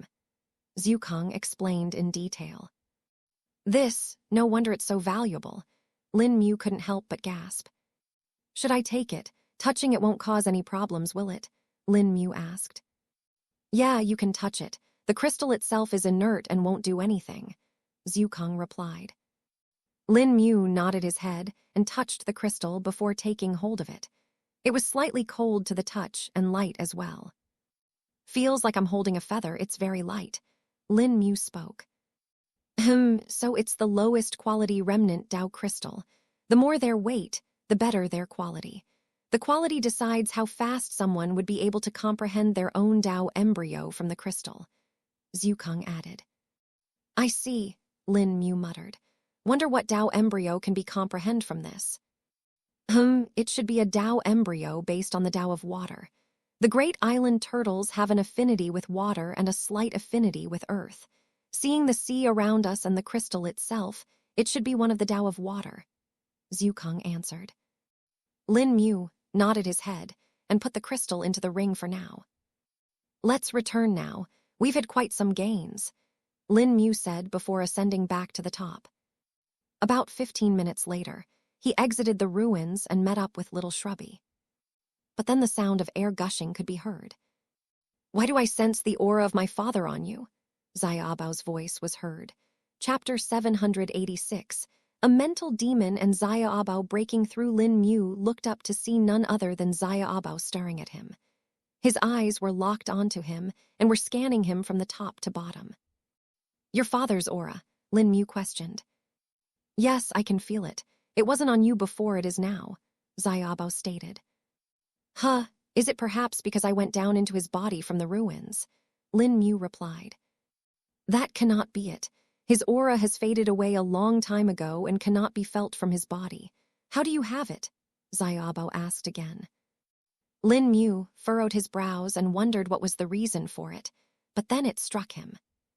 Could it be the remnant Tao crystal? Lin Mu guessed. He then thought for a bit before deciding to withdraw the remnant Tao crystal from the ring. The moment it appeared out in the world, the water around them started to get agitated. Ripples started to appear on it, and it started to swirl around the entire island, which was the dead body of Bao. That's it, that's my father's aura, Xiaobo said out loud. Lin Mu nodded his head as his guess turned out to be right. While he was a bit confused as to how there was any aura on this remnant Tao crystal, as he had not felt it at all, and he was rather sensitive to that. I think he's mistaken. He's thinking of the natural aura of the remnant Tao crystal to be his father's, Zhukang suddenly said. MMHMM, though what do we do now? Lin Mu asked after observing the reaction of the turtle. It was evident that the turtle was desiring the remnant Tao crystal. That's up to you. Truthfully, that remnant Tao crystal isn't really of use to you. While it can allow you to comprehend the Tao of water, you do not have any affinity for it, and neither do you have any skills that use it. You can sell it, of course, but that would be even more foolish. And I doubt you will want to give to other humans anyway. Another thing is, it was formed from a beast, and thus the Tao embryo would be something that is more adapted to that of a beast. While a human would be able to comprehend it from that, it would still be a bit weaker than if they did so themselves. Zhukang explained. Hearing this, Lin Mu nodded his head and looked at the turtle. Do you want it? Lin Mu questioned the beast. Yes, the beast replied without hesitation. Sure, take it then. Lin Mu gave away the crystal to Xiaobo. He did so because of several reasons, some of them being that perhaps it remaining in this place would be better than appearing in the Xiaofen world where it could add to the chaos, and the other being that Lin Mu felt a bit bad for Xiaobo. Not only was he alone all this time, but he had also lost his entire family to other humans that came here. And all that only happened because they were doing the duty that Kong Hutao gave to Bao before his death. Lin Mu himself knew that he did not need the remnant Tao crystal, and was more than confident in himself to be able to comprehend one himself. He thus watched as the crystal floated towards Xiaobo and was quickly absorbed into his head. It was as if it was a part of him from the very start and merged with his aura as well. The water that was swirling calmed down on its own, and Xiaobo seemed to be in a dazed state. His eyes were out of focus, but soon they returned to a normal state. The moment this happened, though, a strong pressure exuded from Xiaobo's body and spirit chi waves started to emanate from his body. Lin Mu felt the fluctuations and was able to sense his cultivation base for the very first time. Lin Mu's brows raised as he realized something. He's having a breakthrough, Lin Mu questioned. How's this possible? Didn't you say there is no spirit chi in the remnant Tao crystal senior? Lin Mu asked, feeling confused. I don't think the breakthrough is because of the crystal providing the spirit chi needed for the breakthrough. Rather, it is due to a mental need that was fulfilled by it, Zhukang replied. A mental need, Lin Mu wondered. After thinking for a few seconds, he understood the reason.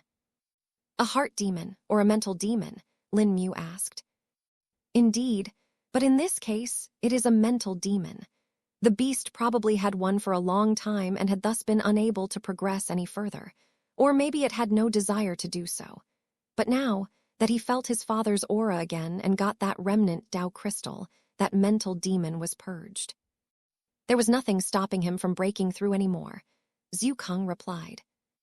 Lin Mu nodded his head in understanding and recalled some information about mental demons. Both mental demons and heart demons were something cultivators often suffered from. It was difficult to tell which was more dangerous or hard to overcome, as they could present themselves in different forms. Though the major difference between a heart demon and a mental demon was that the heart demon could actually gain a corporeal form. They mostly did so by taking over the body of the cultivator and destroying their true consciousness. Of course, this was only if the cultivator had truly reached that limit, but most would die way before that ever happened. A mental demon was not something that would ever gain a corporeal or a true form. It was part of the cultivator's mind itself and could even be said to be a form of disease. It was, in fact, something that could even plague a mortal commoner and was not limited to a cultivator. Many considered mental illnesses as a form of mental demon as well. Chapter 787. A different method to observe Lin Mu's eyes were on Xiaobo as his aura kept on increasing more and more. Observe him closely. Perhaps you'll get some tips for your own breakthrough in the future, Zhukang advised. Yes, senior, Lin Mu replied. Lin Mu knew that his spirit sense could not penetrate the body of Xiaobo already, and thus the only way for him to perceive it was through the spirit chi waves and the changes in the auras that were emanated from him. Lin Mu quickly sat down and decided to observe as much as he could and take benefit of it. He observed Xiaobao for about 5 minutes with his full focus, but was unable to see much. This won't be enough," Lin Mu said and tried to think of another method. After a few seconds, an idea did come to him, but he did not know if it would work or not. It's worth a try anyway, Lin Mu decided. He closed his eyes and took a deep breath. A second later, his lips started to move lightly and a low chant could be heard coming from his mouth. Lin Mu's eyes opened and a cold glare was emanated from it. Severing Heart Sutra, Spatial Perception. Severing Heart Sutra stilled his mind, removing everything and less from it, while also preventing disturbing thoughts from appearing in it. Then the spatial perception allowed him to peer into the body of Xiaobao without spirit sense. This was something that would not work on someone normally, and if Lin Mu did do it, he would just end up seeing the space but not the person or anything within them. But the current situation was an exception. Since Xiaobao was undergoing a breakthrough, there was a lot of spirit qi moving around. This caused the space to show fluctuations as well, and that was something Lin Mu could see. Thus, Lin Mu observed the spirit qi's movement using the spatial fluctuation as a negative contrast. This was, of course, not fully accurate, but it was more than what he was seeing before. Right now, to Lin Mu, it looked like he was seeing everything through a sheet of cloth and things seemed to be a bit blurry. He couldn't see Xiaobao's dantian or meridians. All he could see was the fluctuations caused by spirit qi, not even spirit qi itself. It was a complex situation, where he was deriving conclusions from a third factor that was indirect. Xiaobao's body started to shake as the spirit qi in the atmosphere started to pour into his body rapidly. Lin Mu could even feel a different kind of spirit qi mixed into it. Slightly diverting his attention to use spirit sense, Lin Mu sensed the new kind of spirit qi that was arising from the sea. "Is this the water elemental spirit qi?" Lin Mu guessed. Hung tilde. His attention was quickly pulled back to Xiaobao's dantian, or rather, the general area in which it was located. He could sense that the spirit qi there was getting really agitated and seemed to be moving in a very peculiar manner. It is gathering in a specific place, Lin Mu thought. He could see another small outline floating in the area of the dantian. Its shape was rather blurry and fuzzy, getting distorted every so often. But after observing it for a few seconds, Lin Mu understood what that was. "That should be Xiaobao's nascent soul itself," Lin Mu muttered. He then looked below it and saw that the spirit qi that was gathering was actually condescending below it. It was like a whirlpool of sorts had formed, and all the spirit qi was getting sucked into it. More and more spirit qi kept on getting sucked into it, and time passed by. After about an hour, Lin Mu could tell that the situation had arrived at a different stage. The whirlpool had started to fade away, and behind it, another structure had appeared. It looked to be a flat circle that was a bit deformed. Its shape was changing, and it looked to be rather flexible. The spirit qi was actually moving into this circle, or rather into the circumference of it. The more that entered it, the more the circumference expanded. After a certain point, it stopped expanding, and its form had become relatively stable. No longer did it deform and kept a stable shape. 30 minutes passed, and now the circle was growing into a 3-dimensional form from the 2-dimensional one. "It's becoming a sphere," Lin Mu said as he observed the change. Bit by bit, the sphere started to take form, and about an hour later, it was fully formed. It looked to be flickering and seemed like it would disappear any time now. "No, it's not disappearing. Rather, it is stabilizing. I can only see the spirit qi that is volatile and moving. It needs to cause a spatial fluctuation in order for me to see it. If it is calm, it would do that and it will become invisible to me again," Lin Mu analyzed. Lin Mu did not feel disappointed, as he knew that this was the eventual end of the entire process. He felt lucky that he was even able to observe this much. A few more minutes passed, and the sphere fully disappeared. And along with the disappearance of the sphere, which was nothing but the outline of the Tao shell, the dantian also disappeared. Lin Mu closed his eyes to rest them and took a deep breath. Observing for this long had put quite a lot of stress on them, and he would not be able to use spatial perception for the rest of the day or two now. Lin Mu stood up and suddenly smelled something near him. Huh, what's that aroma? Lin Mu turned around and saw little Shrubby. You're drinking the stew, Lin Mu asked, feeling bewildered. You were busy doing your thing, and I was getting bored, so I thought I may as well eat. Little Shrubby replied casually. Chapter 788. Returning to Kong Hudao, Lin Mu didn't know whether to laugh or cry upon seeing little Shrubby and just decided to join him instead. He knew that Zaya Aba would take a few more hours to fully be done with the process, and that they had time. Lin Mu and little Shrubby lounged around and ate the stew while Zaya Aba was done. 3 hours passed like this before Zaya Aba woke up and looked at them. Tilda who Tilda? A gust of hot air was released from the nostrils of Zaya Aba, and he seemed to be a bit happy. Thank you, he said calmly. That's fine. It belonged to your father, so you can keep it. I'm happy it helped your breakthrough, Lin Mu replied. I never thought I would be able to break through. I didn't think I needed to. All I wanted to do was to fulfill my father's wish, and now that is done as well, Zaya Aba said with a hint of melancholy. Hearing this, Lin Mu thought for a bit and spoke. What are you going to do now? Lin Mu questioned. Just what I have been doing all this time, I guess. Live here, Zaya Aba answered. Do you want to perhaps come with me? Lin Mu asked. To this, Zaya Aba gave that answer instantly. No, I'd like to stay here where my father once lived. I don't go anywhere else in this world either and have no need. I'm fine where I am, Zaya Aba replied. Ah, I see, that is fine, I guess, Lin Mu replied. Lin Mu didn't really want to force the beast if it had no desire to do so. He had just asked him casually and wasn't really sure either. Guess I should return now. No need waiting here now, thought to himself. We'll take our leave now, Zaya Aba. I hope you live well. Lin Mu bid him farewell. Goodbye, Zaya Aba replied. Lin Mu and little Shrubby then left for the portrait of Kong Hudao and reached it rather quickly. Since they already knew the location and the distance, Lin Mu simply got onto little Shrubby's back and reached their destination. Quickly entering the inner cave where the portrait was located, Lin Mu saw Kong Hudao. You're back, Kong Hudao's portrait awakened. I am indeed.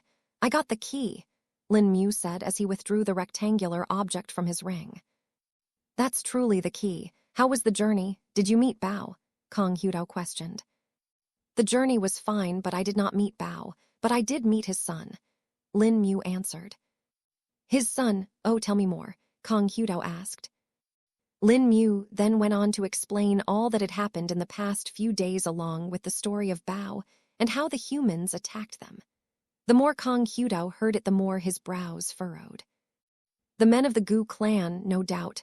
Those kinds of techniques and clothes belong to them. They are the ones that attacked Bao's family, Kong Hudao said, anger visible in his eyes.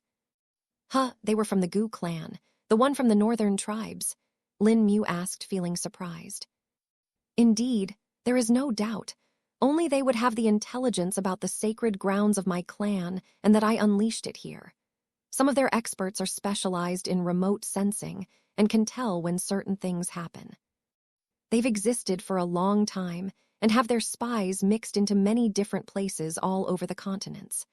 There were some in the western continent as well and had once targeted my clan.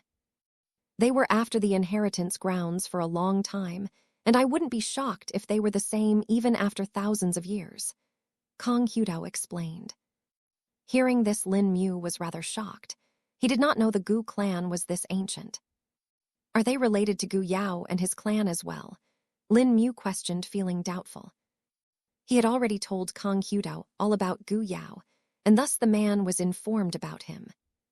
From all that I've heard from you, I think the majority of the Gu clan must have been eradicated by now, or they went into hiding. The clan that Gu Yao belongs to was probably one of the branches. Poor Xiaobo, he lost everything that he had and yet kept up his father's duty, Kong Hudao answered. I felt sad for him too and asked if he wanted to come with me, but he denied and said that he'd like to stay in the place that was his father's home, Lin Mu replied. That is probably for the best. His kind is not something that can be found in our world usually. I was lucky that I found Bao, and I didn't even know what kind of a turtle beast he was. Xiaobo is even rarer since his mother is a great reef turtle, Kong Hudao said. Oh, you know about great reef turtles? Lin Mu questioned. But not much. I didn't know about the great island turtles and only learned about them from you just now. But I've heard of the great reef turtles. There were some old records left behind by my ancestors. I don't know where they got those from, but they were certainly not from this world. In those records, I learned of a great world that was many times massive than ours. But it was also very different. Unlike our world that had land as well as oceans, that world only had water covering its entirety. And on that world, a beast called as the great reef turtles lived. I do not know where that world is or how my ancestors got this information, but I do know that no one else has it. Not even the great powers of my time do, Kong Hudao explained. Hearing this, Lin Mu's ears perked up. After all, this all sounded very familiar to him now. Senior Zukong, this. Is that perhaps the oceanic world we saw? Lin Mu said in his mind. Chapter 789, Past and Mysteries of the Xiaofan World. The description that Kong Hudao had just given was far too similar to that of the oceanic world that Lin Mu knew of. He had already seen the remnant of the oceanic world, and in the void and that combined with the other proofs he had seen, he was now sure that the two worlds definitely had something to do with each other. That seems to be true.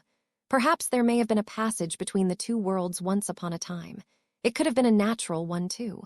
And considering how we have no information before the 10,000 years ago, it is safe to assume that there were more people that traveled to the oceanic world. Zukong replied. Seems like that, Senior.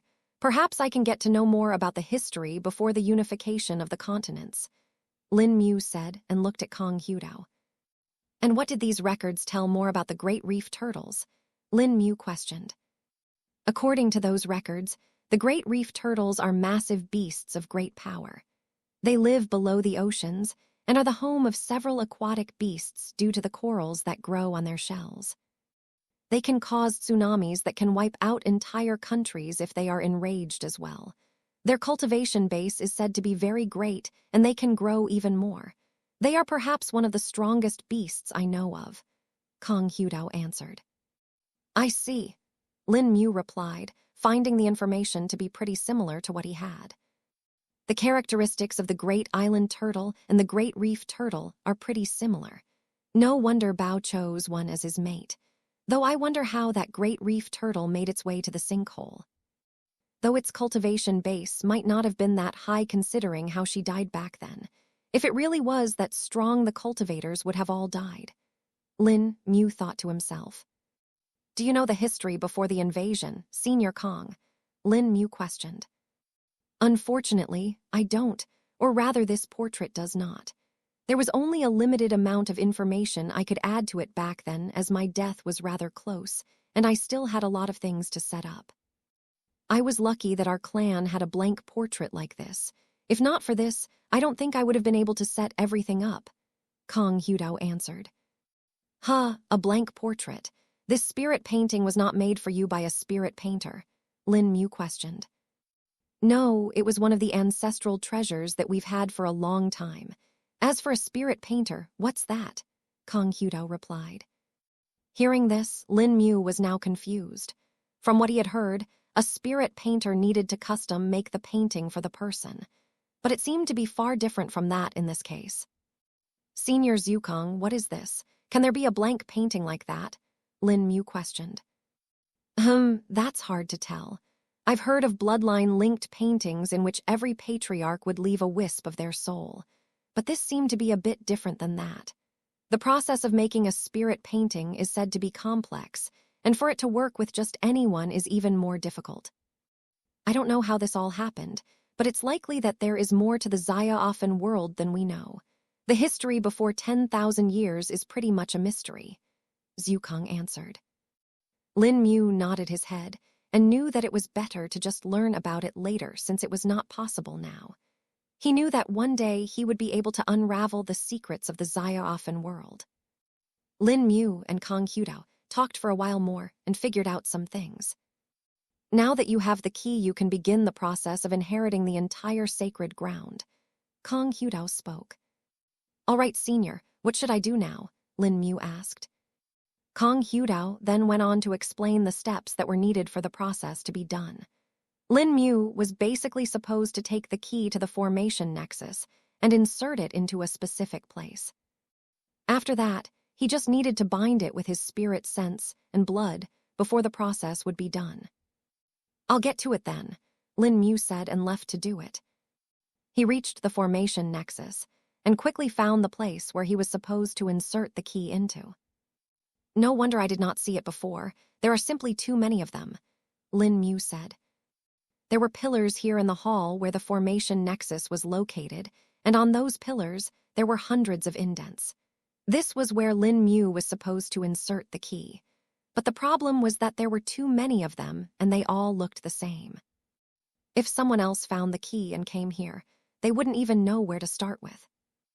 Thankfully, Kong Hudao had already informed Lin Mu of it, and he quickly found the right one. The 9th hole of the 9th pillar of the 9th ring. Lin Mu located the indent. He took out the key from the ring and inserted it into the indent.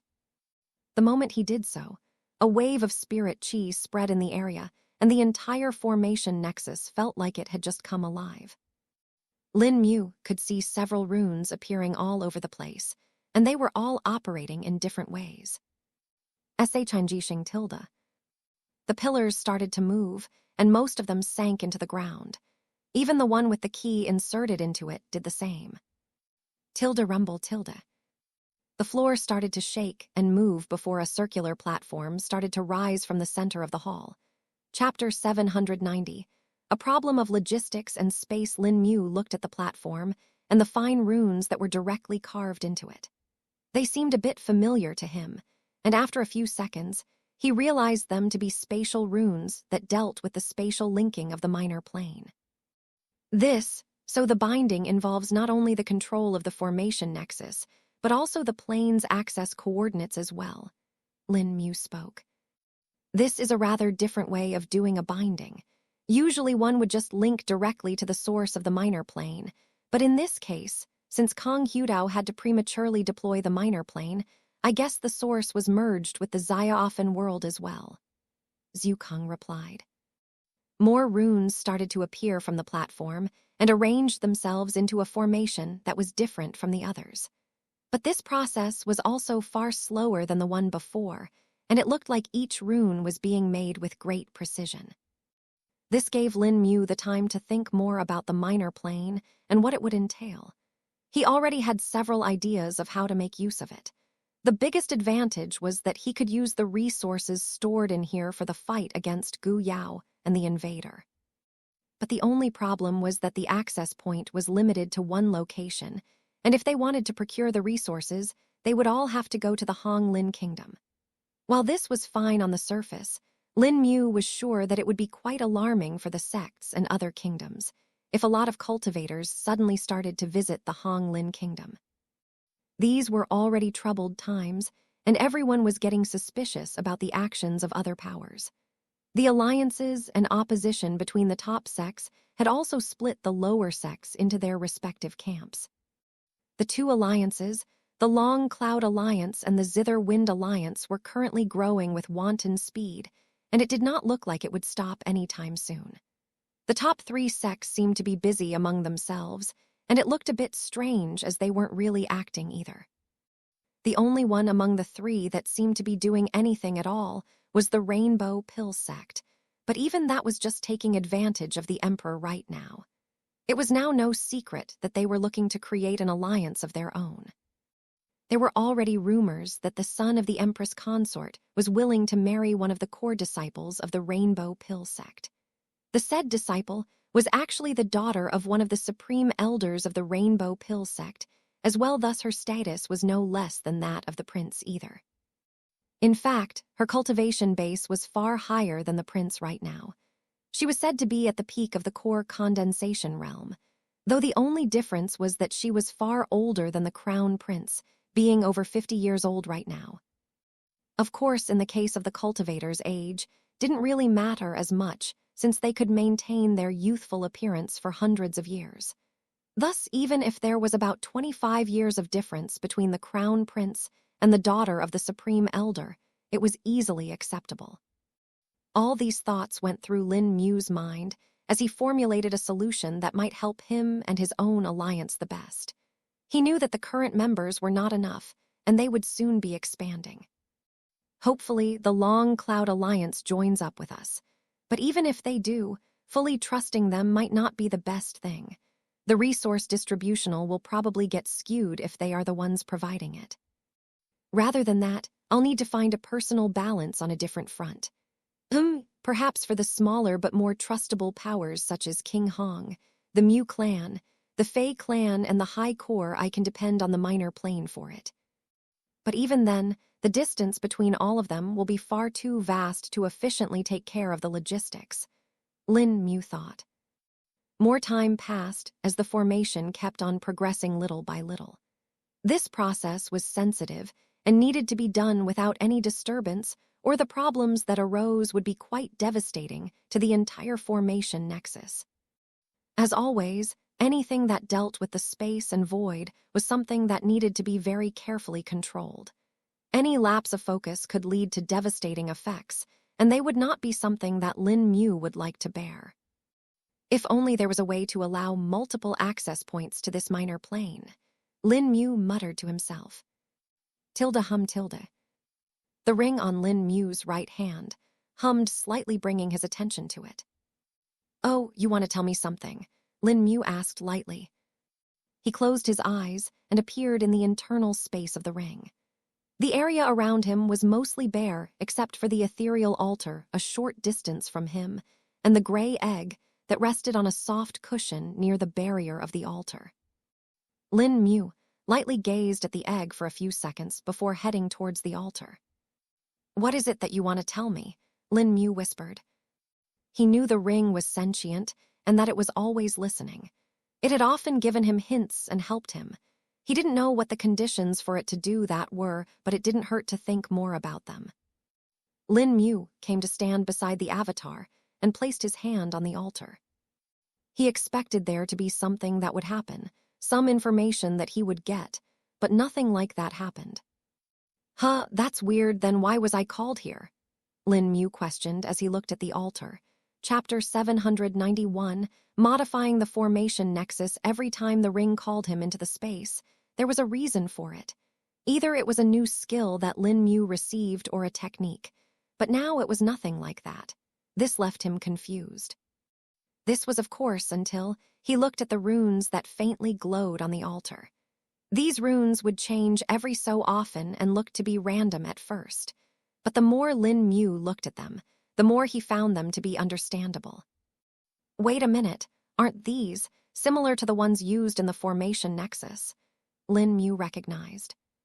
He placed his hand on the altar once again and focused on the runes that he had recognized. They appeared on the altar once again, and this time they didn't disappear, allowing Lin Mu to understand them better. He combined the information and knowledge he had learned earlier with the current runes in front of him, before coming up with something he had never expected to be able to do this. Lin Mu opened his eyes that glowed with a newfound motivation. This might just work, Lin Mu said and returned to his body in the cave. What just happened there? I lost connection with you for 10 seconds, Zhukong said in a concerned voice. I was just there in the ring, Senior. Lin Mu spoke. No, you weren't. Your body was here and I would have felt if you entered the space in the ring, Zhukong replied. Strange, then was it just my mind that entered the ring? Lin Mu wondered. Perhaps the ring is a mystery as always. Anyways, what exactly happened? Zhukong questioned. Yes, I think I may have a way to improve this minor plane, Lin Mu spoke. Improve it, Zhukong said, feeling doubtful. Or rather make it better for our use, a bit more convenient, Lin Mu added. He then went on to explain the formation array modifications that he could do that would allow him to link the minor plane with his ring, instead of being restricted to the Hong Lin forest. Zhukong heard everything carefully and was actually surprised internally, but did not show that. He actually managed to modify a spatial formation enough that he could add a different spatial junction to the anchor. While this was done with some assistance, it is no less than a miracle for someone of his level, Zhukang thought. So what do you think, Senior? Lin Mu asked after being done with his explanation. Zhukang came out of his thoughts and looked at his disciple. You can try it, of course. Just be careful and don't force it if the formations don't move like you want them to, Zhukang replied. All right, Senior. Lin Mu nodded his head. He looked at the formations in front of him that were almost completed and were ready for his binding. Lin Mu knew that the process of modification was sensitive and would have to be done in a time period when the core of it was open. What better time to make the modification than when binding with it? Lin Mu chuckled and took out the short sword. Pricking his hand, he drew out some blood which he then dropped on the formation runes. The blood acted as if there was no gravity and started to float in mid-air. The drops of blood merged and split apart in a strange harmony as the energy of the runes permeated them. The runes suddenly let out a spirit chi fluctuation that made the blood drops turn into an extremely thin screen. A very small amount of blood was stretched into a screen that was about a foot wide and a foot tall. The runes that were floating around started to pass through the screen and were getting stained by the blood. The amount staining them was very less, yet it was enough to add a little bit of Lin Mu's aura to the runes. Lin Mu spread his spirit sense around and chanted the calming Heart Sutra while keeping a close eye on everything. His window of opportunity was very narrow, and once he lost that, it would be close to impossible for him to act. 5 minutes passed by, which felt like hours to Lin Mu. His focus was at the peak as beads of sweat dripped from his forehead. Him being able to do this would greatly affect his entire mission of fighting Gu Yao and the invader, thus the pressure on him was significant. Finally, Lin Mu saw that the blood screen had dissipated fully, and the blood had been incorporated into the formation. Now, Lin Mu said in his mind as his spirit sense moved like tens of tendrils. All of them entered through the gaps of the formation and started to link up with the core. Lin Mu commanded them with his mind, and they started to change the formation array. The runes shifted, they were removed, they were flipped, they were added, and new ones were written. Different actions were done by Lin Mu as he combined all the knowledge that he had learned about formation till now. This was his most difficult and most important work on formations, and he was learning even more while doing it all. His experiences combined with the information in his mind before transforming into reality as the formations kept on changing. Time turned into a blur as Lin Mu got into a flow. His hands moved like shadows as the runes flitted around his fingers. Writing them and flicking them around Lin Mu looked like a painter who used his fingers as the brush. Spirit chi interwove like the contrasting fibers of yarn and merged into the formations according to the will of Lin Mu. Lin Mu's eyes darted around and followed the runes, making sure all of them went into the right place as he flipped through the layers one by one. This shall be a success, Lin Mu said to himself. Chapter 792. Anchor transfer completed. The rune kept on changing as the formations were modified. By now Lin Mu had gotten a better grasp on everything and was doing better than before. He knew that as long as he kept this up, he would be done with the entire thing soon enough. Just a little more, Lin Mu muttered as he reached the final step of the process. Tilde hung tilde. The ring on his hand starred a final aid to hum, and he knew the time had arrived. Void anchor linking, Lin Mu said as he spread his fingers apart. Rune lined up like a string and wrapped around his fingers before joining up on the ring. The waves of spirit chi started to change as Lin Mu felt the attribute less spirit chi in the air morphing into something different.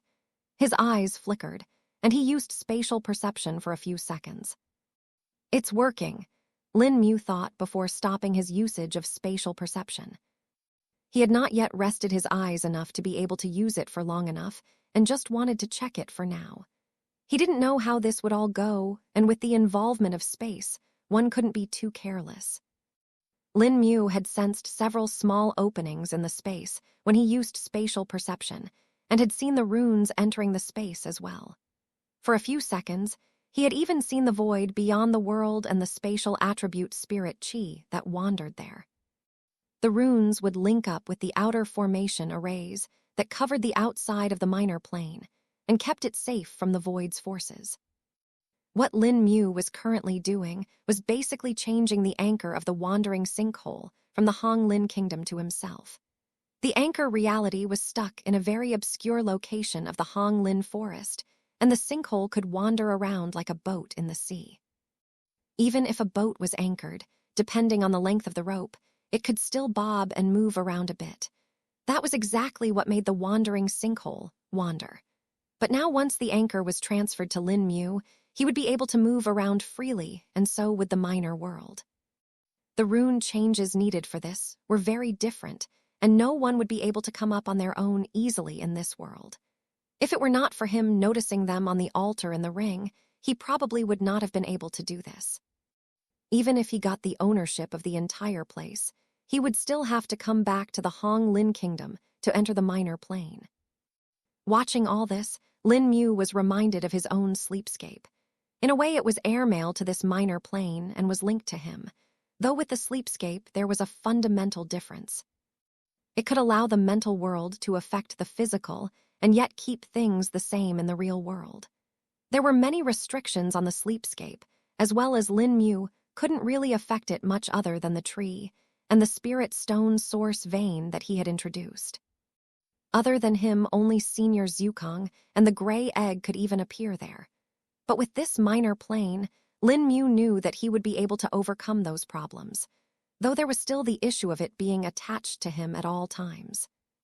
Then there is also the fact that this minor plane is still a part of the Zioafen world and cannot be detached from it truly. Even if I have the anchor, I still can't move the boat from the sea. Lin Mu thought to himself. Pushing these thoughts out of the way for now, he focused on the task at hand and reached the end point. Tilde tremble tilde. Finally, the runes stabilized and the space around the platform got stable as well. Lin Mu felt a weight on his body that was not there before. The sensation lasted for about 10 minutes before it faded away. It felt like he was carrying a hill on his back, but he bore it while just gritting his teeth. When the weight finally faded away, he felt a scorching pain on his back. Damn it, what is it now? Lin Mu cursed. Using his spirit sense to observe his back, he saw several runes appearing there. The characters were those for binding and ownership. So this is the binding runes of the anchor. Lin Mu finally understood. Once the runes were etched onto Lin Mu's back, they disappeared as well and he lightly stumbled. Hoo tilde. Finally, it's over, Lin Mu muttered. But it seemed like he had spoken too soon, and a spring of spirit chi rushed out of the platform. It was like an oil well had been struck, and the jet of spirit chi sprayed out, filling the entire hall. Now what is this? Lin Mu said in confusion. You actually managed to do what I failed to do before. You changed the plane's anchor. Lin Mu suddenly heard a voice in his head. Huh, Senior Kong Hudo, how are you in my mind? Lin Mu questioned. When you finished the transfer of ownership, you were linked to the entire fomentation nexus of the minor plane, and this includes various other formation arrays that are linked to it. This included the spirit portrait of me as well. I can speak to you as long as you are in the minor plane directly now, Kong Hudo answered. I see, but what's happening now? Why's the spirit chi leaking out like this? Did some problem occur? Lin Mu asked, feeling concerned. He was wondering if he had broken some secondary layer of the formation array that caused this leak. Kong Hudo laughed out in response to Lin Mu. This isn't a problem. This is your reward, now just enjoy, Kong Hudo stated. Chapter 793, Adult Soul Stage, and approaching the peak. Hearing Kong Hudo's words, Lin Mu was confused at first, but then understood his meaning. The spirit chi it is for me to use, Lin Mu asked. Of course, it was meant as a reward to the person that inherited the minor plane. I was afraid that they might not be strong enough, thus prepared this for them. Even if it was someone at the Qi refining realm, I guarantee that with the spirit Qi here, they will be able to reach the peak of the nascent soul realm as long as they absorb it diligently, Kang Hudao said proudly. This was one of the hardest things he had to prepare, and he was happy that he made the decision.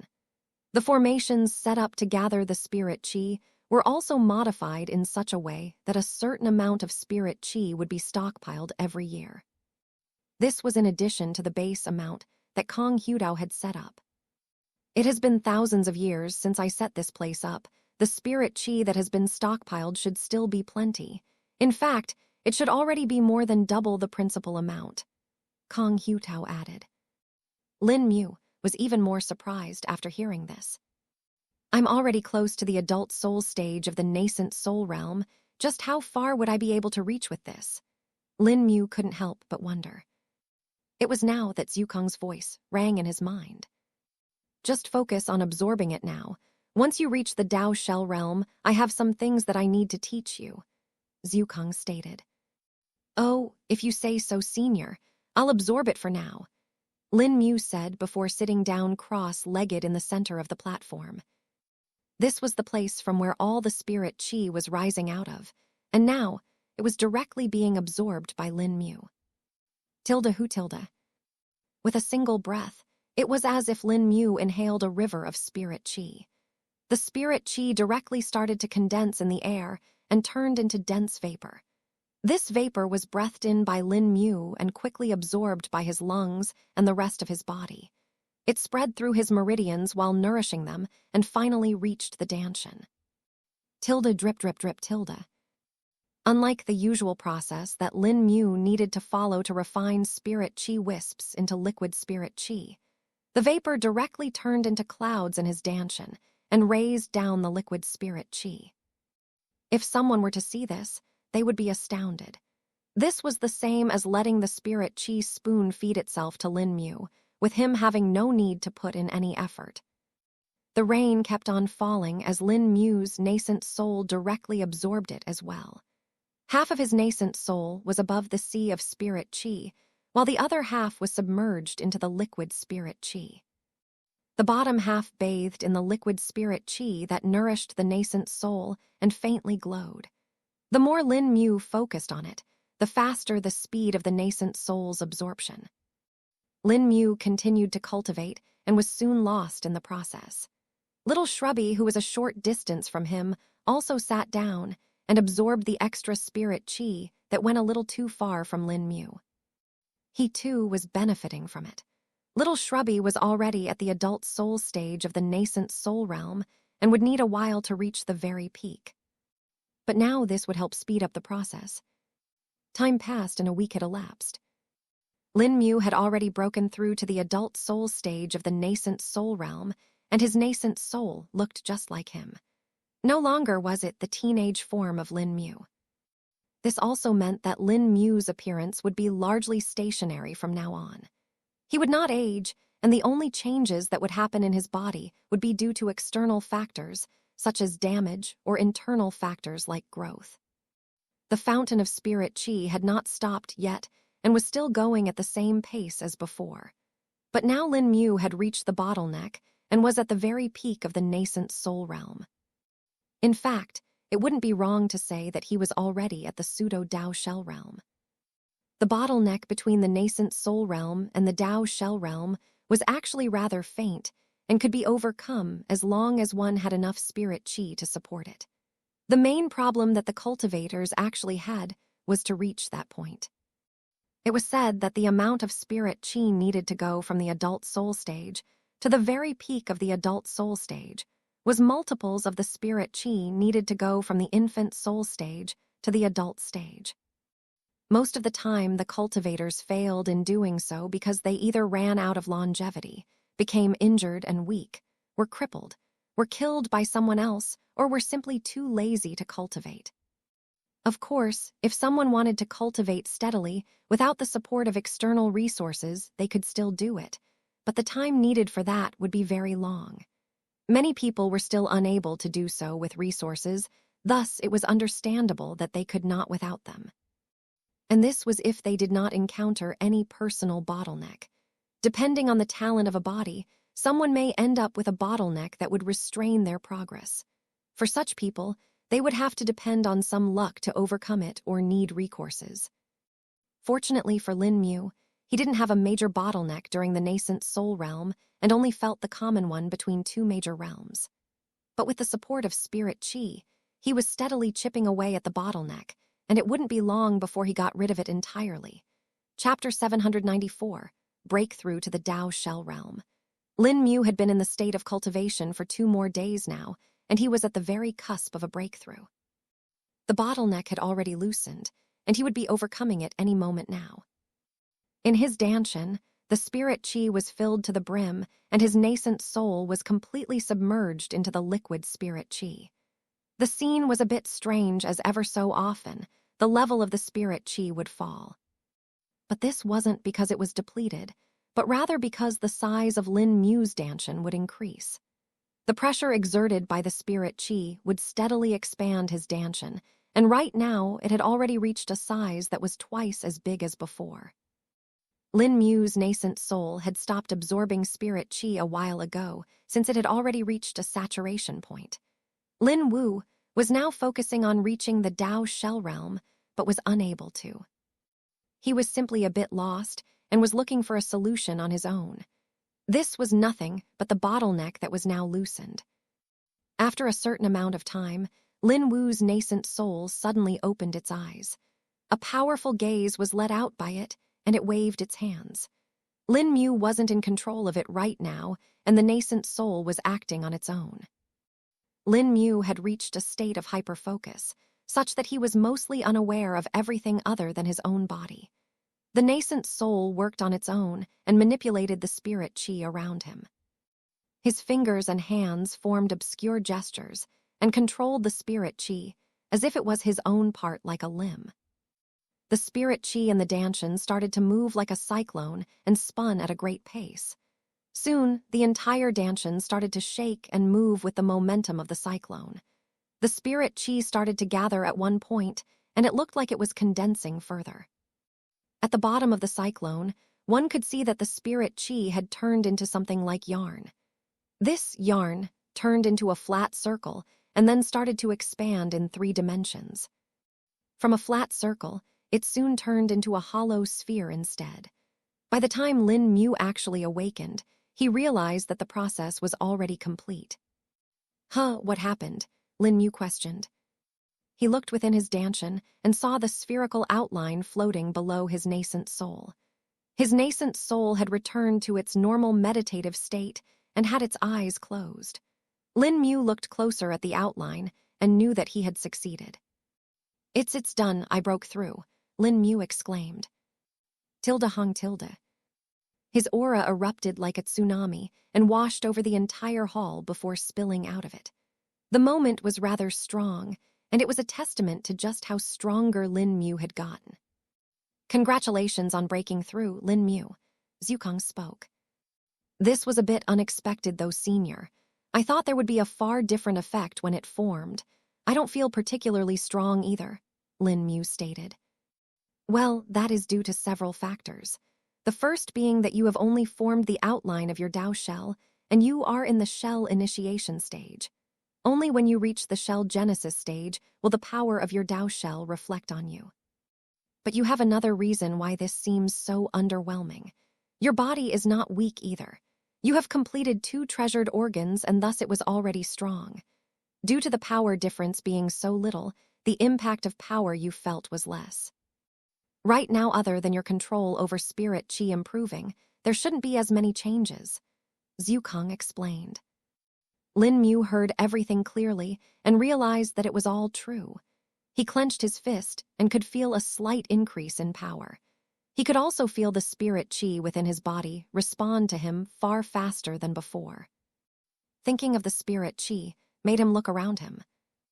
The spirit qi, it is already gone, Lin Mu observed.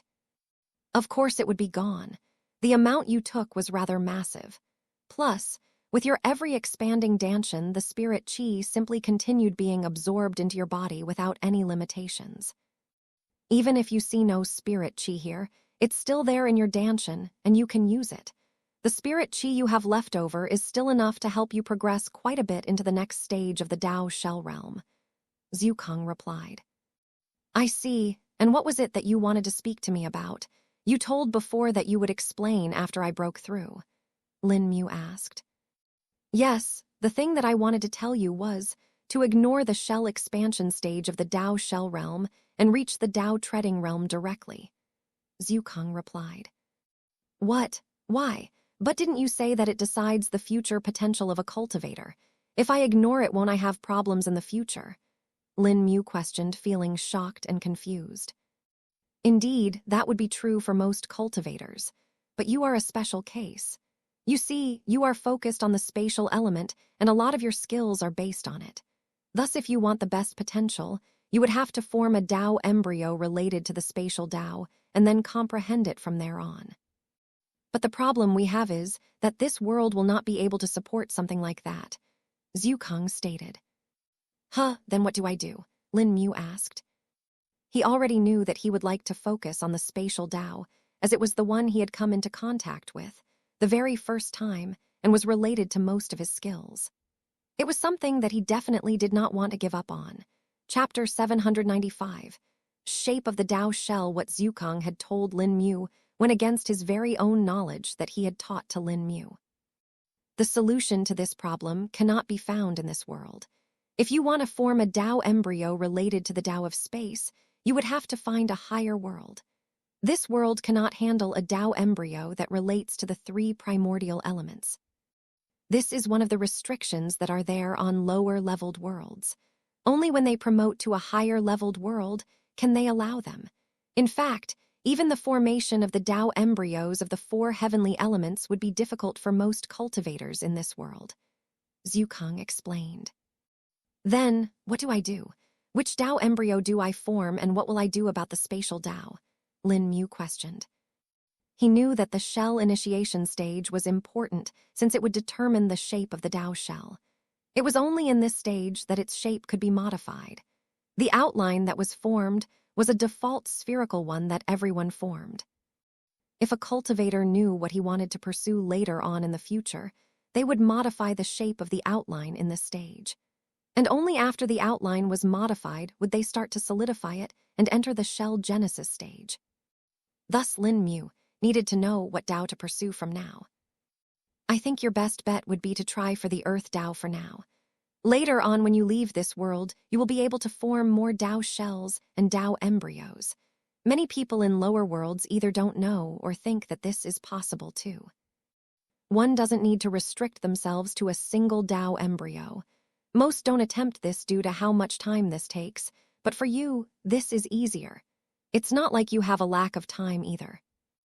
Another thing that I'm doubtful of is the time needed for you to form an embryo related to the space Tao as well. The primordial elements are incredibly complex, and thus forming a Tao embryo takes a long time.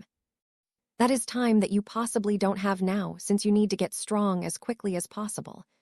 Zhukang explained in detail. Lin Mu heard everything and pondered over everything, thinking about it in detail. Even if Zhukang had told him to do so, he needed to think about it more on his own as well. Making his own decisions was an important skill that he needed to know.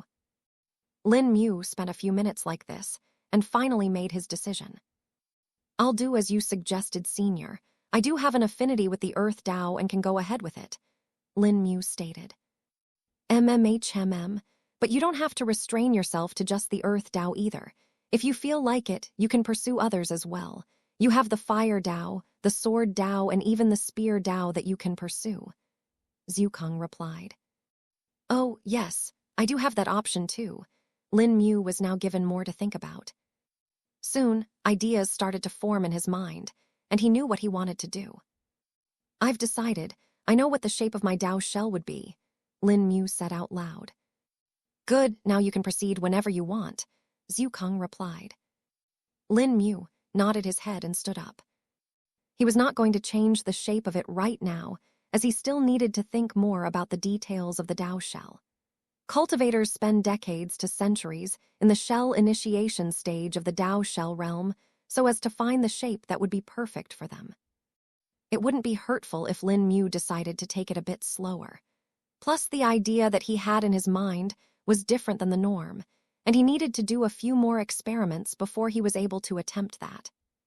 Lin Mu went to the spirit portrait of Kong Hudao and saw him staring at him with wide eyes. "You reached the Dao Shell realm?" Kong Hudao asked.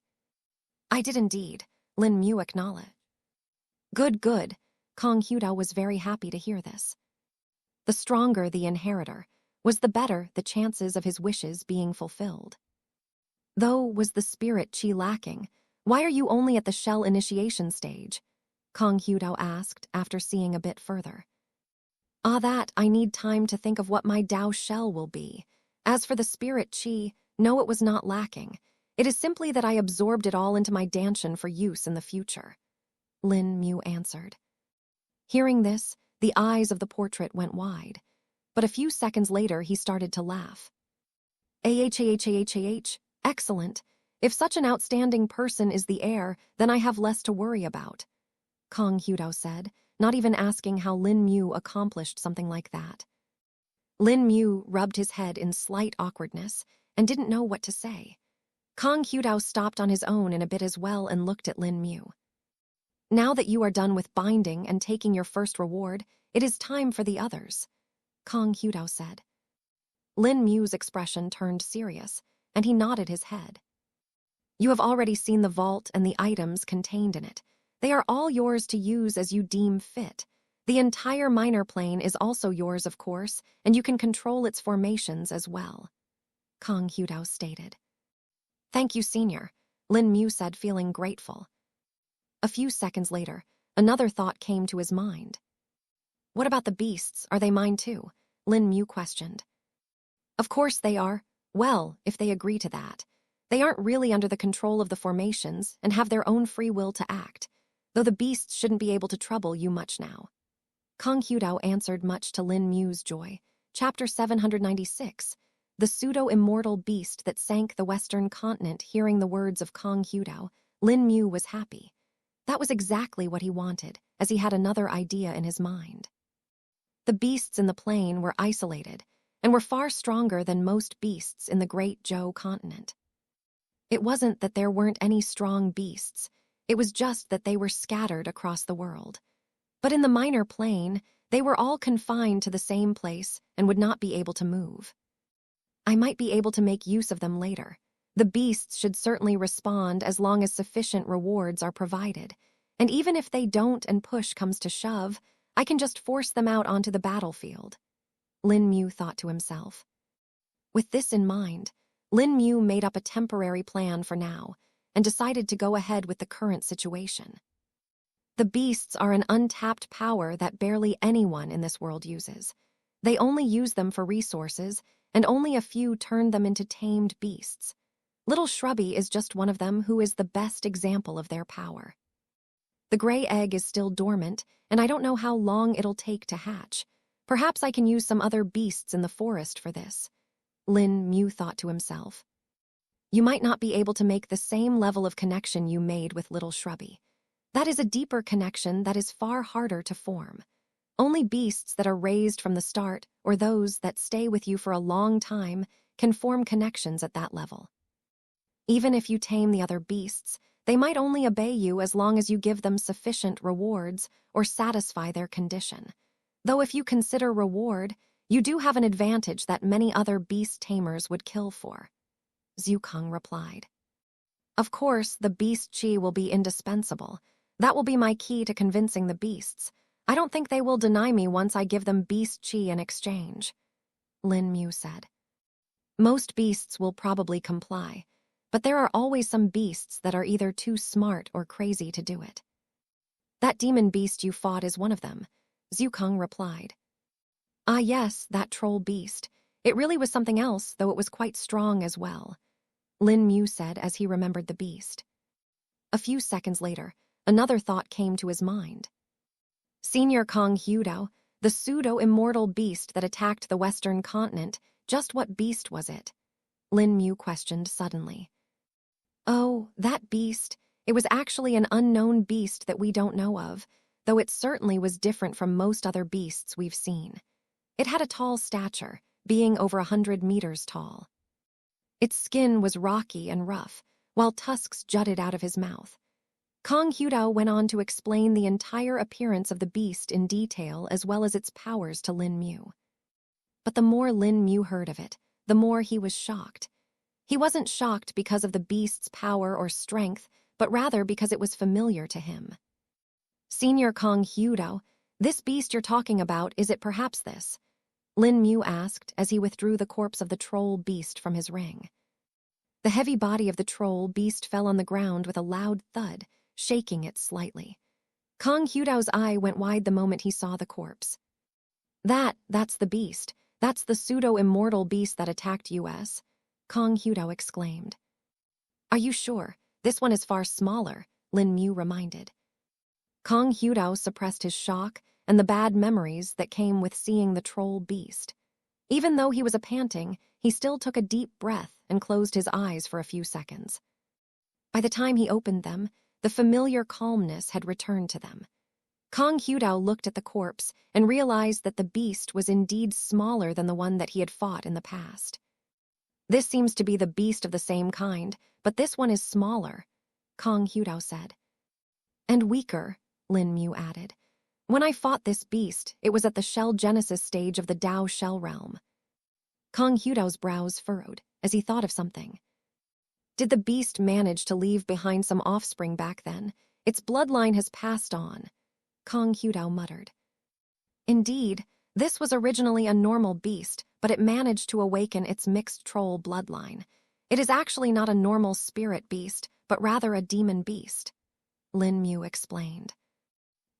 So they are called as demon beasts. I think I've read a little about them before, but the information didn't say much other than they were a different race of creatures, Kong Hyudao said. Not just that, their bloodline is quite proliferated among the spirit beasts. If some of them are lucky, they might manage to awaken a demon beast bloodline, Lin Mu replied. I see, then this might not necessarily be an offspring of that pseudo-immortal beast. From what I've read, some beasts can acquire bloodline by consuming the other beasts. While the one that attacked us exploded, we did manage to injure Hit quite a bit. The beast's blood was spilled everywhere, and some parts of his flesh might also have fallen around. I remember when I removed this minor plane's anchor, it also pulled in some of its surrounding areas with it. I wouldn't be shocked if some beast consumed the blood of the beast during that time, and this bloodline was obtained by it. Perhaps in all these years, the bloodlines managed to concentrate and fully awaken, Kong Hyudao guessed. That does seem likely. That is good for us, though. If this was just the effect of some blood that a beast consumed back then, it means that the chances of another one like this growing is rather low. Lin Mu spoke. Chapter 797. The Kong Plain and return to Hong Lin Kingdom. Lin Mu and Kong Hyudao talked about the troll beast for a bit and discussed the techniques and attacks that the demon beast used. Finally, at the end, they came to the conclusion that it really was as they had assumed.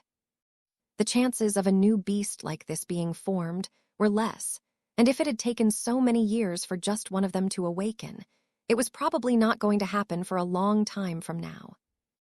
And even if a beast did manage to do that, Lin Mu would be able to handle it now. It's good that you spoke to me about this. If the invaders try to summon similar beasts in the future, you will know how to kill them, Kong Hyudao said. Yes, Senior, Lin Mu said. The two of them looked at each other for a few seconds before Lin Mu spoke again.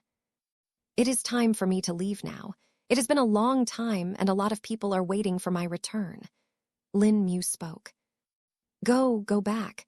Take the exit in the front hall. The formation there should be active and allow you to teleport out, Kong Hyudao stated. Thank you, Senior. I'll see you soon, Lin Mu said while cupping his hands. After that, he went to the front hall with Little Shrubby. This was the same place where the former advisor Chu had made the formation for his escape. Lin Mu and Little Shrubby stepped into the circle, and Lin Mu activated it with his spirit sense. Time for us to return. We are certainly going back with a lot of rewards, Lin Mu chuckled. Runes appeared in the air, and the runes on the ground started to glow. Spirit chi fluctuations arrived out of the formation on the ground, and Lin Mu felt a little giddy and light. Then in the next second, he disappeared in a flash of light. Lin Mu's vision had turned dark for a second, but then something else replaced it. Spatial perception is truly useful, Lin Mu muttered. In front of him, he could see the edges of the lesser void. He tried to look far but couldn't, as his travel ended rather quickly.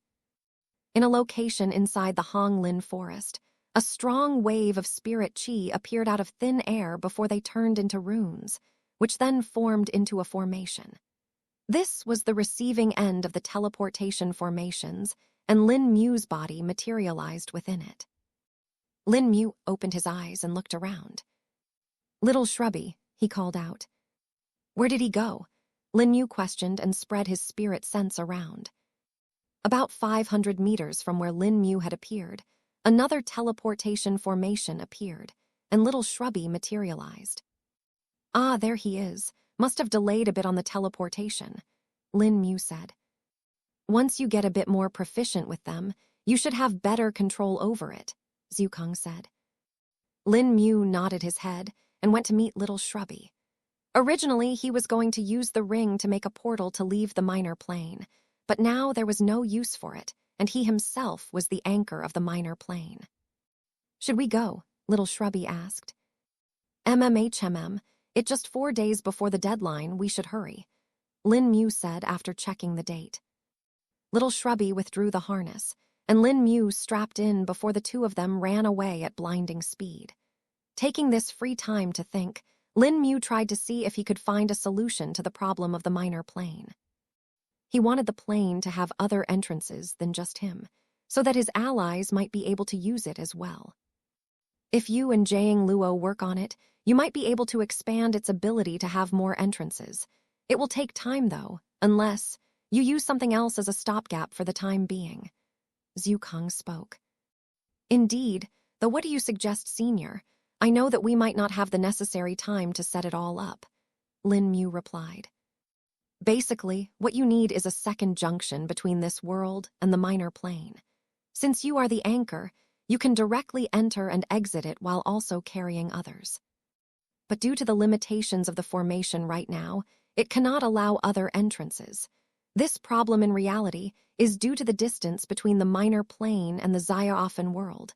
Even if they are linked, there is still some part of the lesser void between them," Zukong stated. Something else as a junction. What can that be? It would have to be operating in the lesser void and also be reasonable enough for us to use.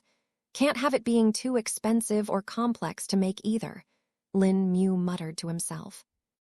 It was now that another thought appeared in Lin Mu's mind. "Wait, now that I think of it, the minor plane needs a name too. Wandering Sinkhole does not suit it anymore," Lin Mu said. "Why don't you name it Lin Mu World?" Little Shrubby suggested. That might be a bit too much. It doesn't suit it either," Lin Mu replied, finding it to be a bit strange. "Then what else can you name it?" Little Shrubby asked. Instead of my own name, perhaps I can use the Kong Hudao's name. The Kong Plain, yes, that sounds better," Lin Mu said with a nod. "Your name sense is improving, Tilda," Zukong said with a chuckle. "Hey, Tilda, what's wrong with my nomming sense?" Lin Mu said. "Nothing, you're just a little lacking. Though you're improving, don't mind me," Zukong said, suppressing his laughter again. Lin Mu pursed his lips and went back to thinking about the solutions. He didn't even realize, as time continued to pass by, and he had finally arrived at his destination. The Honglin Kingdom. I'm back. Chapter 798, Strange Situation in the Honglin City upon his arrival. The very first thing that Lin Mu could feel was the spirit qi in the air. Did the spirit qi concentration increase? Lin Mu questioned. Lin Mu spread his spirit sense and tried to observe it, and discovered that the spirit qi in the air was not the attribute less spirit qi that was common, but instead it was the fire attribute spirit qi. "What is happening here?" Lin Mu questioned. It was now that Little Shrubby spoke up. "The fire elemental spirit qi, it's as if it has formed a stream in the air. It's flowing towards the palace," Little Shrubby spoke. You can see it even at this level?" Lin Mu questioned. "Yes," Little Shrubby answered. That's new. You weren't able to do that before, were you? Lin Mu asked. Nope, I learned it recently, Little Shrubby replied. That's just his bloodline accommodating his body. It's normal since he had two strong bloodlines that are of the fire element. Rather, it would be usual if he was unable to do this. Zhukang explained. I see, it's certainly helpful, though it does not answer why all the spirit chi is heading towards the palace, Lin Mu said as he furrowed his brows. His mind first went the negative way, and he wondered if a strong cultivator was there and was absorbing this all. But then he was reminded that a formation could do the same. Did Jiang Luo set up an extra spirit chi gathering formation there, perhaps? Lin Mu wondered. You'll have to go there and see. No use standing around here. Zhukang prodded on. Lin Mu nodded his head and headed directly to the palace. He had already gotten all the permissions and had free rein to do pretty much anything in the city. His position as the guest elder of the kingdom guaranteed that. Plus, right now Lin Mu's cultivation base had reached the Dao Shell realm, and there was no one in this kingdom that could even sense him if he chose to hide himself. The same could not be said for Little Shrubby, though. Still, the moving fire attribute spirit chi in the air helped mask his presence as well. Little Shrubby was not actually seen by many people, and thus it would probably cause some trouble if a beast as big as him appeared in the city. Whenever commoners or even cultivators saw beasts as strong as this near the human cities, their first thought is that it is attacking them and that they need to run fight. For that very reason, Lin Mu and Little Shrubby sped directly to the palace. At their speed, there wasn't anyone that could see them anyway. The moment Lin Mu entered the innermost ring of the palace, he felt like he had passed through some kind of a membrane. And once he fully entered it, he felt another thing. What the hell? Lin Mu couldn't help but exclaim. Everywhere around him, he could see red motes of light floating around. Such dense fire attribute spirit chi. How? Lin Mu was shocked. He looked outside and then around him, finding that no one knew about it. The people outside seemed to be fully oblivious to this. Just what was that membrane? Lin Mu wondered and checked it with his spirit sense. After about a minute, he remembered the description of a formation that was similar to this. An altered version of an isolating formation, this one not only hides the things inside, it also prevents the spirit chi from escaping. The spirit chi can enter but can't leave. Lin Mu remembered. He checked the runes hidden within it and realized that the style was a bit familiar to him. This is Jiang Luo's work, no doubt, Lin Mu recognized. Seems like he's been busy with a lot of things in your absence, Zhukang spoke.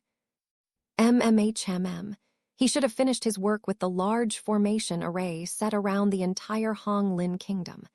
But even if it has been several months, this seems to be cutting a bit close. For him to make a formation array as complex as this, he would have needed at least a month. That combined with the detection formation he was making around the kingdom, something doesn't add up, Lin Mu said. He let his spirit sense wander, and it quickly entered the palace. In there, he saw it being mostly empty. Even the servants that were around were missing. The situation seemed to be getting even stranger. Lin Mu became alert and moved inside. Soon his spirit sense reached the royal court, but it was blocked there. This is far more suspicious now. Did something happen to King Hong? Lin Mu wondered. His spirit sense checked the rest of the palace for people, but didn't find anyone. All the ministers, servants, maids, and workers were missing. Even Adversar Liu seemed to be missing right now. Be ready for anything. Things may be wrong, Zhukang warned. Yes, Senior, Lin Mu said as he withdrew 6 of his spirit weapons.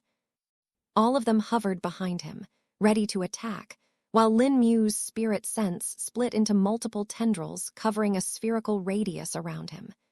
Now there was no attack that could get into a radius of 200 meters without Lin Mu detecting it. Tilda sniff sniff Tilda. There's more than one person inside, but I can't tell who they are. The fire elemental spirit chi in the air is burning away their scent. Little Shrubby spoke.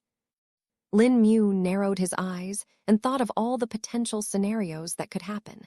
from Gu Yao being here to some treasure being brought into the palace.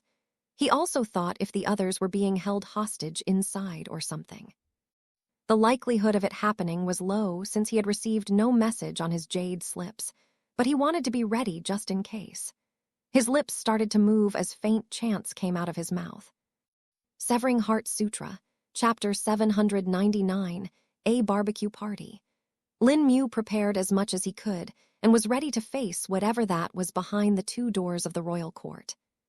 "Let's enter," Lin Mu said as he placed his hand on the doors and pushed with full force. Tilde bang tilde. The doors of the royal court opened with a bang and slammed on the sides of the walls before being pulled off their hinges due to the force applied. The place where Lin Mu had pushed was directly broken and splinters flew across from it. Finally, the inside of the hall could be seen, and Lin Mu's eyes darted around, and so did his spirit sense, grasping everything all at once. But the very next moment, he was stunned. "Huh, what's happening here?" Lin Mu said in a strange tone. The entire momentum that he had built until now had been doused in less than a second. This was because of what was happening in front of him. "Lin Mu, why did you break the doors?" The voice of Jiang Luo could be heard. "I just finished with the restrictive formations yesterday. Now the spirit chi will start leaking out again." "Spirit chi leaking, restrictive formation," Lin Mu repeated and did a double take. In front of him, several people seemed to be sitting around a long table that was U-shaped. In the center of it, a large and long grill seemed to have been set up, and several pieces of meat were currently being cooked on it. On both sides of the table, people familiar to Lin Mu were sitting. On the right sat King Hong's uncle advisor Liu and Jiang Luo, along with the ministers of trade, commerce, and labor. On the left sat the two disciples Hua San and Hua Wu, along with the minister of war and minister of agriculture. Then at the very helm of the table sat none other than King Hong. He himself seemed to be in a rather strange state, and it looked like he was covered in a fiery cloak from head to the toe. The cloak was immaterial and seemed to be flickering. One of his hands was extended towards the grill and flames seemed to be coming out of them. They're having a barbecue party without us," Little Shrubby said. Of course, this was only heard by Lin Mu, while to the others it sounded like a low growl instead. Lin Mu and Little Shrubby weren't the only ones shocked here either. Everyone else in the room was the same.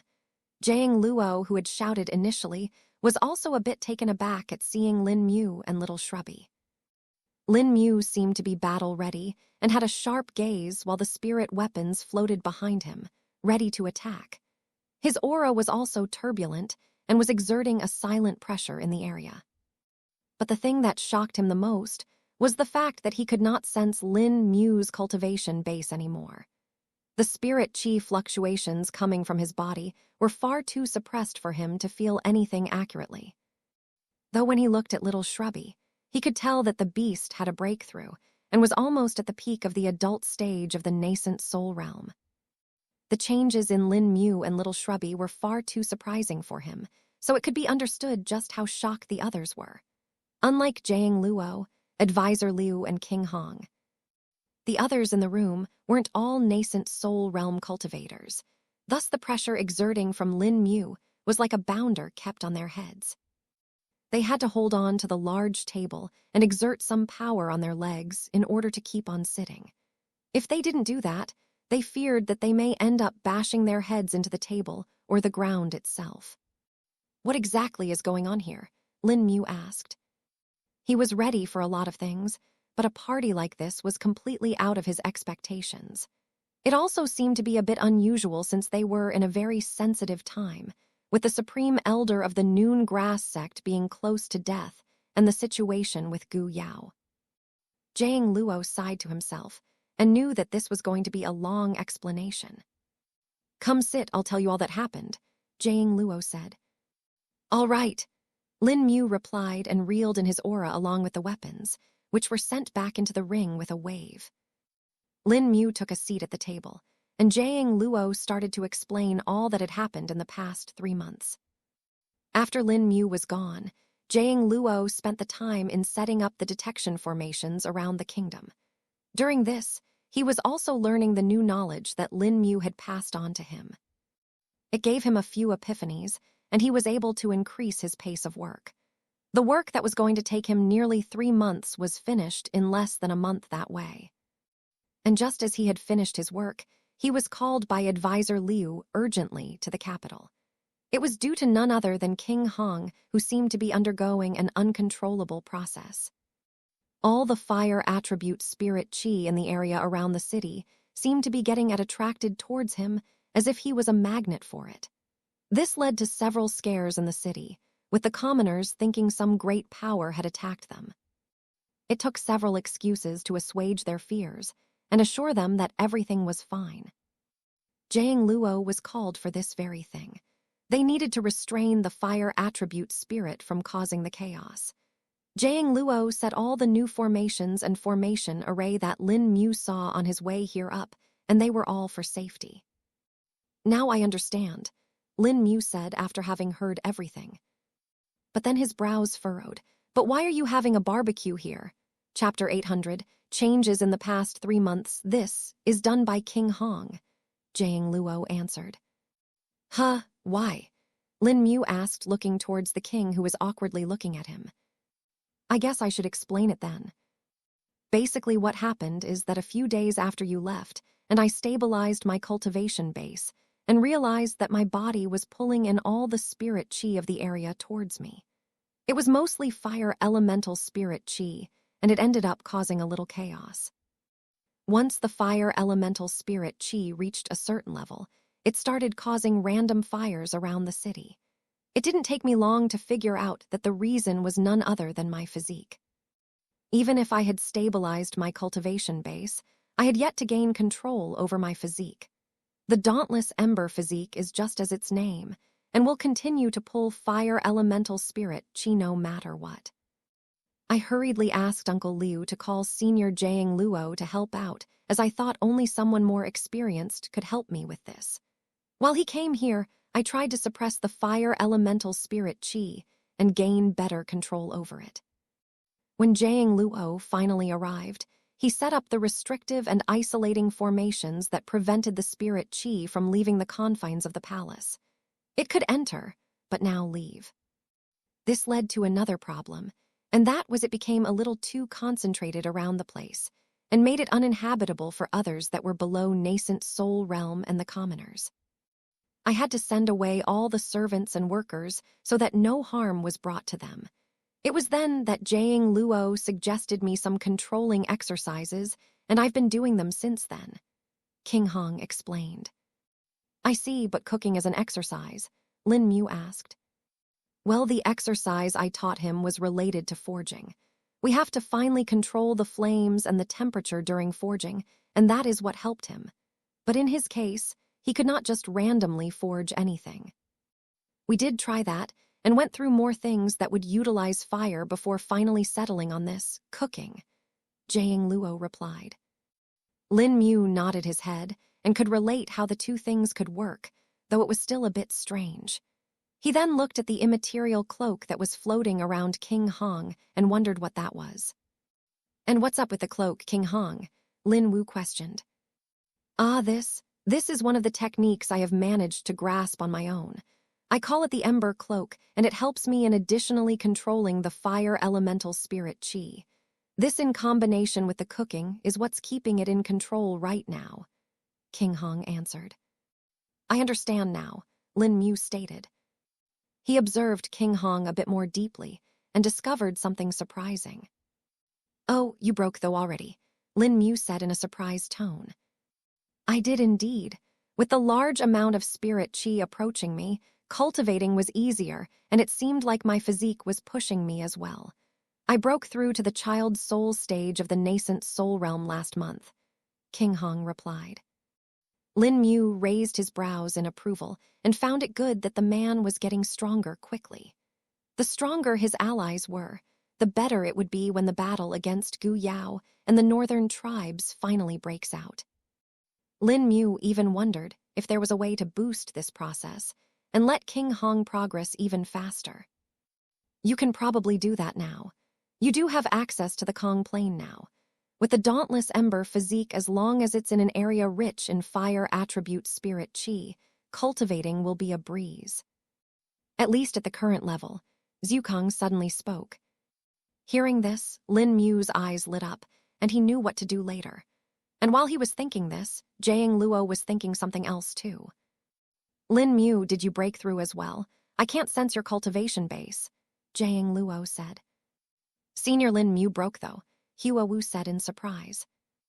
Both of them knew that Lin Mu was at the adolescent soul stage of the nascent soul realm before he left for the wandering sinkhole.